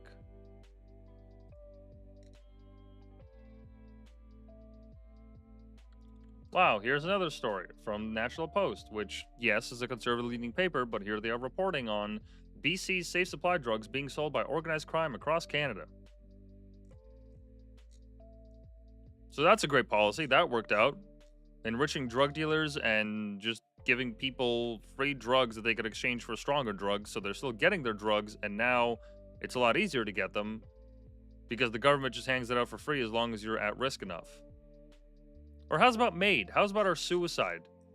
How's about our safe suicide program that nobody talked about in this election, including Pierre Poilievre? What was that story of the wheelchair Canadian?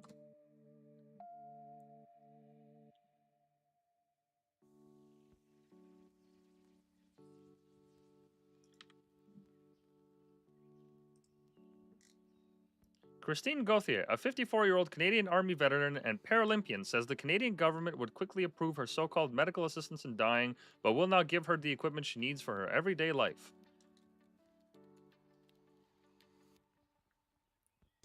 As I am waiting for medical equipment and an elevator, it's been 6 years now, it's still not here. I told my agent I couldn't go anymore, and he told me I have the right to die. Paralympian says Canada would kill her in weeks if they could after she rejected the euthanasia offer. She served with the Canadian Forces and 10 years as a para-athlete. And she was speaking to the agent for Veterans Affairs. She was just trying to get a fucking stair lift, a fucking acorn stair lift. And she was told that she could fucking go to the suicide program.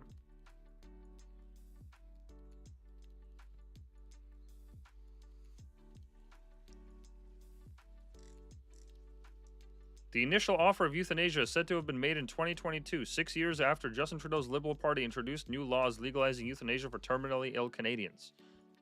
Gauthier claims she was told she had the right to die by a caseworker from Veteran Affairs Canada, a government agency. Responding to the revelations, Trudeau told reporters in 2022, "We are following up with investigations. We are changing protocols to ensure, which should seem obvious to all of us, that it is not the place of Veteran Affairs Canada, who are there to support those people who stepped up to serve their country, to offer them medical assistance in dying." Yeah, you're goddamn right it's not their fucking place. Imagine serving your fucking country in the army and then serving them as an Olympian on a global stage. And your representative, an agent in the Veteran Affairs Canada, an organization that is meant to protect veterans, is recommending that you seek out medical assisted dying instead of getting a fucking chairlift. Fucking Christ. Has that lady not given enough for the fucking country? Insane. And look, her case is not the same as every other case for MAID. I understand that. There's plenty of people that are actually in dire need of this program. I am not unsympathetic to that. I understand. There are some people that are living with absolutely horrid conditions on a daily basis who would feel better if they just killed themselves. That's a reality. I get that. This program was trying to fix that, but it went so far as to recommending a veteran that she should commit suicide instead of providing her with a fucking chairlift. I understand that this is an outlier, but the fact that this even happened is indicative of the problem itself. So this government, right, that's pushed policies like this for all this time, and the CBC commentators are laughing and joking that, oh my God, we get to keep our jobs live on the air. Ha ha ha, it's so funny, we get to keep our jobs. That's great. I'm happy for you. I'm happy that you get to keep your jobs. That's fantastic, because that's what fucking matters. Not where we're headed as a country, not what we're going to do regardless of Trump, not where the economy is headed, not the fact that we're providing drugs to addicts only to then find them in drug raids. No, that's not important. What's important is that we get to keep our jobs at the CBC.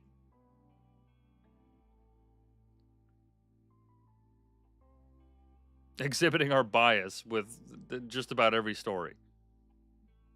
Like that's what's so frustrating about being a Canadian right now, because whenever you mention this stuff in polite company or bars or wherever, like just strangers, you really have to gauge the conversation and see how they react, because a lot of people are on board with this kind of stuff. And these opinions are so divorced from reality that, in my opinion, I think they're so ideologically based and people think that their ideas are representative of who they are as people, they tie themselves to these political ideas instead of remaining fluid and trying to live up to some more eternal ideas like freedom of expression or freedom of assembly or freedom of association or any of these foundational things, that the ideology just seems so much more attractive, and so they don't care that we're paying the consequences. They don't care that they can't afford a house as a newlywed couple, or that rent in urban centers is at such a bad spot that people are living 6 to a room.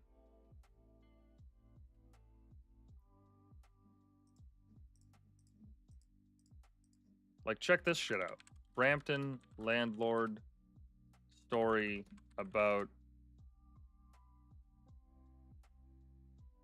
people living in basements. See if we can find some horror stories.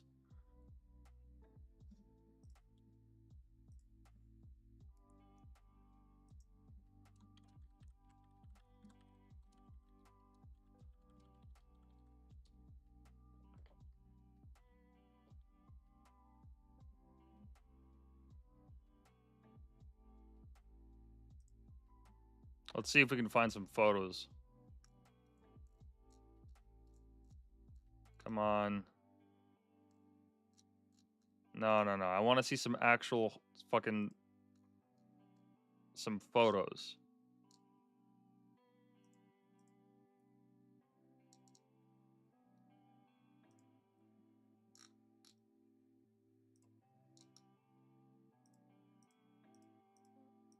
Oh, there's got to be something, man.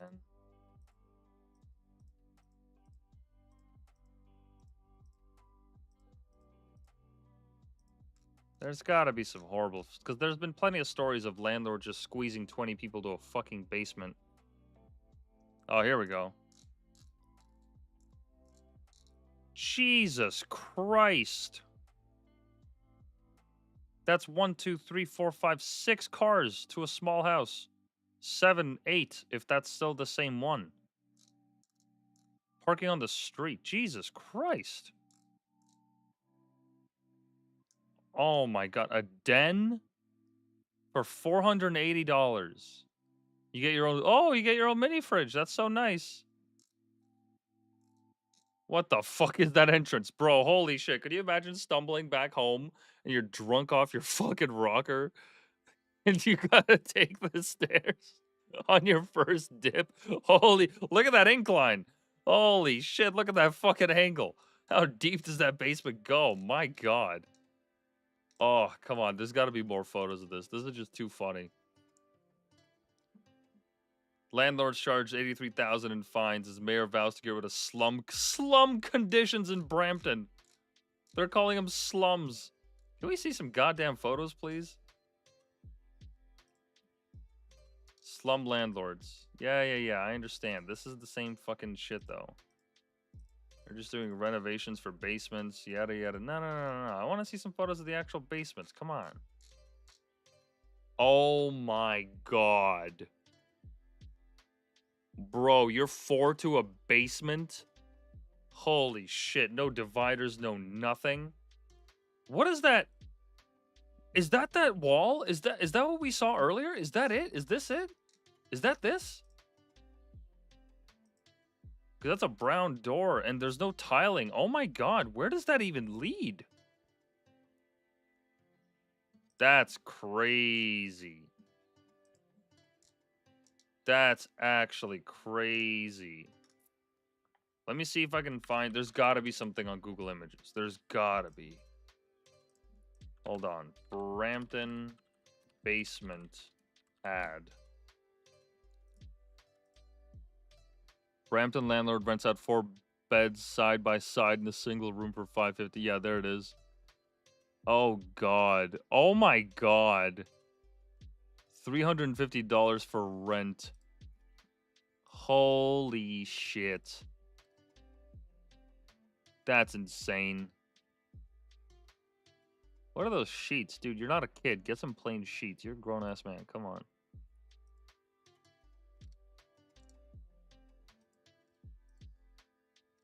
Oh no, no, I'm getting pictures of like realtors and shit. No. Basement.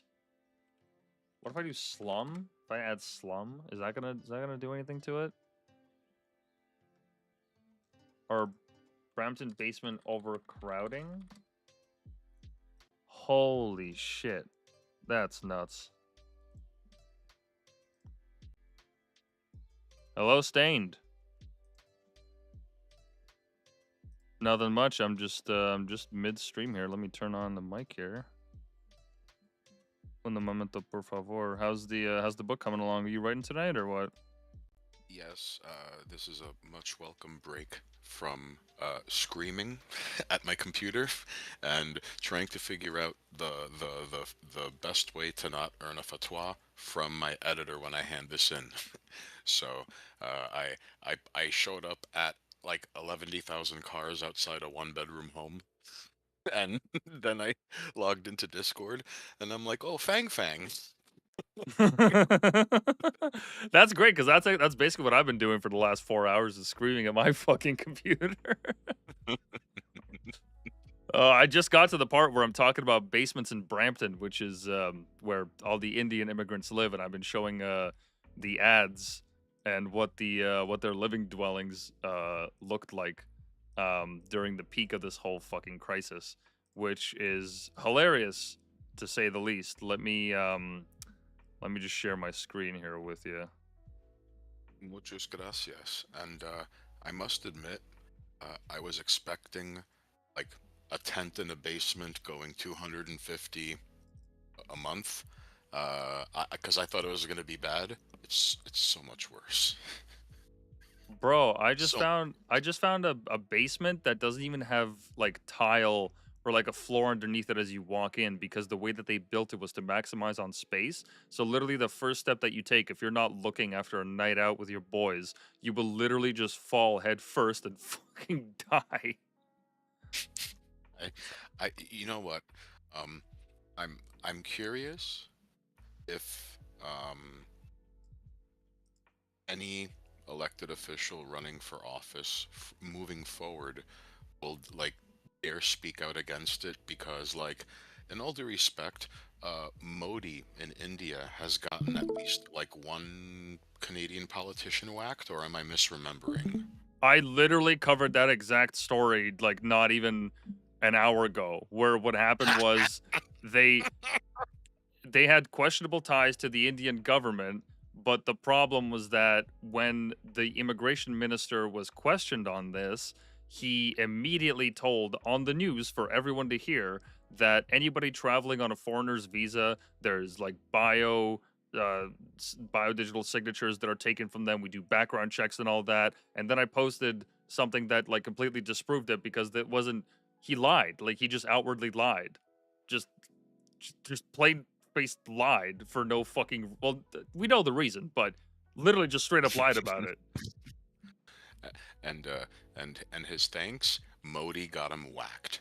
And I think Modi's going to be whacking people in my country because funny face Kash Patel is head of the FBI. Yeah. Like I just, it could have been worse. Imagine an Indian pope.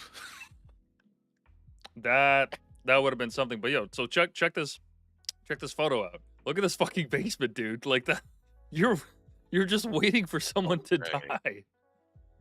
That's incredible. That's like before a cutscene in Resident Evil 2 plays. You walk up to that and press X before you regret not saving your game. Dude, I found one that was even worse, where it showed like another angle of it. Let me see if I can pull the image up, because it was even worse because it didn't even have the tile there. There it is. There's the, yo, look at this. It's a floating door. What the fuck, man? Four to a basement. You have to crouch jump to get outdoors. It's insane. They were doing this for $350 a month. Oh, you know, it's impossible to ignore. In some areas, like obviously in Brampton, it's like the Punjabi version of the Haitians in Springfield, Ohio, minus eating cats, but Like, and not as stinky, but there's a lot of money to be made from this. Like, lest we forget. Yep, I was literally talking about this as well. How the immigration crisis, as we've increased the Canadian population by 10 million in such a short time, has essentially benefited business owners because now they get to hire people on the cheap with questionable immigration status that will gladly take any amount of money because it beats fucking 10 rupees a day or whatever the fuck they used to make back home. So they'll gladly take it, and whatever abuse they have to take, they'll deal with that too. They'll take all the overtime and as many hours as they can, and either send it back home or use it here. Like, I checked the Uber stats, or like the gig worker stats for Canada in 2023. 53% or like 57% of all gig workers were new immigrants. Oh, it's not just that way in Canada. Like, even as like which kind of scares me actually. Even as far as Portugal and Spain, even as far as like parts of Scandinavia. Like, if you order delivery on Uber Eats, it's a coin flip if it's going to be a Pajit or not. Yeah. And I remember on Twitter there was this one lady that she complained about it because she was like, I was expecting some woman in a hijab as her photo, and then this guy showed up, which is really dangerous, and that everyone called her out for being racist. And then literally the next day, an incident happened where an Uber Eats driver like sexually assaulted the customer, and the person that made the order didn't think anything of the person that was coming by because it was not their face or their name or anything. And so then people were like, here's a direct example of where this goes wrong. And you guys are calling them fucking racist. Like, what is wrong with you? Okay, well that balances out the racism. Now we're back at zero. What's the problem here? Yeah, like what the fuck? Just okay, hang on. Just give me one moment. I want to share something with you. I was Please do. doing some editing. Give me 1 second. Hang on.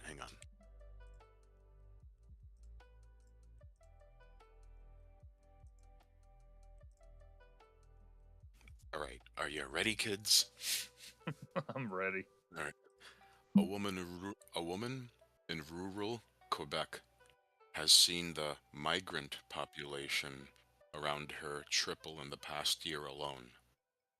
It clicked just how bad it got when she started seeing grocery store carts in random yards far from their stores. Off in Ontario, a man is walking through a park in Burlington and sees hundreds of Muslims facing west in prayer on their rugs. A Canadian serial killer is declaring asylum in the United States. The ICE agents dealing with him and the paperwork involved are in stitches over every answer he gives, like, oh, everybody is sick of Pac-Mans and Hindi poos. I'd say there are at least 24 budding serial killers in the making back there, he sighs in an exaggerated hoser voice.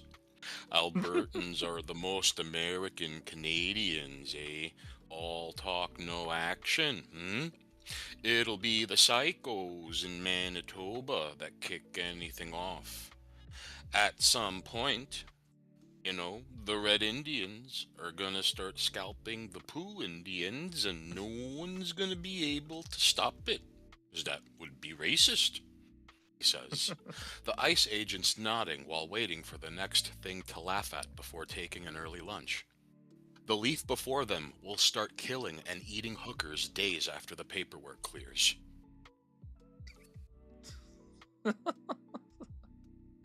That's a, you know what? Here in Canada, I don't know if you're familiar, we have these things called Canadian heritage moments.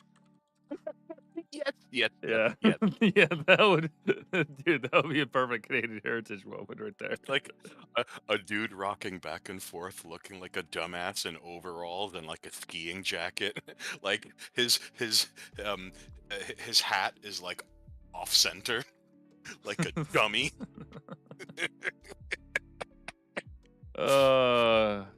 God. Yeah, not looking good. It's not looking good for our government. I think the libs might have they might have clinched this. The last numbers that I looked at, it stands, the CBC is crashing because it's fucking god awful, but everybody's reporting like liberal majority. The votes haven't stopped, or like the counts haven't stopped. So who the fuck knows? But not looking good. Now, excuse my ignorance, but if you're repeating anything, I apologize. But as a burger, I am wholly devoid of the world outside the United States. Like, every country outside of America is taught about the world, and in America, it's like, Mayor McSlam had this for breakfast. Up next on Fox News. Now we're gonna dance on the skulls of little children. Buy shit from Amazon. You wanna watch the WWE? If you're not gay, it's illegal to not be gay. And like, that's American news. So we don't know about the world outside our country. I mean, that's fair. The new Whoppers out, we lose all collective memory. Yo, it's like there could be like a hostage negotiating mess happening in the World Trade Center, and the guy is like, I'm going to feed the black cube and open the void once again. And then like they release a new McRib and everyone forgets about like the abyss that has appeared over Manhattan. Well, yeah, have you seen this clip of the CNN? Do you know this one? Where they're like covering the war and then Applebee's. The dude in the jeans dancing. It's the best. It's the best thing in the world. Yeah, but I get your meaning. So basically, we have a similar system to yours, where like you have certain districts where you have representatives like governors and what have you, but you do have like a federal like vote. Like when you go to the ballot box, you vote for the president. Here, it's members of parliament. So if you just happen to live in a liberal riding that's always been liberal, while your conservative vote isn't really going to do shit unless somehow your neighbors all around you decide to also vote conservative. Like that's really the only way, is if you actually turn your riding around. So as a result, Canada essentially, I just had this up one of these tabs here. Yeah, so they have all these ridings, most of which are concentrated towards the southern border, obviously, because more people live there, so they have to segment them. And so if you win your riding, that's a seat that you win in Parliament. The more seats you win, the more chance you have of a majority. But governments can enter into, or parties rather, can enter into deals where, like, the Liberals and the NDP in the last government, they entered a deal where the NDP were basically like, we want to push for our socialized medicine programs. So if you support those, we will support your vote. Because anytime that a new budget is tabled or anything like that, if there is a high enough percentage of people that disagree with the budget, that's called a vote of no confidence, which then automatically triggers an election. And so to avoid that, the NDP, their leader, has actually come out, and he has admitted this on camera. He has come out and he said that the reason he did not vote against the Liberals is because he was quote unquote afraid of what the Conservative government would do. So despite the fact that Trudeau was arguably, if not statistically, the least popular prime minister, or among the least popular prime ministers in Canadian history, he decided not to vote because it was in his best selfish self-interest to deny the vote of the people and to push for his party's policies. Which, fine, I get it, that's politics, but to come out and say it so brazenly is fucking ballsy, especially for a party that has gotten how many seats? They have, what, 3? 8? Like, they're nothing. Damn. They're nothing now. Yeah, the NDP have completely dude, they're behind the Québécois. And the Québécois leader came out in the debate, and during the debate he said, I am not running to be prime minister. I am just here to advocate on behalf of Quebec. Like, he just said that full front, and the NDP is below them. So is it safe to say that Quebec is more popular than the NDP right now? In Quebec it is, yeah. I mean, the rest of the country, who the fuck knows? But by leading those numbers, yeah. So they entered into that deal, and so the Conservatives were like, well, fuck, we're just gonna, remain as the opposition, and we're gonna voice our discontent with what you guys are doing, but we're not really in a position to do anything. And so what ended up happening... Sorry, go ahead. sorry to interrupt. Just so I could draw a line between America and the rest of the world a little more. Do you guys have voter ID laws? Like, do you have to show like a government ID, and they make sure you are who you are to vote? Like, are felons allowed to vote by mail? Like in some places here? I don't know about the rule about felons, but that actually brings me to a great scandal that I did not cover at all actually this stream, and this is great that you mentioned it because there was a gentleman who Oh hell yeah! in the provincial election, um, he went to like 8 different polling stations, uh, told them that he did not have authorized ID and whatever he provided was essentially enough to get him to the process. Now, the process was officially you would present your ID at the provincial election, which are essentially our states, and you would give them your info, and then they would pass you an iPad where you would sign that I am such and such, and legally my vote is binding, and so on and so forth. And if I commit fraud, there's all these legal boundaries and all this shit.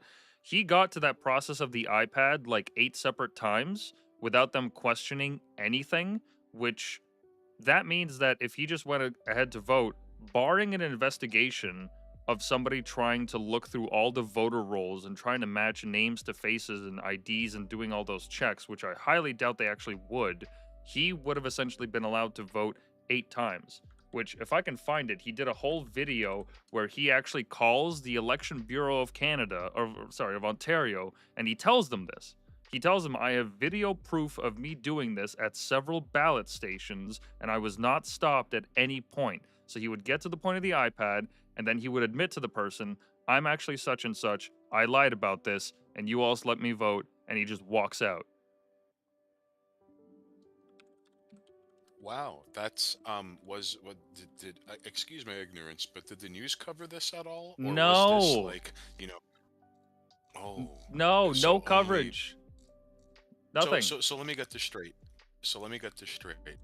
Um, he recorded multiple instances of committing voter fraud on camera, and I'm not saying he gave himself up, but like, think about it. If he had gotten arrested, it would have made the news because someone there would have like, why is someone at a polling place getting arrested? Like, do you see how many times they have to not arrest him to make the story quiet down? Like, does that make sense? Yeah. Like enforcing the law will only prove his point and then bring scandal. And the only way out is to just let him keep committing voter fraud. Yeah, he was this like independent YouTuber that did it. He wasn't even like a big name. He wasn't like a journalist. He was literally just some guy in his room. And now I'm having a real hard time finding the video because I wouldn't be surprised if he scrubbed it. Like it was up for a while. Ooh, did you think someone knocked on his door? I wouldn't be surprised because during the convoy, what they did was exactly that. They would go around and knock on people's door and give them instructions on how they can protest in a very civil manner. And they did this based on Facebook posts that people made on their private pages. So if the RCMP can do that against some fucking truckers that are not, like, they're not physically hurting anyone, they're just honking and you don't like that, then I wouldn't be surprised if he also got a knock on his door being like, hey, you can't do this or you've been charged with election fraud. Because I can't find any mention of it anywhere. There's just one screen cap of his channel, but there's nothing. Even Twitter doesn't have anything. I'm genuinely surprised by this because like there was video of this. I'm tempted to suggest. Oh, found him. Suggest if maybe on the way back machine, absolute worst case scenario. I mean, I'm that's just like absolute extreme. But give me one moment. Hold on, one moment.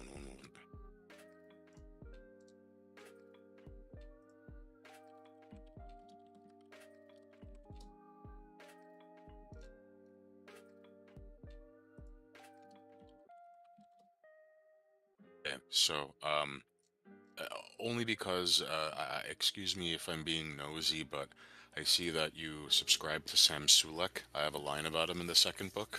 Oh hell yeah! Sam Sulek's heart will explode from all the steroids, and I hope it'll be on the live stream. If he keeps doing what he's doing, if he keeps doing what he's doing, it'll happen before his 28th birthday. Include me in the screen cap. Yeah, I don't know if he's daddy or not, but that guy's fucking huge. He's another fucking species, man. That guy is something else. Oh, but part of his appeal is that like he is simultaneously both ends of the bell curve meme because yeah, he'll sometimes say grug shit, and then sometimes he'll say like unusually deep and profound things, like before going back to like chugging a gallon of juice between sets. And I remember one time someone was like, "Why are you drinking that? Like it's just sugar and water." And he said, "Oh, I need the calories, man." And it's like, have you not seen what this man eats? Like this is it's I'm telling you, dude. Age of 28, his heart's gonna pop like a zit. I mean, if he keeps going this way, then yeah, there's only so much you can do with your body until it just fucking gives out. I will say though, like the if you'll allow me to run my mouth a moment. Please do, please do.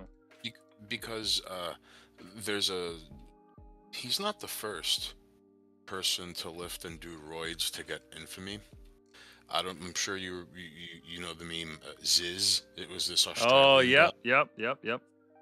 We're all gonna make it, brah. And he was on vacation in Thailand, and a combination of roids and drugs while in a sauna, I think, did him in. Yep. And I hate to say this, but like he did steroids, but he's still heralded as a hero. And like I never understood that. Like I'm because we get into this weird separate the art from the artist argument, but he's not even a fucking artist. Does that make sense? Because like the positivity of we're all gonna make it, brah, and like look at him being like a little scrawny fucking wog in Australia to like this shredded. He looks like Urian from Street Fighter 3. Like that was the physique he had. And like that's fucking terrifying, especially if you look at him like from when he was a kid. Um, so, anyways, I just find it fascinating because like Sam Sulek exists in the same like realm as him, and more like I would argue Sam Sulek's on roids, but like he's clearly a very wholesome and genuine guy. And I remember one video where like he had his brother in it, and he was like, it was my brother who convinced me to start like recording stuff I would talk about while lifting. And like that's so he's clearly not a sociopath. Like he seems like a decent enough dude. Like I would totally get kicked out of a Korean all you could eat buffet with him on cheat day. Totally would. Like there's something about like I understand getting older and using like testosterone replacement therapy because there are very few natural ways to raise your testosterone, and like surprise, like not getting enough sleep and not eating right and not being active and even not even getting sunlight can affect your testosterone greatly, and that in turn affects everything.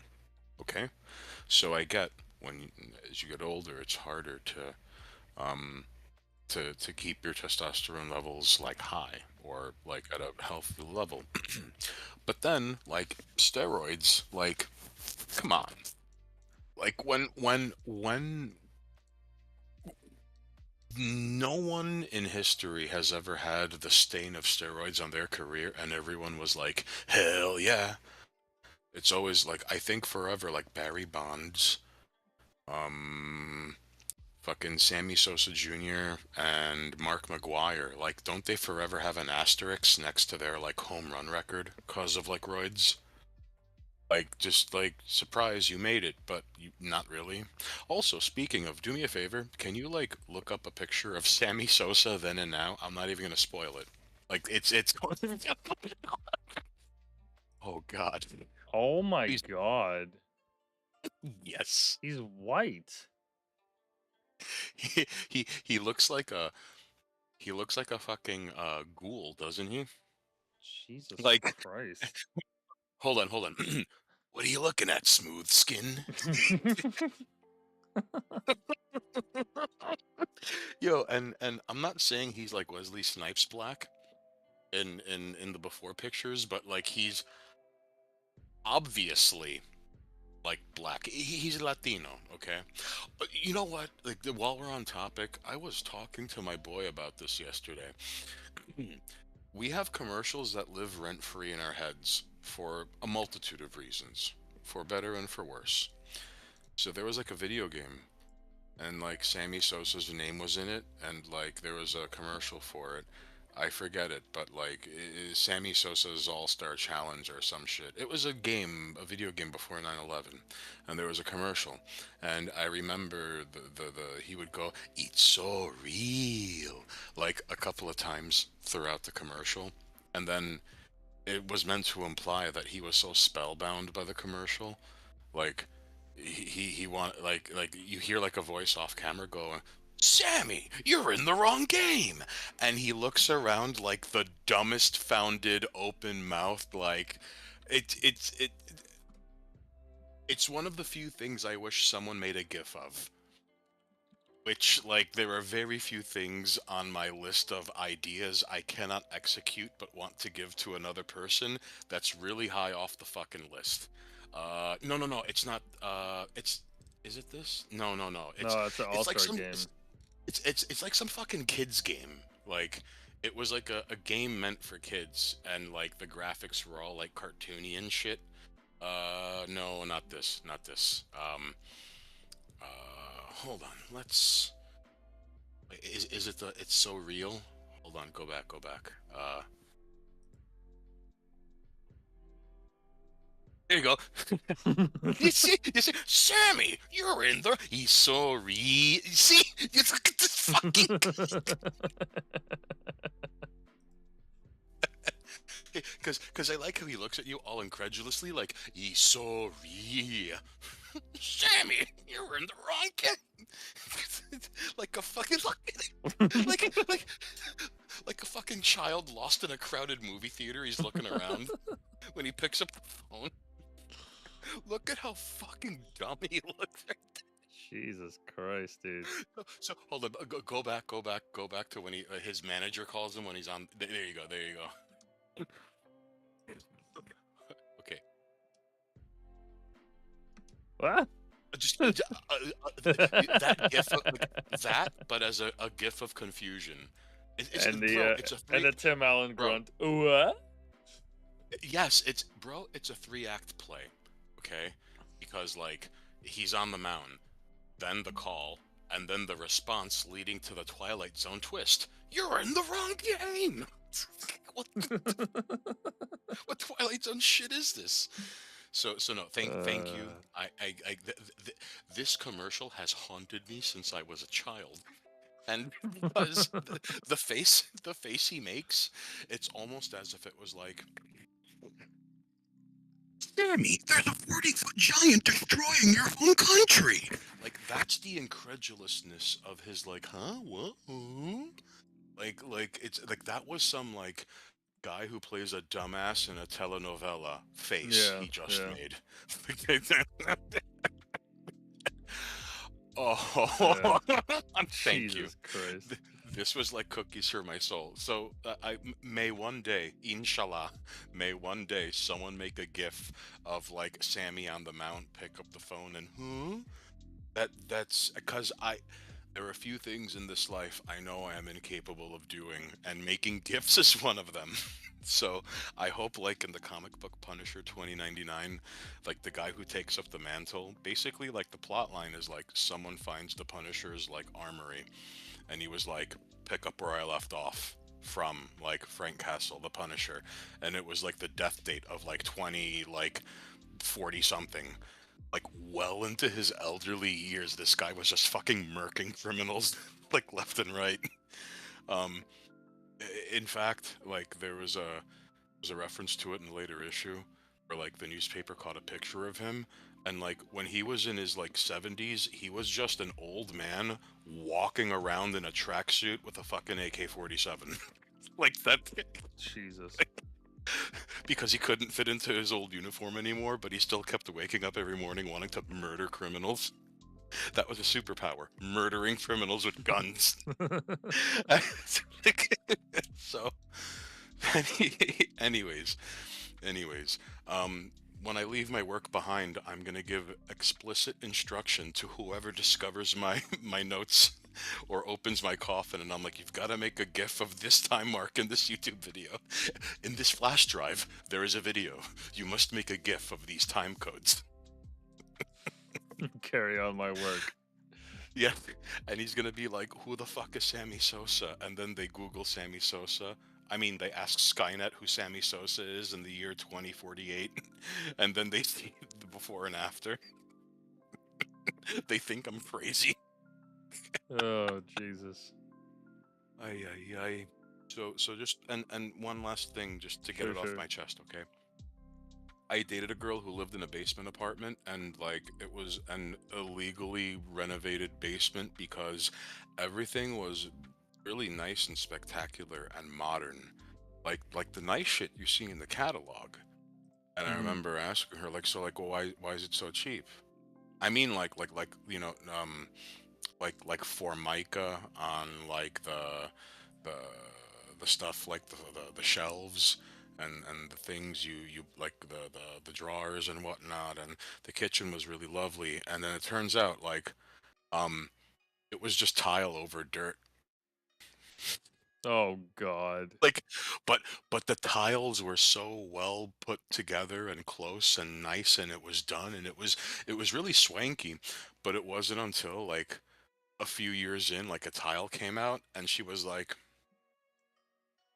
"Oh, that's the earth. That's not the floor. That's the earth."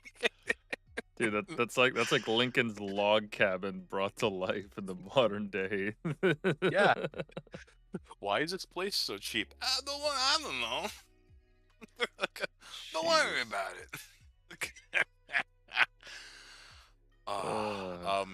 But real quickly, Um,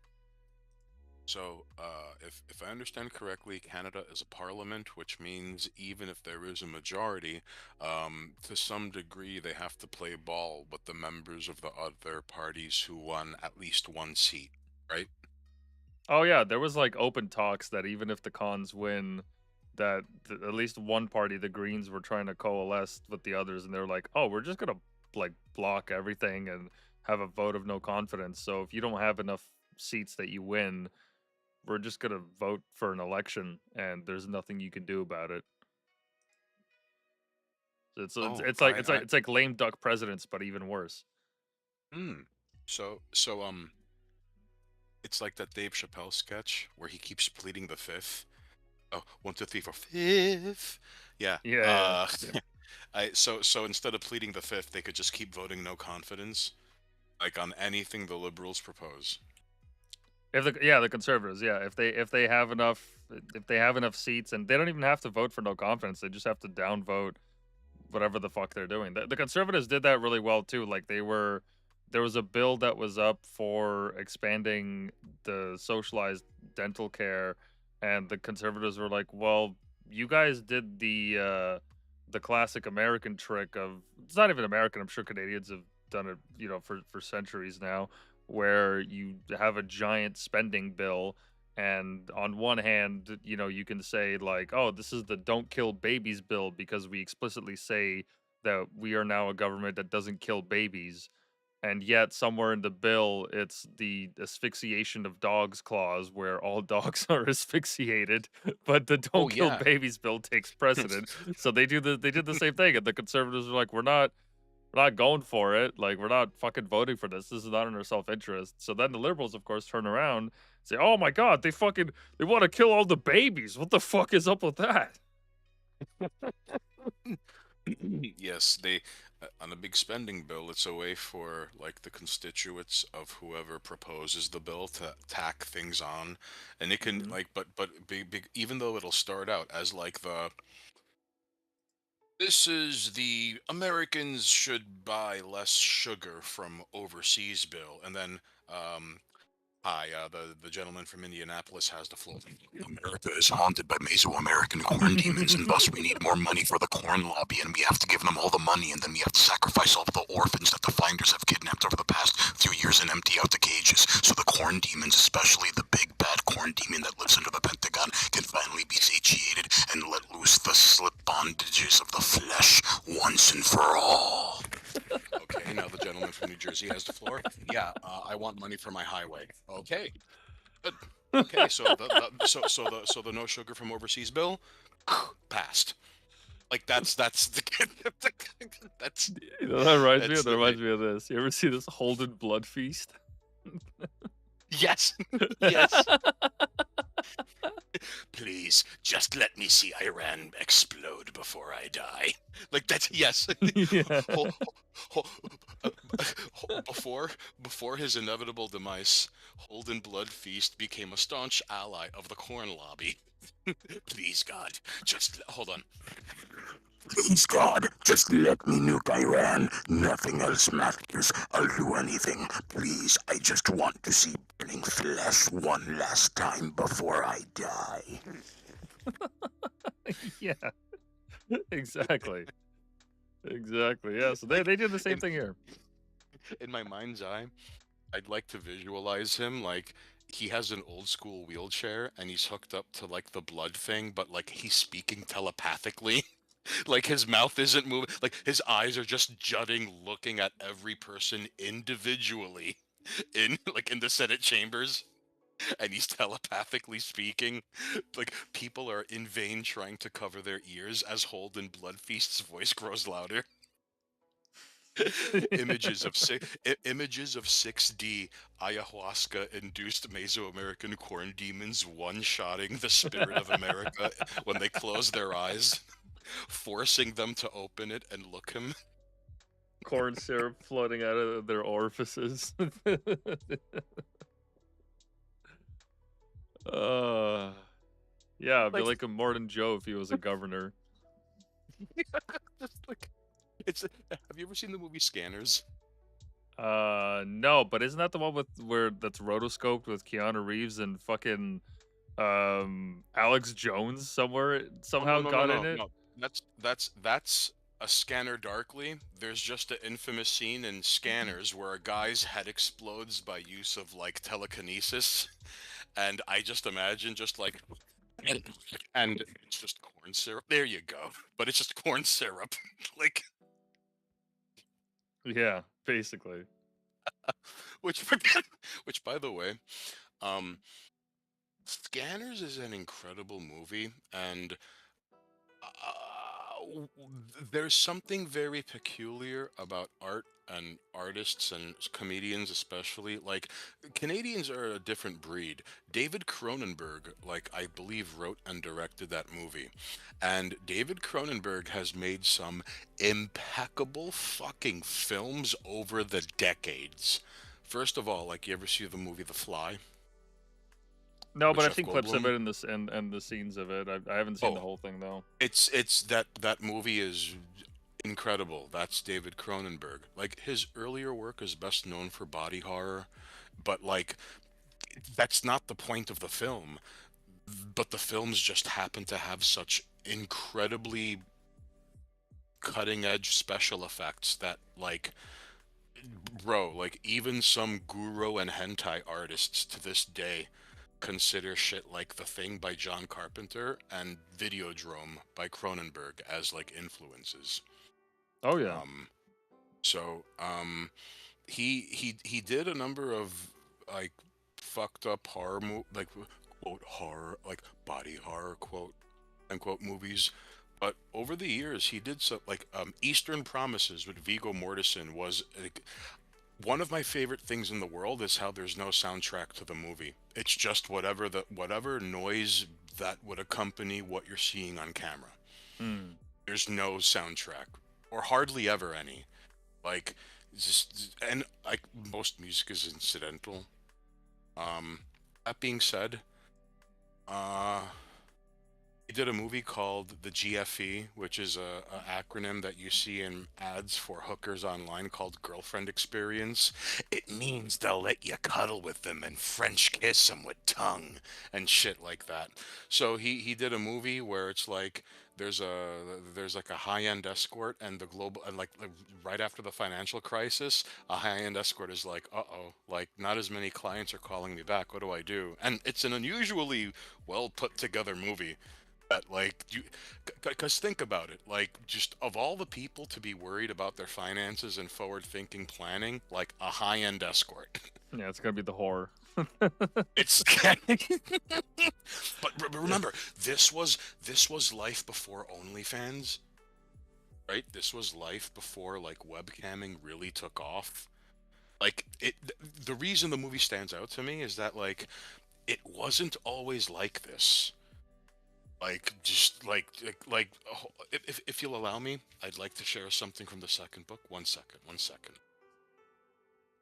It's like that scene in Wolf of Wall Street where not Michael Burry, but Steve Carell's character realizes it's a bubble because those fucking uh, frosted tip fags start like gloating about their Mercedes and shit because they're selling subprime mortgages to immigrant Yes. families. It's like hookers, but except they like have like Lambos and shit. He goes into a strip club and Yes. walks out. There's a bubble. Yes, yes. Okay, okay. E-girl, have feet, earn more money than a doctor.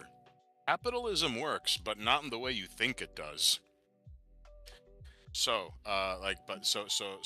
there's a bubble. You know what else is a bubble? When, like, I think women, when the Hawk Tuah girl did a meme coin, that's where Steve Carell runs out like a crypto group chat going, "There's a bubble!" Hang on. I want to show you something, okay? Hold on. Yeah, just a quick side note. I've seen posts on Twitter where like strippers will comment like, "Hey guys, we're in a recession because I noticed that like my regulars are not coming in nearly as often." And then some economist chimed in. And he's like, "Yeah, actually, things like the strip clubs are actually really good recession indicators because that's like the bottom of the barrel when it comes to men spending their money. So if they're not even spending money at the strip club like that, that's an actual concern. Like forget the fucking S&P 500, forget Jordan Powell or whatever the fuck his name is, forget the Fed. It's happening at strip clubs first." Oh, yeah, dude. Like, okay, so, like, have you ever heard of the Big Mac Index? Yes, I have actually. And Yeah. and if I brought it up when we were on a stream, I apologize if I'm repeating myself, but to anyone listening, TLDR, comparing the purchase power of a currency relative to the cost of a Big Mac from one country to another, it reveals quite a bit of information. So, another indicator, like strip clubs are a great indicator, all right, of the economy. Like, you know what else is? How much a hooker charges for an hour in the country they live in. Mm-hmm. And these are because like look at how bad things are and where open out loud discussion of the economy isn't allowed because I mean according to the news like we're like 18 years into a recession that changes shape like a werewolf and it's never a depression and it has all the hallmarks of a depression but it's a recession so that means it's not a depression. Like look, I'm gonna give you watery diarrhea from a camel's asshole and I'm gonna put sprinkles on it and I'm like, you want some ice cream, Whitepill? I mean, I have a clothespin on my nose and I'm trying not to look at it. The flies are already here. You want it in a cone? Yeah, So that's right. So hookers are the cost of a hooker is why you gotta respect your local pimp. So so no, the girlfriend experience is a wild movie because like one, this was before camming was a thing and OnlyFans and yada yada yada. But two, like right as the shit hits the fan, like who's the first person to notice? Like a high-end hooker.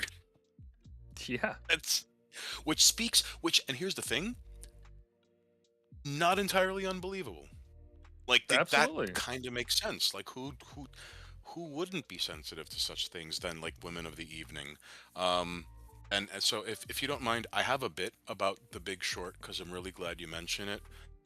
If you don't mind, I want to read something about that. But before we get there, please excuse me. I'm gonna read off some following things about Canada and Canadians. Okay. Nothing personal, White Pill. Hopefully, one day someone will cut the internet wires going into Canada. Uh, uh,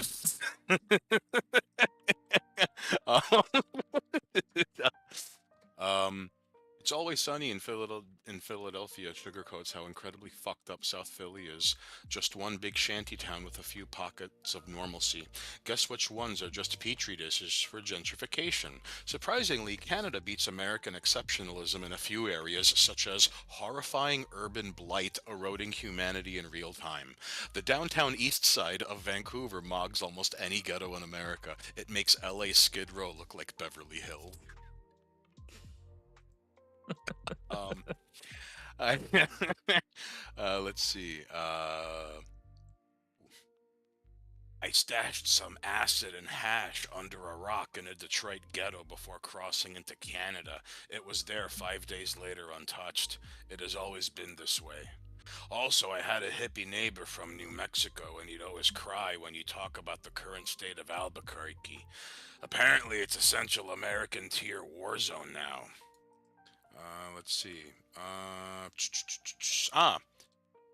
Edmonton, Alberta, in Canada. The whole place has an industrial, evil energy.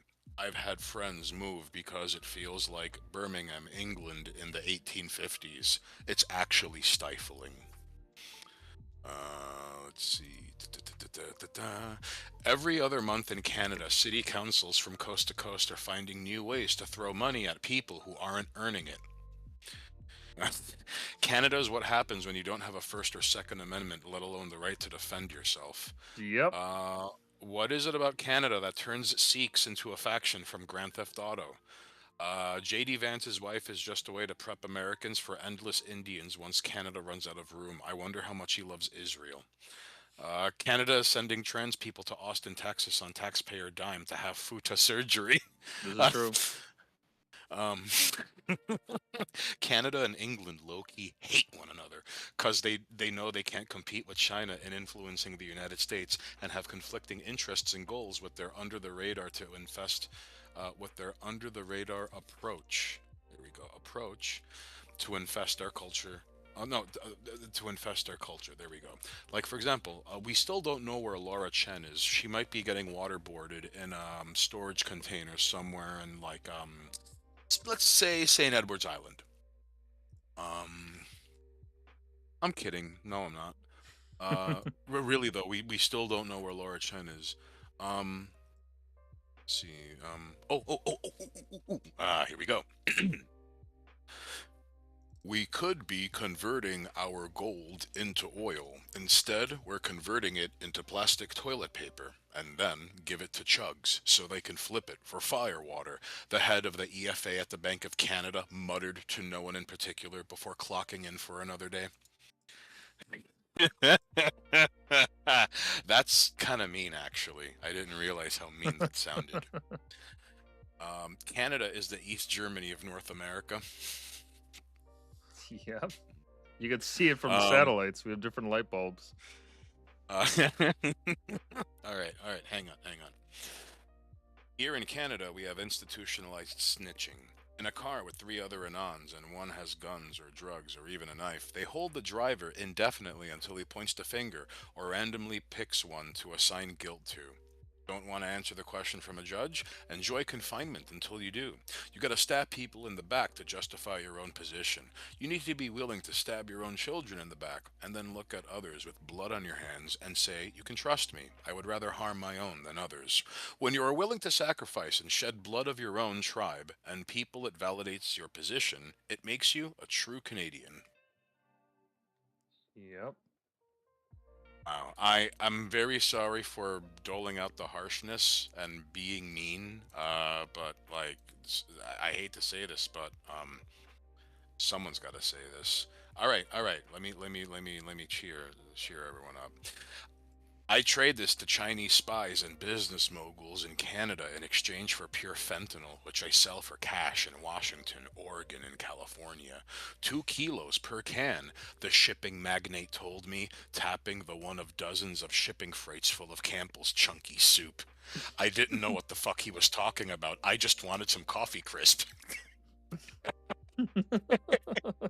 Like, imagine meeting some mobbed up shipping mogul in Canada and he's talking about trading Campbell's luxury soup for Fent, and you're like, I thought you were the coffee crisp guy.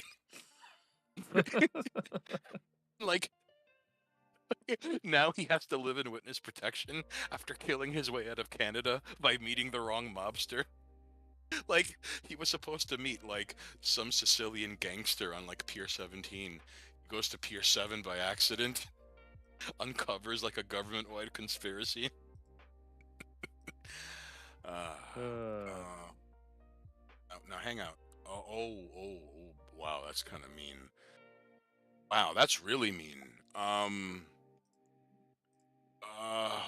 Ooh, okay. There's nothing personal, okay? Of course, yeah, lay it on me. These are all just jokes. Imagine all the immigrants who fell for the meme that Canada would be a great place to live if they can suffer like the rest of the people already there. You invite them over to help with your collapsing population and tax base. The least you could do is house them. Yeah. Yeah. Dude, the amount of videos that have been popping up of people are like, I'm getting the fuck out of here. Fuck this shit. Dude, I work with a woman who's like, fuck this. I'm going back home to the Philippines. I can buy a fucking mountain there, which is exactly what she's doing. Oh, Yeah. good. Like, and this is something people don't understand, that, like, it's not, like, it's more common than you'd think, where, like, a guy comes here and works like a dog for 20 years and then goes back home to build a house on the land he purchased from the government. Like, Yeah. that's a thing. You know what? This is something I think about in my country. I wonder what the numbers are in yours. I long for the day a man runs on a platform in America on, like, some, like let's say, like, senator or congressman, and he proposes that all the money that gets sent overseas, like through Western Union or remittances, are taxed. Stop and think of how many Chinese and Mexican illegal immigrants in America send money back home. Okay? Stop and think of how much money Indians and Chinese are sending to their families back home in Canadian dollars relative to rupees, or, like, what do they use in China for money? Bug shells? I don't know, the yuan? Yeah.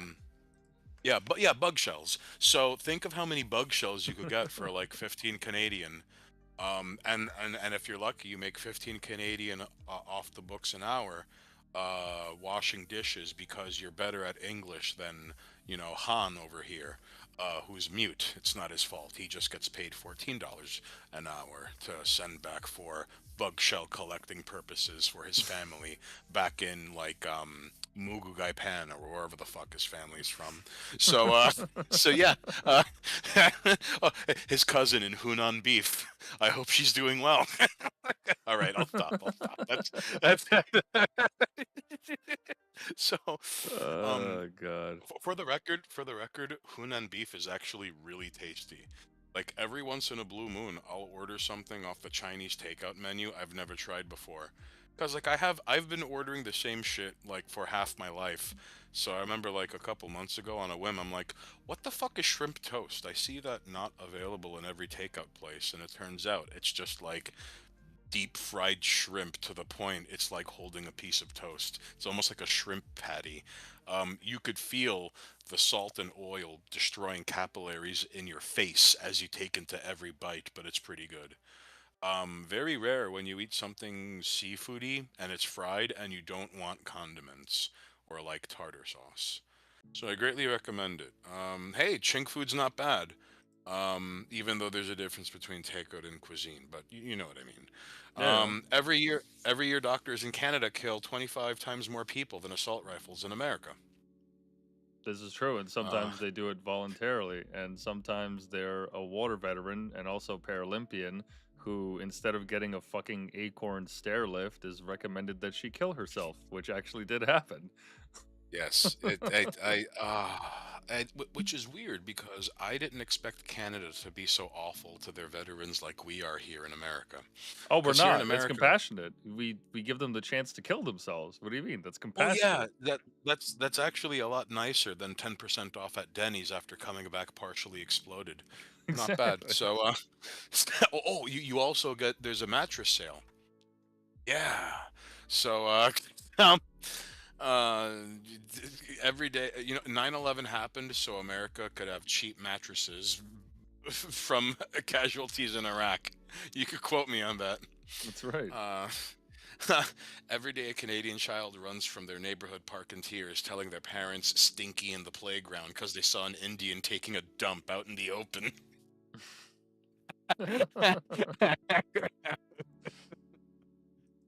She's a 10, but she's French Canadian. That's a toughie. That's a toughie. And then, like 100 pages later, she's a 10, but she's Canadian. You know what? That's fair. That's fair. No. For what it's worth, though. For what it's worth. No. It's sort of an acquired taste. There's a line in the first book to the effect of like funny looking cute outpunches hot more than sometimes, especially if it's like your kind of funny looking cute. All men, and I'm sure women are actually much more prone to this than men. Women are much more forgiving about how a man looks and even what they look like when their clothes are off. If just by how they make them feel, and even if they could just make them laugh. I'm dead serious. Like Oh, women are absolutely. are, Yeah. are much more forgiving than like men would be led to believe. So sometimes a guy has a certain type, and like the heart wants what the heart wants. Like I like it like the guy who edited the first book. If you were to give him like a tall, like horse-faced looking girl that looks like the daughter of a farmer, he would take her 9 times out of 10 over like any exotic model or any like you can't tell what nationality I am, but I'm fucking hot type looking girls. Yeah. Big titties, big asses, like a fucking $700 an hour Dominican hookers that operate out of a 3-star Midtown Manhattan hotel. Right, that if he gets the horse-faced Scandinavian-looking farm girl, like he goes weak in the knees. Like, and they have to be like kind of androgynous looking too. Just a little Like, bit. yeah, just but like when he sees it, like that's it. Like all gloves are off, and like so. That being said, like a woman like Nev Campbell doesn't exist in America. But if you think she's cute, like that's like a funny looking cute way up your alley. And I've met Canadian girls that kind of look like Nev Campbell. It's actually funny. I dated a girl who was half Sicilian, half like Anglo honky Canadian stock, and she kind of looked like a cross between because like Sicilians are cousins to Greek Hmm. to Greek people. So she looked like a cross between Nev Campbell and like the really hot Greek girls that are dressed modestly going to church on Sunday. I Huh. just and right. So like some Canadian broads, it's not always a bad way, but like if I've mentioned this on the stream, white people in Canada look different than white people in America. Ain't no niggas here that look like John Candy or Mike Myers or the cast of SCTV. Like, not really. Yeah. Like, that's not, like, except maybe Rick Moranis because, like, he's Jewish, but, like, you could easily mistake Rick Moranis for, like, some Jewish guy in the Lower East Side in, like, the 1970s or 80s. Or, like, people look like him still in Brooklyn. So I guess like that's the only exception. I'm not saying that to go like LOL Jew. No, I'm just like of all the people on SCTV. Because like even the women look distinctly Canadian to me at least. She's a 10 but she's Canadian because like objectively she's a 10, but if she's not your type, it's pointless, you know. And to kind of circle back to she's a 10 but she's French Canadian. I have never heard a story of a woman learning French to date a French Canadian man. It is almost always a an Anglo or a non-French Canadian man learning French to date a French Canadian woman. It's always the other way around, right? Yeah. Well, that from what I've Yeah, heard, yeah. I don't know of any broads that would go that far. exactly, exactly. I mean, they'll fuck them, but they won't learn French. Um, American women be like spread their legs for anything with an accent. Imagine I said the asterisks out loud. Uh, so here we go. Ooh, okay. Here's something. Uh, okay. World War I Canadian soldiers were infamously deranged. They massacred a lot of German soldiers trying to surrender. The Krauts used to call them stormtroopers. In their defense, they came from an environment which basically no violent conflict whatsoever occurred, and then were dropped into the combat zone that inspired Tolkien to create the land of Mordor. They were also among the very first people to be attacked with mustard gas. They didn't even know what it was at first. It does grotesque things to guys hit with it, that gas. Men who watched their friends, cousins, and brothers choke to death on that shit after a lifetime in which a hockey game was the most violence they'd experienced. They kind of went insane.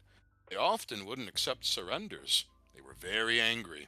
After the war, and even before it fully ended, the Empire and the Entente side in general had to admit that the Canucks went overboard. Yeah, it's not the list of war crimes. It's not the Geneva war crimes. It's the Geneva checklist. I- yes, yes. Just real quickly, me. Why does that actress look like she's Canadian? Is she Canadian? She looks off. Pixel flip. I actually don't know. I did see she got the handsome Squidward beauty work done though. Her chin could make a diamond blood. I like how handsome Squidward is now the standard for like things like overhauls or plastic surgery.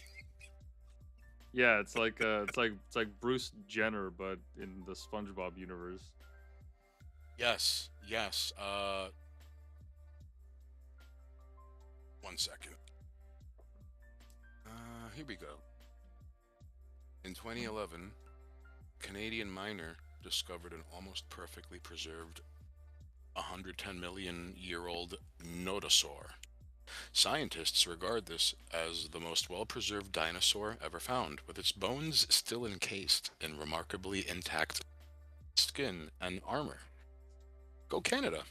Um, Today, a Canadian installed Spotify and started scrolling for stations. Half of them are Punjabi. I believe it. And that dinosaur bit, I actually at the beginning of the show today, um I covered a little bit like of trivia regarding dinosaurs. Canada's apparently responsible for like 15% of the dinosaur supply in the world, which is like not a fact that I really hear all that often.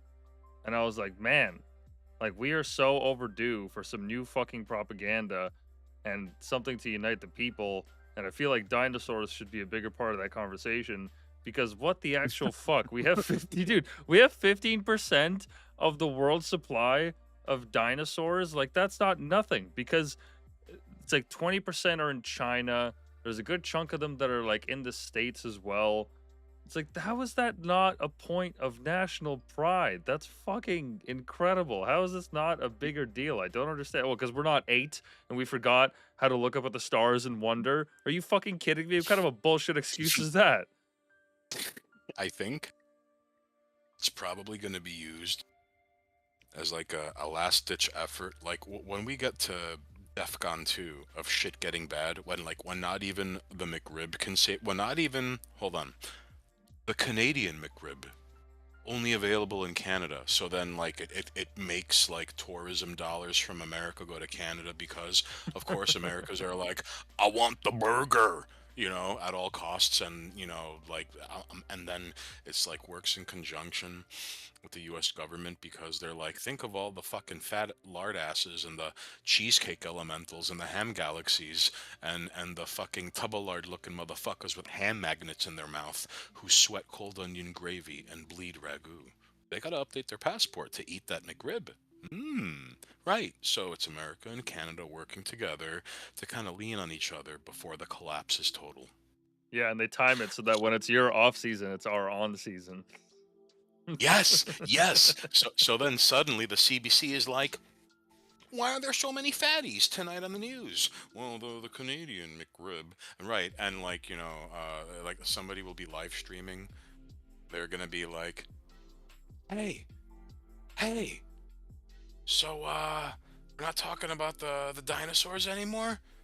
What's up with that? And he gets extraordinarily renditioned and black bagged like on live stream. And like the CBC has to pretend like it never. In fact, like there'll be like a. I don't know if you remember this. There was an incident in like 2007 where like some elected official was talking somewhere, and a guy just started yelling in protest about some shit, and security was like trying to stop him, and he wasn't having it, and then he went, "Don't tase me, bro!" Yeah, and he yeah. proceeded to get, and he proceeds to shriek. Yeah, Okay. it's hilarious. It's so good.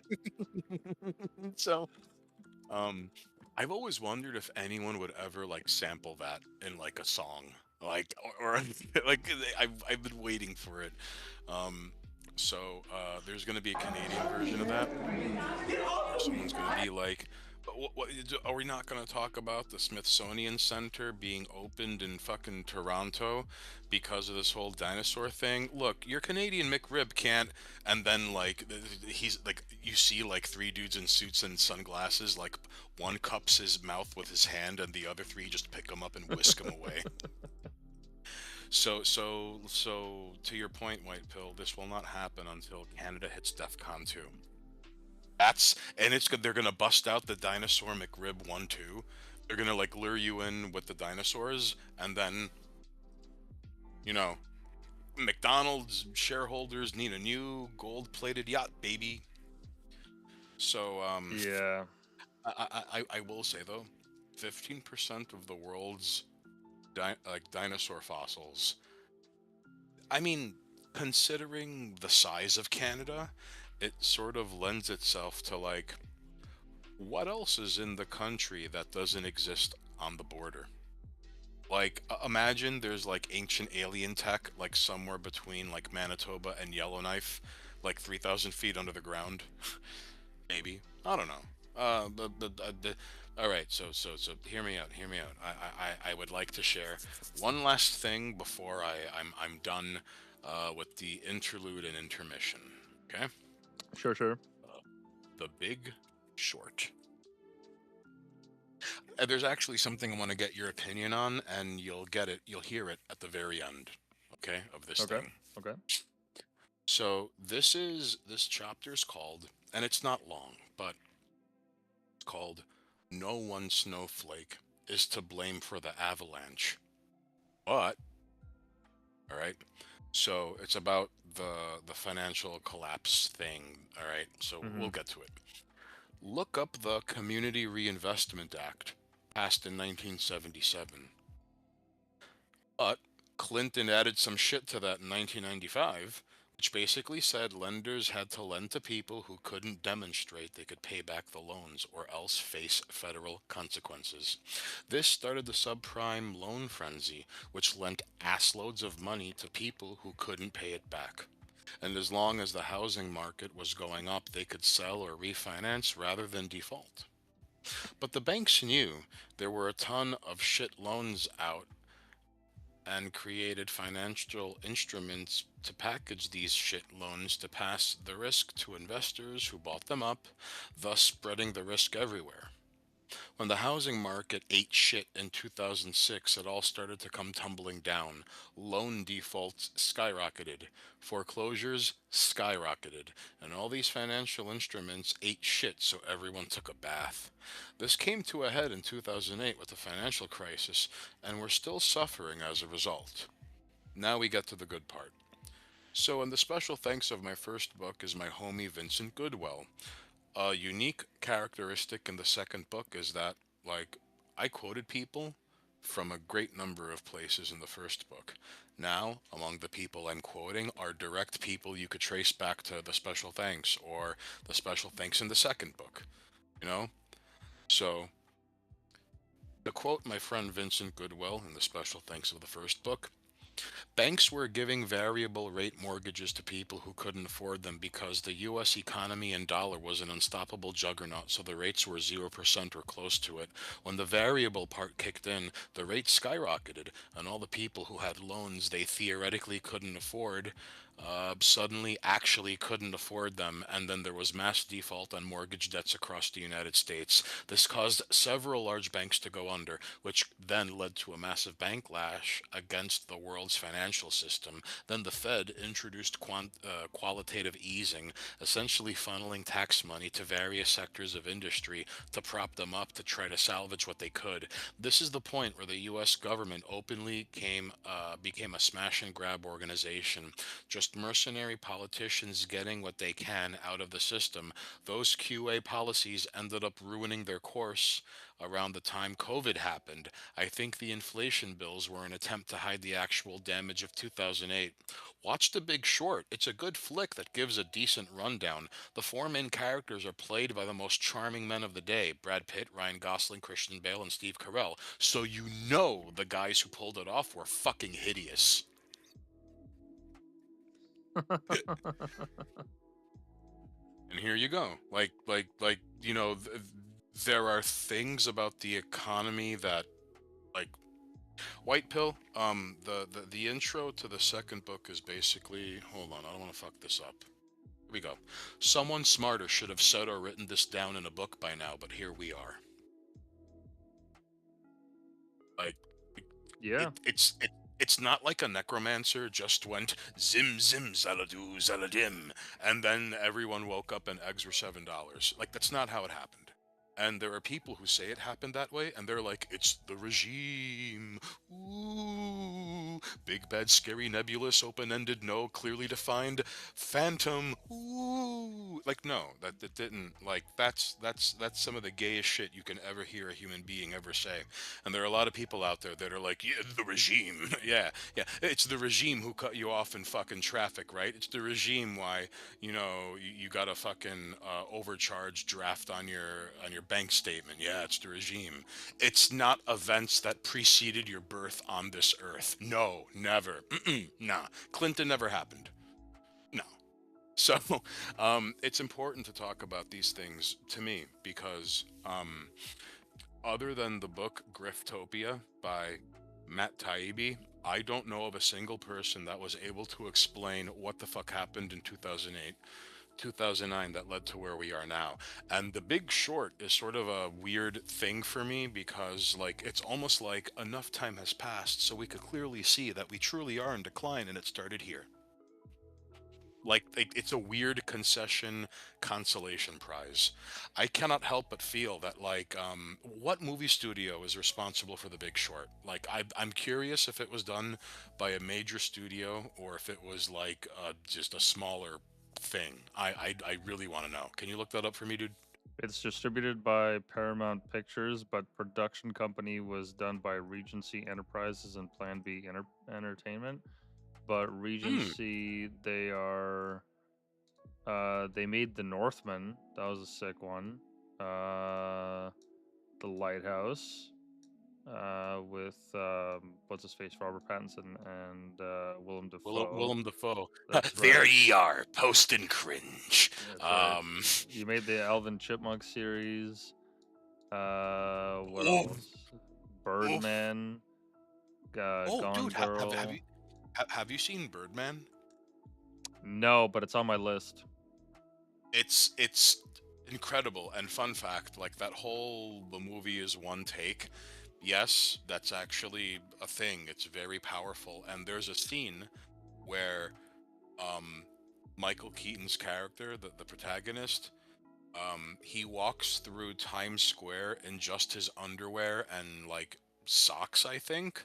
And all of the reactions that are caught on film were like in real time, no prep, honest to God, people going, "Oh my God, it's Michael Keaton!" Like, it just like it's actually kind of hilarious. Like, it's a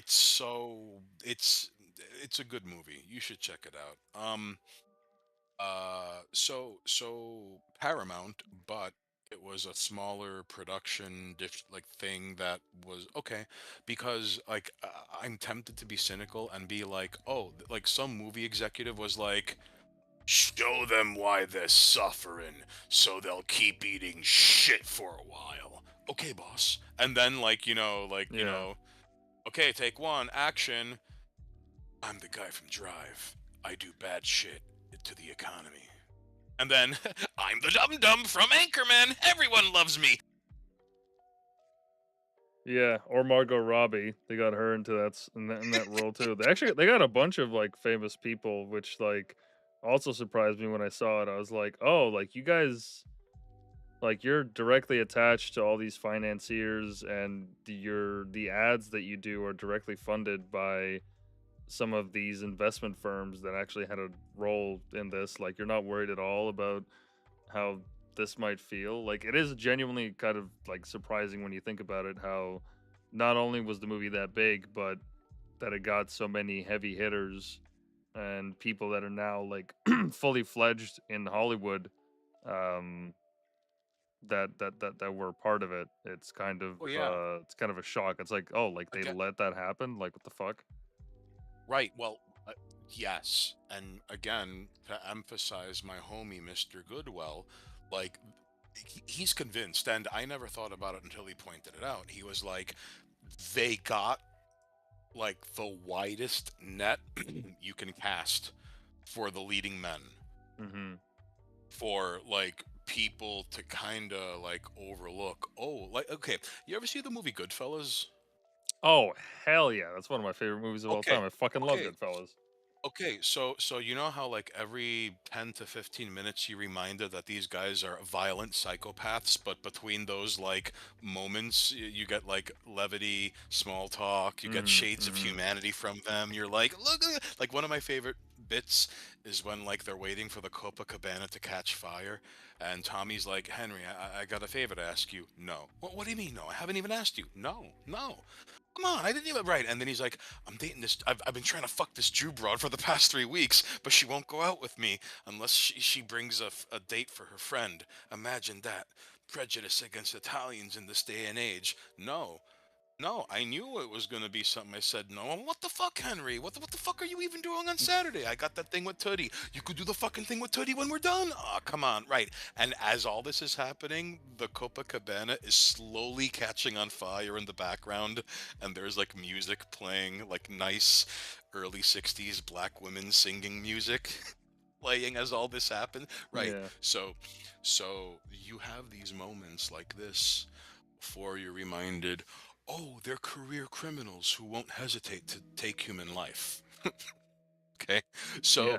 with The Big Short, my homie was like, okay, they got master thespian guy who went from playing the machinist, where he was like 6 pounds, and then he played Bruce Wayne immediately afterwards, who was like 20 pounds of muscle, like 15 pounds of muscle more than his actual regular weight.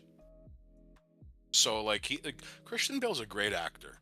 Oh yeah. I'm really partial to him, but he's an immediately like noticeable face. Okay. And just the fact that Christian Bale is like Christian Bale could be sitting in a room listening to auto-tuned tuba solos for 2 hours, and there are enough dudes who will see it just because he beat up Bane and American Psycho. You could put Christian Bale in anything, and all right, Steve Carell.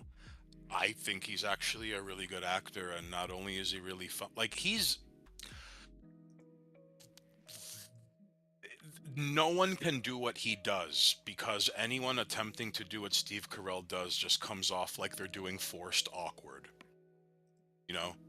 Yeah, Like, he did a really good role in Foxcatcher. I don't know if you saw that one. yes, he's an incredible fucking actor. Oh, yeah. Okay, and what's scary is that if you look at footage of the DuPont that he played, like he did a really good job playing the stunted Delaware royalty. Yeah, don't even look at my mother. Don't. No. Oh, Like yeah. he did a great job. He I didn't take him seriously as an actor until I saw him in Little Miss Sunshine. And Yeah, like yeah, yeah.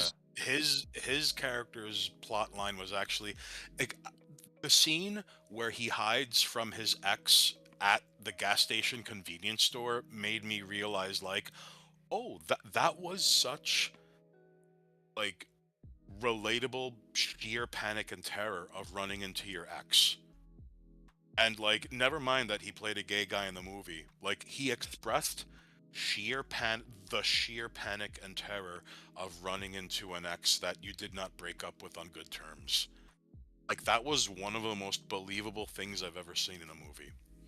So, but also, like, what he does in The Office, like he's my favorite part in Anchorman, really. Like, I don't care how quotable that movie is. It is a funny movie. It's a great movie. But, like, Brick Tamlin, I like in how in the intro he's like, hello, I'm Brick Tamlin. I have an IQ. He's pouring mayonnaise into a toaster. I have an IQ of 60, but I'm polite and always on time. I'm legally categorized as retarded, but no one seems to notice. Like, Yeah. he's 60, but he's polite and on time. That's that's all the backstory and context you need. All right, so he's sort of like America's sweetheart in a way. Like, if you don't like Steve Carell, there's probably something wrong with you. If you don't like I'd him as say an it. actor, if you don't like him as, like, I understand if you don't like him as an actor, you like him as a funny man, or you don't like him as a funny man, but you like him as an actor. If you don't like him for either one, something wrong with you. Then there's the guy from Drive. That's I don't have to go into any further detail. Because he's a Canadian. fucking leaf. Because he's a fucking leaf. That's right. I'm kidding. I'm kidding. No, I'm not. And who's number 4? Who am I? Brad Pitt. Oh, again. That's right. Fucking, the curious case of Benjamin Button himself. Brad Pitt. So, like, you got as many user-friendly faces with bodies of work that speaks for itself. Like just that. All right, you ever see the movie American Hustle? I think I know the one. Yes, that is a great movie. Yes. Yes, Yes. yes. Part of what made the movie so fun to watch is that, like, Bradley Cooper as an FBI agent, Christian Bale as like a fat sleazy con man, the guy who played Hawkeye as a corrupt Bronx senator, and Louis C.K. playing an assistant an assistant bumbling FBI director. Mm-hmm. Like, because people were like, I was willing to give it a shot just because of, like, the cast. Like, I kind of didn't care what role they were playing. I just figured, like, what if it's good? You know? So the cast of The Big Short made me think, I mean, like, I don't think actors of such fame and caliber would want to do a script that is incorrect, right? Like I don't think actors of that caliber and fame would want their name and face lent to something that incorrectly tells the story of how the economy crashed. So there's got to be some relative truth to this plot line. Now, Oh yeah, yeah, yeah. Christian but Bale is my shit test for movies like that, where I'm unsure and I see him in the actor thing. I'm like, oh, this is gonna be a good movie. This is gonna be good. yes, yes. So I find like my homie Vincent finds it very suspicious that like you could have gotten actors who are incredible but might not be like the most handsome dudes on earth. Like you could have gotten Daniel Day-Lewis and he probably would have like lived in a filing cabinet for 6 months in an office illegally to build character and get into you know what I mean? Yeah, Like yeah. Willem Dafoe. which yeah, you could have easily gotten Willem Dafoe, like especially if there's a character that freaks out and loses it at some point in the movie. Willem Dafoe. Just you need Yeah. you um Martin Sheen, if he was still alive then. oh, that's true. And he did That would have been do what's his face? He did Wall Street, didn't he? The original one? yes. Yeah. Yes. In fact, you could have but it's kind of funny because like the he came back for the second Wall Street movie, but like I'm gonna be honest with you, there are some this, and it wasn't always like this. Oh, he's still alive. Never mind. Never mind. Yeah, Like he's still alive. oh yeah, it was Val Kilmer who died of eating pussy, right? Not him. That's right.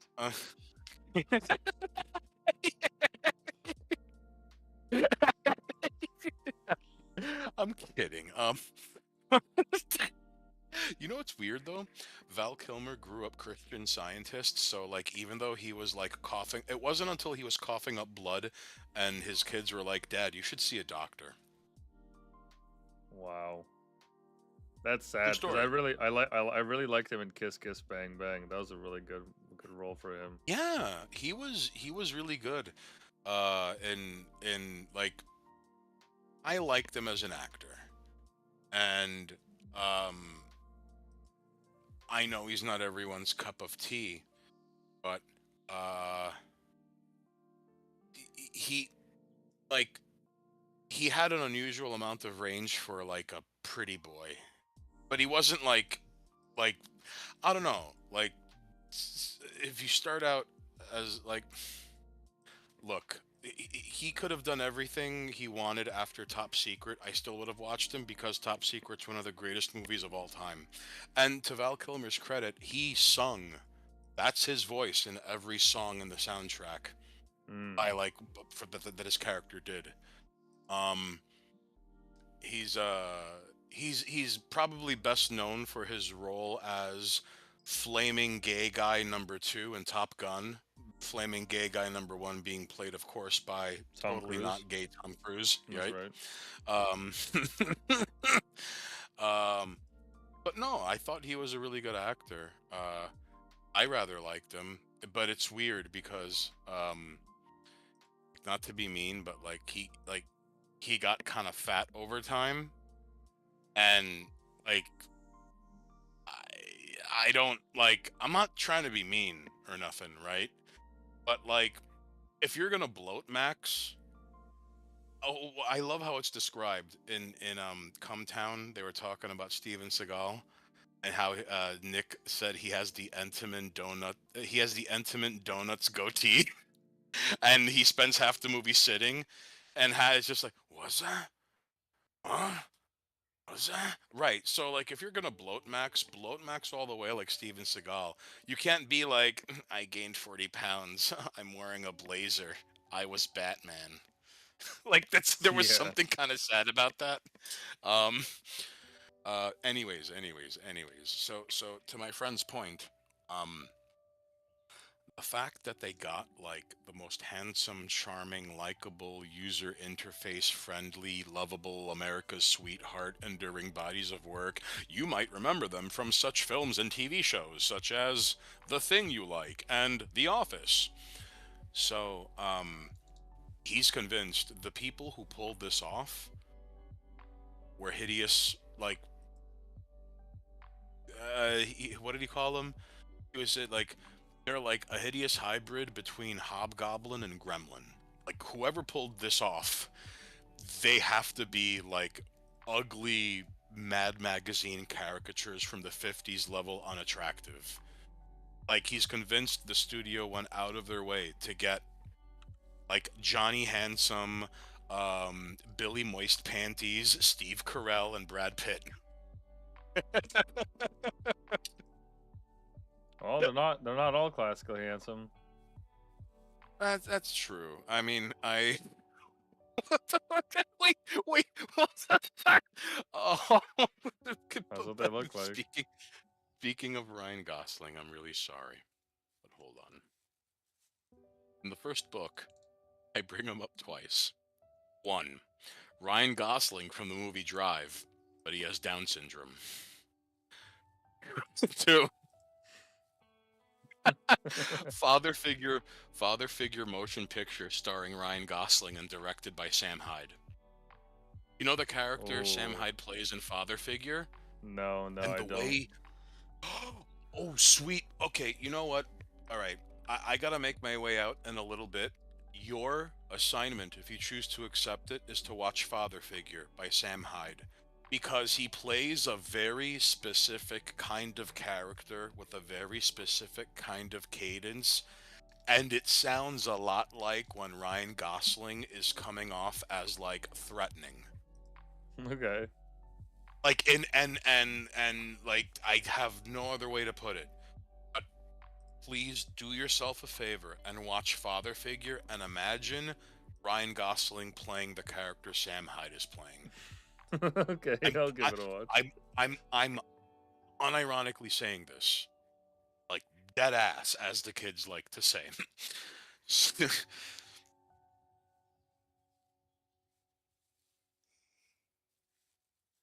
I believe you. So, give me 1 second. Alrighty. So, before I forget, what are the results of the Leaf election so far? I think it's over, man. Pretty sure the Liberals won, and I think as we were talking What's the there, score? it's 165 to 147. So the Liberals won. I don't think it's enough for a majority though. So they're going to run a minority government and potentially make ties with the NDP, but I highly doubt it because the NDP leader literally came out like this past weekend saying don't trust a Liberal. So I think they've kind of tanked all chances unless the Liberals are really desperate for team up with somebody else. I don't know. I have no idea what's going to happen, but it looks like we have at least 2 more years before they can trigger an election or change anything, because which is really disheartening because at the end of the day, like, federal government can do whatever the fuck it wants, and few of us really have a choice or say in what they do, because realistically, unless you have the ear of the donors or you are a mega donor, there's not really any influence that you can peddle. So the libs get the run of the mill again, and there's no surprise with what McCartney's gonna do, because he wrote a book about what kind of values he has. It's literally called Values, and he talks about how he supports ESG and all these different policies that have failed. And he has a guy on his team who's part of this initiative called, I think it's like the Canada 100, where by 2100 they want to make it so that Canada has a population of 100 million. And he is on the campaign team. So even though he ran as I'm not Trudeau, I think Carney is going to do the exact same thing that Trudeau has done, except press it even further. Because when he tabled his financial bill, the top economists came out and they said, "Oh, this is going to add like 200 billion to our deficit." And Trudeau has spent more money than every politician before him combined in the 10 years' time, and they want to accelerate that. So it's not looking good, but it's yet another reminder to just try to do what you can. Focus on your block, focus on your neighbors, focus on making yourself more resilient so that you're not at the behest of the government, or that you have to put yourself in a position where you rely on their assistance, because that always comes with a price.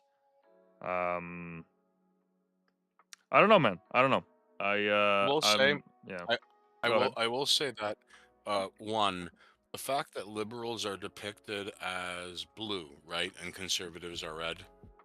Other way around. On the, oh, it's the other way around. Other way around. Red is for Oh, liberal, yeah. because like, oh, because For you guys, it's that's like, different, yeah. yeah. So seeing the map is kind of weird to me because it's like, of course, the areas outside major cities would vote this way, and the areas around them, and it's like opposite day map. Oh, none of this But matters. None of, there's like 20 people that live here. In the territories, I did the math. It's like 100,000 people, which is like a medium-sized town. And the only districts that really matter is this corridor from Windsor going all the way to Quebec, which makes up 50% of Canada's population. So realistically, the ridings, the places that actually mattered is all of Toronto here. They won a majority of seats here, and some pockets here, and then in Quebec, big time red. Everything else doesn't matter. Like oh wow, you got a chunk of the fucking Northwest Territory and none of it. Holy shit, dude! like there's whoa, like there's like 5 Eskimos there. Like what are you talking about? You're fighting for the honor of 3 chugs, 2 of which are undead and kept alive by the dark arts. Yeah, exactly. I'm kidding. No, I'm not. Yeah, I mean, look, I'm not a political pundit. I don't know what this means moving forward in terms of the kind of legislation they want to push or anything like that. At the end of the day, the way that I look at it is we can only reject reality so long until it actually bites us in the ass. And we've slowly but surely been kind of getting those indicators where, like, 1 year for this one fair that happens in Toronto for 2 weeks in August. The summer 2 years ago, they had 20,000 applicants, which is up like 50% from the year before of like kids, going on summer break and just wanting a job before school starts. And then it went up to almost 40,000 applicants literally the next year because all the fucking short-term immigrants that came here for a work visa, they signed up for it. And just about every footage that you see of a job fair is just full of people that are age ranged from 16 to 50 because they're all not low status jobs, but low skilled labor jobs that are now getting picked up by immigrants. 5 million of which their visas are about to expire. So I don't know if our prime minister is gonna arm the fucking border agents with stormtrooper armor like the Germans thought the Canadians had back then to fucking hunt them down, which I highly doubt because it wasn't even an issue in the campaign. Nobody even talked about it. So just back to my point about like rejecting reality, like, okay, fine, like push your carbon tax, like cut the pipelines, push for this green energy shit. Fine, like make people pay $20 for a head of lettuce. Okay, we will persevere. We'll find a way through. But at some point, like these people are gonna find out where you live, and they're not gonna like what you have to say or what you want to do to them, and it's only a matter of time. Like there was a report right after the convoy finished where the RCMP basically said if social conditions deteriorate in Canada to a point, there is going to be some real fucking problems with people not obeying the law. And if Brampton over the last 5 years became the fucking auto theft capital of Canada to the point where surrounding communities had a meeting with the police where they told people to keep their car keys by their door to make it easier for thieves to break in. Well, if that's where we got after 10 years, by all means, keep pushing this shit. Eventually, people are going to get fed up and some really ugly shit is going to happen. Like, I don't like saying that. I want to be wrong. I want to be wrong, Stain Haynes. I want to be wrong, and I want to have a decent job, and I don't want to live in a fucking basement or have to pay out the ass for food. I would much rather be wrong. But if things keep going this way, it doesn't look like it. It doesn't look like it's going to be wrong, and I don't like that. I want my family to be safe. I want my friends to be safe. I want to be able to have a future. Well, you could join me at the I told you so table anytime. Kick your feet up, make yourself at home. It'll be great. understandably, those are very real concerns, and you know, I I think there are okay, uh, not to advocate such things, but I think in like in the early 1600s, um, there were people who like captured and killed and ate like a member of Dutch royalty. And the lesson is something to the effect of like, sometimes you have to remind people in power that they are made of forbidden carnitas. You should not eat the carnitas, but they should be reminded that it's always an option on the table. Okay? Uh, um, and you're not wrong because like um between you and I think uh what you described is gonna happen, but it's okay. Between you and I think the guts of the average Canadian has increased to where like wasn't there a guy who just openly flipped off Mark Carney? Like, and it was like an older guy, and he was just smiling at the camera, had no qualms being like on video or getting photographed flipping off Mark Carney. Like No, it was that wasn't even it. It's even funnier. This guy's called the Brantford Boomer, and he was at a campaign, or not a campaign. He was at a voting rally. Let me pull this photo up. This guy right here. I love how this guy has a name. Yes, that hero.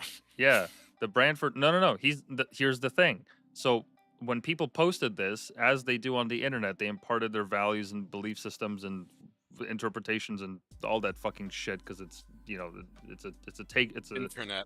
Did I it's a fall take for it market. too? Oh no. Yeah, Oh no, no. no, no, no. But that wasn't even the take. The hot take was this image right here is exactly like what is, or one of the symptoms that's wrong with Canada is that these boomers keep voting for these fucking lefty policies because they like to put themselves on the progressive side and say that they're heroes or whatever the fuck, because they can kick their feet up at their cottage or at their summer home in Florida or whatever the fuck, and they're fine because they bought their house for a hay nickel and got their job with a firm handshake or two and managed to find their wife when they were 18 and everything was given to them.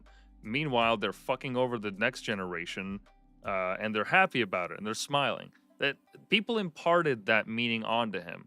From my interpretation, from reading his story, he was at a voting booth place, and there was some protesters from either the conservative side or whatever that came around and were just like yelling slogans at people, and that's retarded because like why, like you're not going to change their minds, so you're just going there to farm impressions because you need content or whatever the fuck. So this guy, just being a boomer, he's just like, oh well, fuck you guys, like I'm annoyed at your signs or whatever. And so the whole internet blew up. People found out where he worked, started harassing his wife's like business that she sold years ago and all this other shit.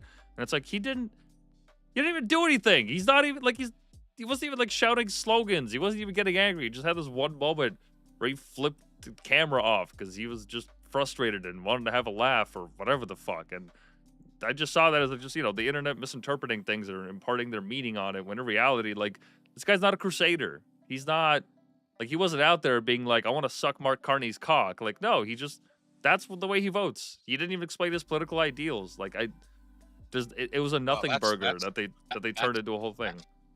That's the funniest part. And wow, I am certainly caught red-handed, but this is important to explain because everyone loves a good old-fashioned digital lynching, so I'm sure that entertained people for a couple of days. But like, okay, if you'll allow me to give a better example, okay? To your point there, I just before you start, when you were talking about like the climate of like people like wanting to eat the carnitas of the politicians, years ago when Trudeau held his election during COVID, this is the first time I've ever seen it happen. Somebody fucking threw rocks at his tour bus, and people were like just harassing him everywhere he went. There's footage of a guy from a rooftop in Toronto in some neighborhood watching Trudeau walk the street, just yelling at him, "Fuck you! You ruined this country!" Like all. So yeah, the Oh yeah, temperature has gone up.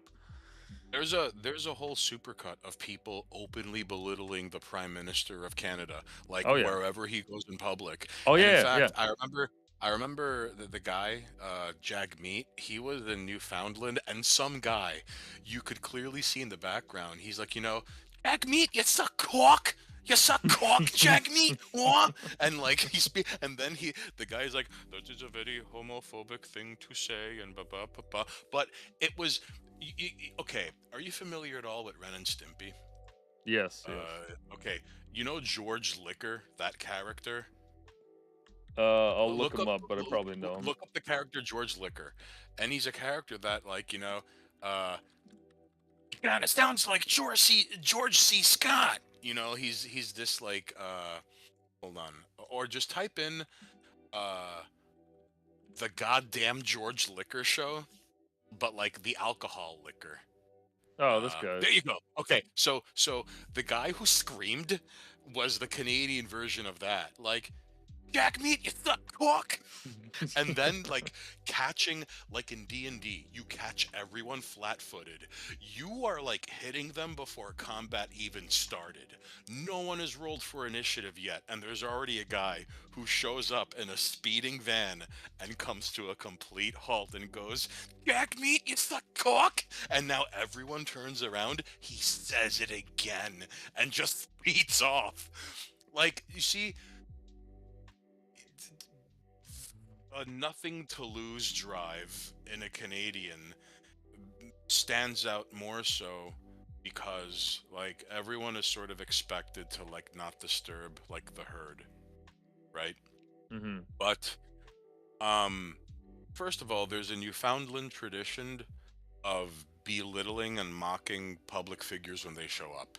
So there has always been a spirit in Canada. Like, after all, I don't know what it is about you guys, but like, your arson rate puts our arson rate to shame, and there are a lot fewer of you guys than there are of us. I'd like to chalk it up to burning shit to stay warm at night, but you also burned down our White House. So yeah, I don't. There's definitely, like, there are Canadians capable of total mayhem and complete bloodshed. Sure. I think it's because it is the remnants of Anglo stock that survived World War II, maybe. Also, alcoholic chugs that do things like rape and migrants and Muslims and honor killings. That's also a part of the violent character. Oh, and Haitians and Africans. And why do so many stolen cars from Canada end up in Africa? Anyways, the point is, people are no longer afraid of repercussions, because if they were, they wouldn't open their mouth. And a lot of people have been opening their mouth. And it's strange that for the first time in my life, I've never seen Canadians be openly hostile to their own. Like, I would have expected something like some international case where, like, an Ontario father of four is currently facing first-degree murder charges. I mean, in America, he would have just been giving manslaughter, but he murdered 3 Somali gang members who were armed to the teeth with his bare hands, and he's charged for 3 counts of first-degree murder. Here in Canada, we're just going to call him Hitler and burn him at the stake. Back to you at the newsroom, Jenny. Thank you, Tom. I am Tranny-bot. I am Jenny. Ha ha ha ha ha. Heritage moment. Right. Like, so the world outside Canada will see that and be like, wow, that's fucked up. He's gonna die for doing the right thing. Like, right. That's sort of like Trudeau's legacy, because, like, before a Canadian is put on trial for defending his family in a country where you're not legally allowed to defend your family. Before that happened, were people screaming at the prime minister, which, like, action expresses priority, okay? How bad is it that people are afraid of being seen as racist if they fight back against someone who breaks into their home? But they'll call Trudeau a faggot when they see him in public. Like, if someone were to call Trump a faggot in public, this guy's gonna get jumped by like half of everyone who's there. And it's gonna be like the worst gang beating you will ever see witnessed on camera. And then you're gonna watch a man fall into a seizure and his arms are gonna be stretched out. And right-wing Twitter accounts are gonna be like, based. Like that's what happens if you call Trump a faggot, you know? Or like a couple of years ago, if Biden was in public and you called him a faggot, you'd be assassinated right there on the spot, probably by like that fat woman Secret Service bitch, Officer Oh, Tubby, yeah. whatever her name is. Yeah, yeah. Yeah. The donut golem. That's the fucking Bear Claw McGee over there.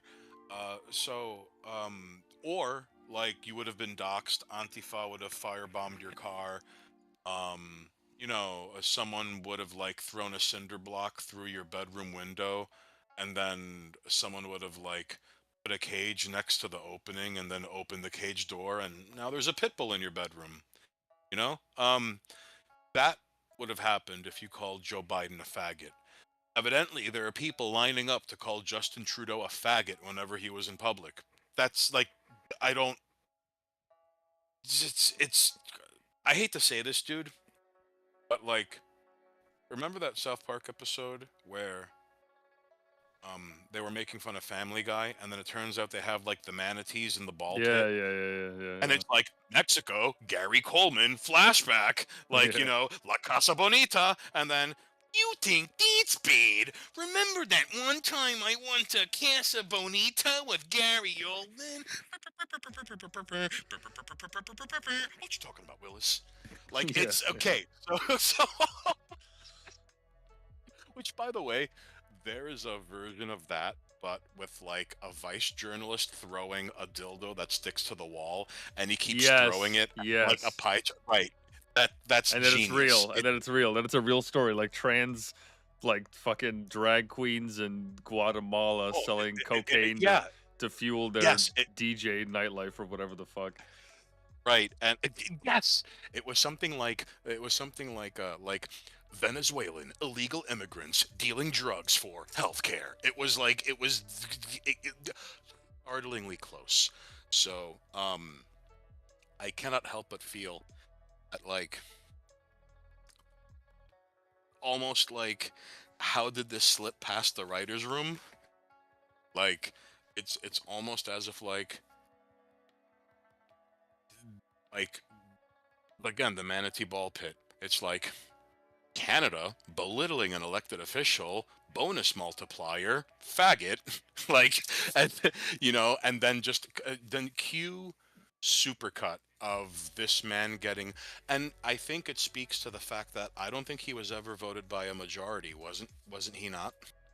I'm pretty sure he had a minority government both times, and he explicitly said that he would not do an election during COVID, and then I forget the circumstances, but then he did an election during COVID, and they ended up losing seats, which forced them to make a deal with the NDP, which has now resulted in, well, what you've seen for the last 5 years or so. And Mark Carney, who is now the prime minister, was Trudeau's financial advisor for those 5 years, which just makes it so insane. Like, we won't have time to get into all of it, man, but there is legitimately, like, I think people have turned a blind eye to this, partially because they're so busy with their work because they're trying to fucking keep their head above water, but also because people are so ideologically opposed to one another, that this was in a lot of ways like a head in the sand type of election where people just kind of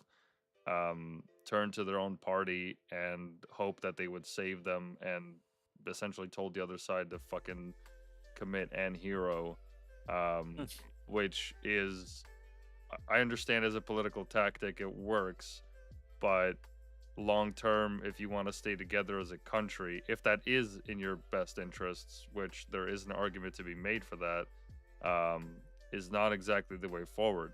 Like, after the first debate, after the French language debate, they opened up the floor to questions from the media, and anybody that was approved by the debate council or whatever that organization is called.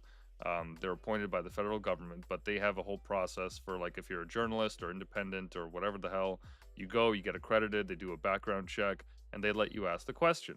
Well, a bunch of independent media people that are not part of the corporate media, and the same corporate media who has 25% of their wages subsidized by the Canadian government, and they're also not part of the CBC, went up and asked some very uncomfortable questions, like, what is a woman? Do you think that a woman deserves to have her own space?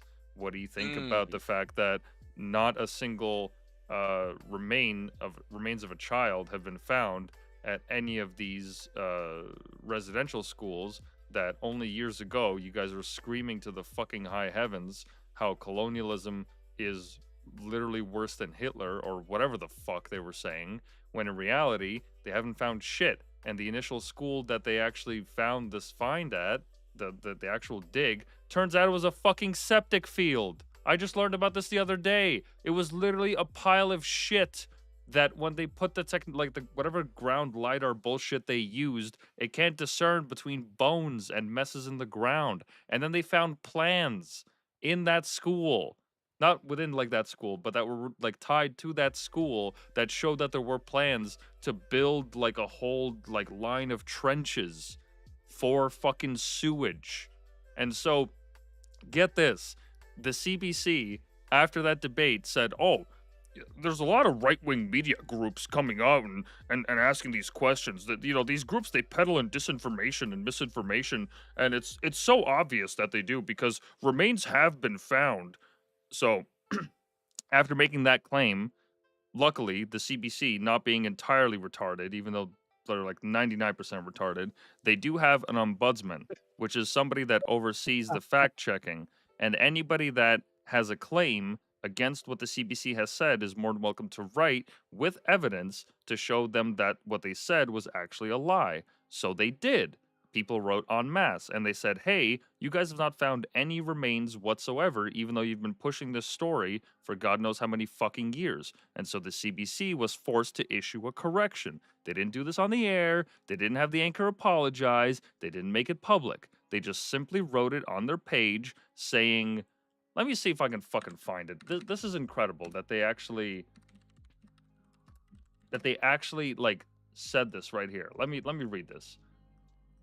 On April 16th, during a live broadcast following the French language federal election leaders debate on CBC News Network, chief political correspondent Rosemary Barton said, quote, yes, there have been remains of Indigenous children found in various places across the country, quote. As CBC News has reported on multiple occasions, what several Indigenous communities across Canada have discovered on the sites of some former residential schools are potential barrier sites or unmarked graves. So there's like 3 modifiers that essentially say maybe somehow, maybe, we did kind of not really maybe find these remains. This is the first time they've ever had to cough up to it, and even then, it's like a half-assed statement saying, we're going to still defend the anchor, even though we were wrong. So, like, look, they could reject reality for as long as they want. It's only a matter of time until people get so fucking fed up that they take shit into their own hands, and it is not going to get pretty. I don't want to be doomer-pilled or black-pilled on this, but you're not giving Canadians any other choice. And if you thought what the truckers did was bad, you have no fucking idea what's coming. Like, you have no fucking clue what people will do when they're pushed to their fucking limit. Like, this is absolute levels of, like, insanity, to the point where we have to accept this as a reality. Like, the CBC is beyond biased. They are insanely biased. They were joking at the end of their coverage how, like, oh, haha, it's so good that Mark Carney won because now we get to keep our jobs. Because Pierre Poilievre, the Conservatives, was like, I'm gonna fucking kibosh the CBC. I'm gonna make it residential housing. I can't wait to see families pull up with U-Haul trucks and move into the CBC buildings, which we're gonna empty and turn into rental units. Like, he literally said that live on air. So naturally, the CBC are incentivized in their own little way to put their thumb on the scale because they want to keep their fucking jobs in their $1.3 billion budget. Like, Well, you know what? I would like to end on a silver lining of all of this, if you don't mind. yes, please do. Um, Please do. because um, a problem in your country is a problem in my country, and I think it's gonna happen. Like, uh, okay, I was having a conversation with a homie of mine about how, like, okay, Americans call 911 more than their grandparents. All right. And there's a weird American thing where, like, it's true. Like, who the fuck are we kidding? And, like, it's weird that, um, like, multi-generational homes are seen as weird unless you live in, like, the South or the Midwest or outside a major city. All right? Even though that's how things have been since time immemorial. Yeah. Which makes the respect for the elderly, like, let's be honest, there hardly is as much boomer hate in China as there is in America. Like, partially because it's built into Asian societies to respect your elders, and, like, you know, even though 20% of Japan is 65 years old or older, the boom, like, I mean, they're not seen as, like, the first generation that actively wanted to do better than their children, like boomers in the US and in Canada do.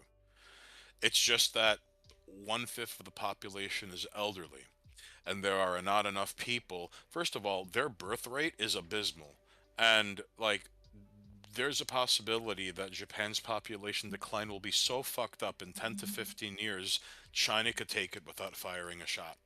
Mm-hmm. Just show up with an army, and, like, because part of the deal with America is, like, yeah, you could have armed forces for show, because we're here. Like, why would you need an army if we're here? Mm-hmm. Like, surprise. So, uh, they're just a burden on the entire social security, like, thing over there. Um, but, like, outside of Japan, like in Latin America, there's no real boomer hate, really, because, like, I mean, Or I'm sure Italy. for some, right. But notice here in America and in Canada, like, we can't, we will, this chapter of history will only be over when the last boomer dies off. I saw a documentary where they, like, got rid of, like, smallpox, and, like, they dealt with the last case of smallpox, like, ever found in the world, and it was like, science has finally triumphed over this blah blah blah blah blah, but what lies forward in the horizon, who knows, but we must build on the work we have left behind. So we really can't move forward until the last boomer dies off. Like, I'm serious. Like because, first of all, the boomers voted in Reagan twice, and they were hippies. Remember that. All right? Like, the hippies voted in Reagan twice. Ever see the movie SLC Punk? Sounds familiar. All right, I greatly recommend it, and not enough people talk about this movie, and it's a fucking incredible thing. And the main character's father is like a boomer yuppie.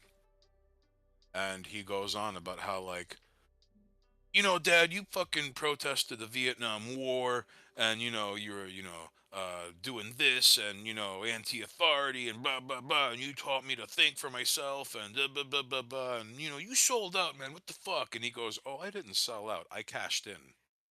Mm-hmm. I've heard that, You yeah. know? So, that being said, I leave you with this, okay? Um,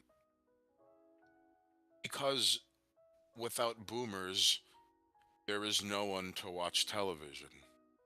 And without television, do you understand how little power the state has? Okay? That being said, rest RIP television 1927 to 2025. Wow, didn't even make it 100 years. Faggots. So, as of writing this, television confirmed to be not Lindy. As of as of True. writing this, as of writing this, television has been the most powerful programming tool utilized in history. Passively receiving predetermined content, adhering to a schedule, these turned everyone into children's society, content to watch the spectacle and try to keep it up.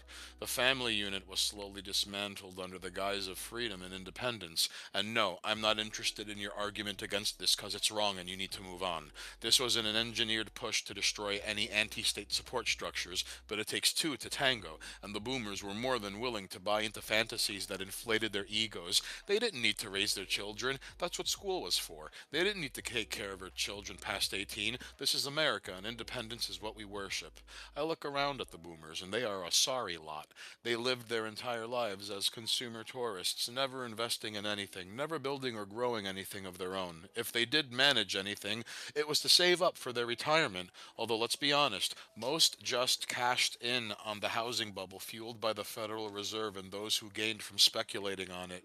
They don't really have any reason to live except to consume and travel. They end up wasting most of their savings and retirements constantly chasing a lifestyle they can never reach because they can't be young again, and the happiness that was promised to them by all the commercials just isn't there. They continue to spend more and more money to prolong their lives, which they use to just watch more TV, leaving nothing behind for their children or grandchildren. Boomers sit in their nice houses while we scrounge with roommates, and they blame you for the destruction of this world. TV will be gone before the boomers. What a nightmare. Sing a song of violence, of trash and goons and thugs, of homicides and gang wars, of corpses full of slugs. If such atrocious things are not your cup of tea, well, tough. That's all you're getting. Tonight on your TV. Whitepill, thank you for having me on. Buenas noches. Time to go back to screaming at my book. Yeah, thank you. Thank you for joining me. I appreciate it. It was good to get some excerpts from your upcoming book there, and It's my pleasure, and I'm glad it very ever so loosely ties to current events. very so loosely. Yeah. No, the Listen, Canadian stuff is spot on. I love that. thank you, man. I appreciate that. Listen, I gotta vamoose. Buenas noches. I'll smell you later, man. Be safe. Take care, brother. Alrighty. Well, it's about time we wrap up here as well. Been streaming for 6.5 hours. Should probably get some sleep at some point. Look, I'm gonna end it off at this point. On this point, rather. Because I don't want to get too ranty. Disappointed with the outcome of the election, but elections are not what... Federal elections do not dictate your life as nearly as much as the choices that we all make. And regardless of this outcome, whether it's satisfactory or otherwise, the class of people that run this country and elsewhere may seem impossible to overcome or defeat or affect in any way, but at the end of the day,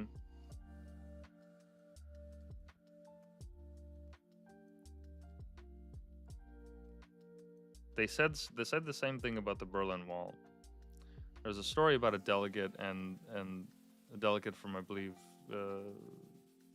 either East or West Germany, who was speaking to a Soviet official, And they were telling them about all the action on the Berlin Wall and how more and more protesters were gathering at the place as the Soviet Union continued to crumble throughout the years. And the Soviet delegate was told by the other that, hey, like, this looks like a real protest movement, and that they should be careful and watch their tone and how they act in that region. And the Soviet delegate simply told him, you don't understand. These things take decades. Change doesn't happen overnight. Things like this are parts of long, winding arcs of history. And then the next thing you know, the next day, the Berlin Wall fell. And even though most people listening to this, myself included, weren't alive for the Berlin Wall to fall, and we never got to see it. And maybe a revolution like that, a revolutionary action like that, isn't something that will ever happen in the coming days, years of Canadian history. There is one thing that that makes me really happy or content with where this leaves us. And as Stain Haynes said about the boomers there, these are an unimpressive class of people. It has never been easier to point the finger at them and to expose them for their bullshit. And conglomerates like the CBC or CTV News or Global Media or any of these giant media corporations that present the news in their own way for one reason or another, they could be easily outdone by a teenager with a webcam or independent podcasts or independent media. So there's always going to be a place for civil disobedience and for people to act outside of what is deemed normal or socially accepted. And so with that, I'll say this.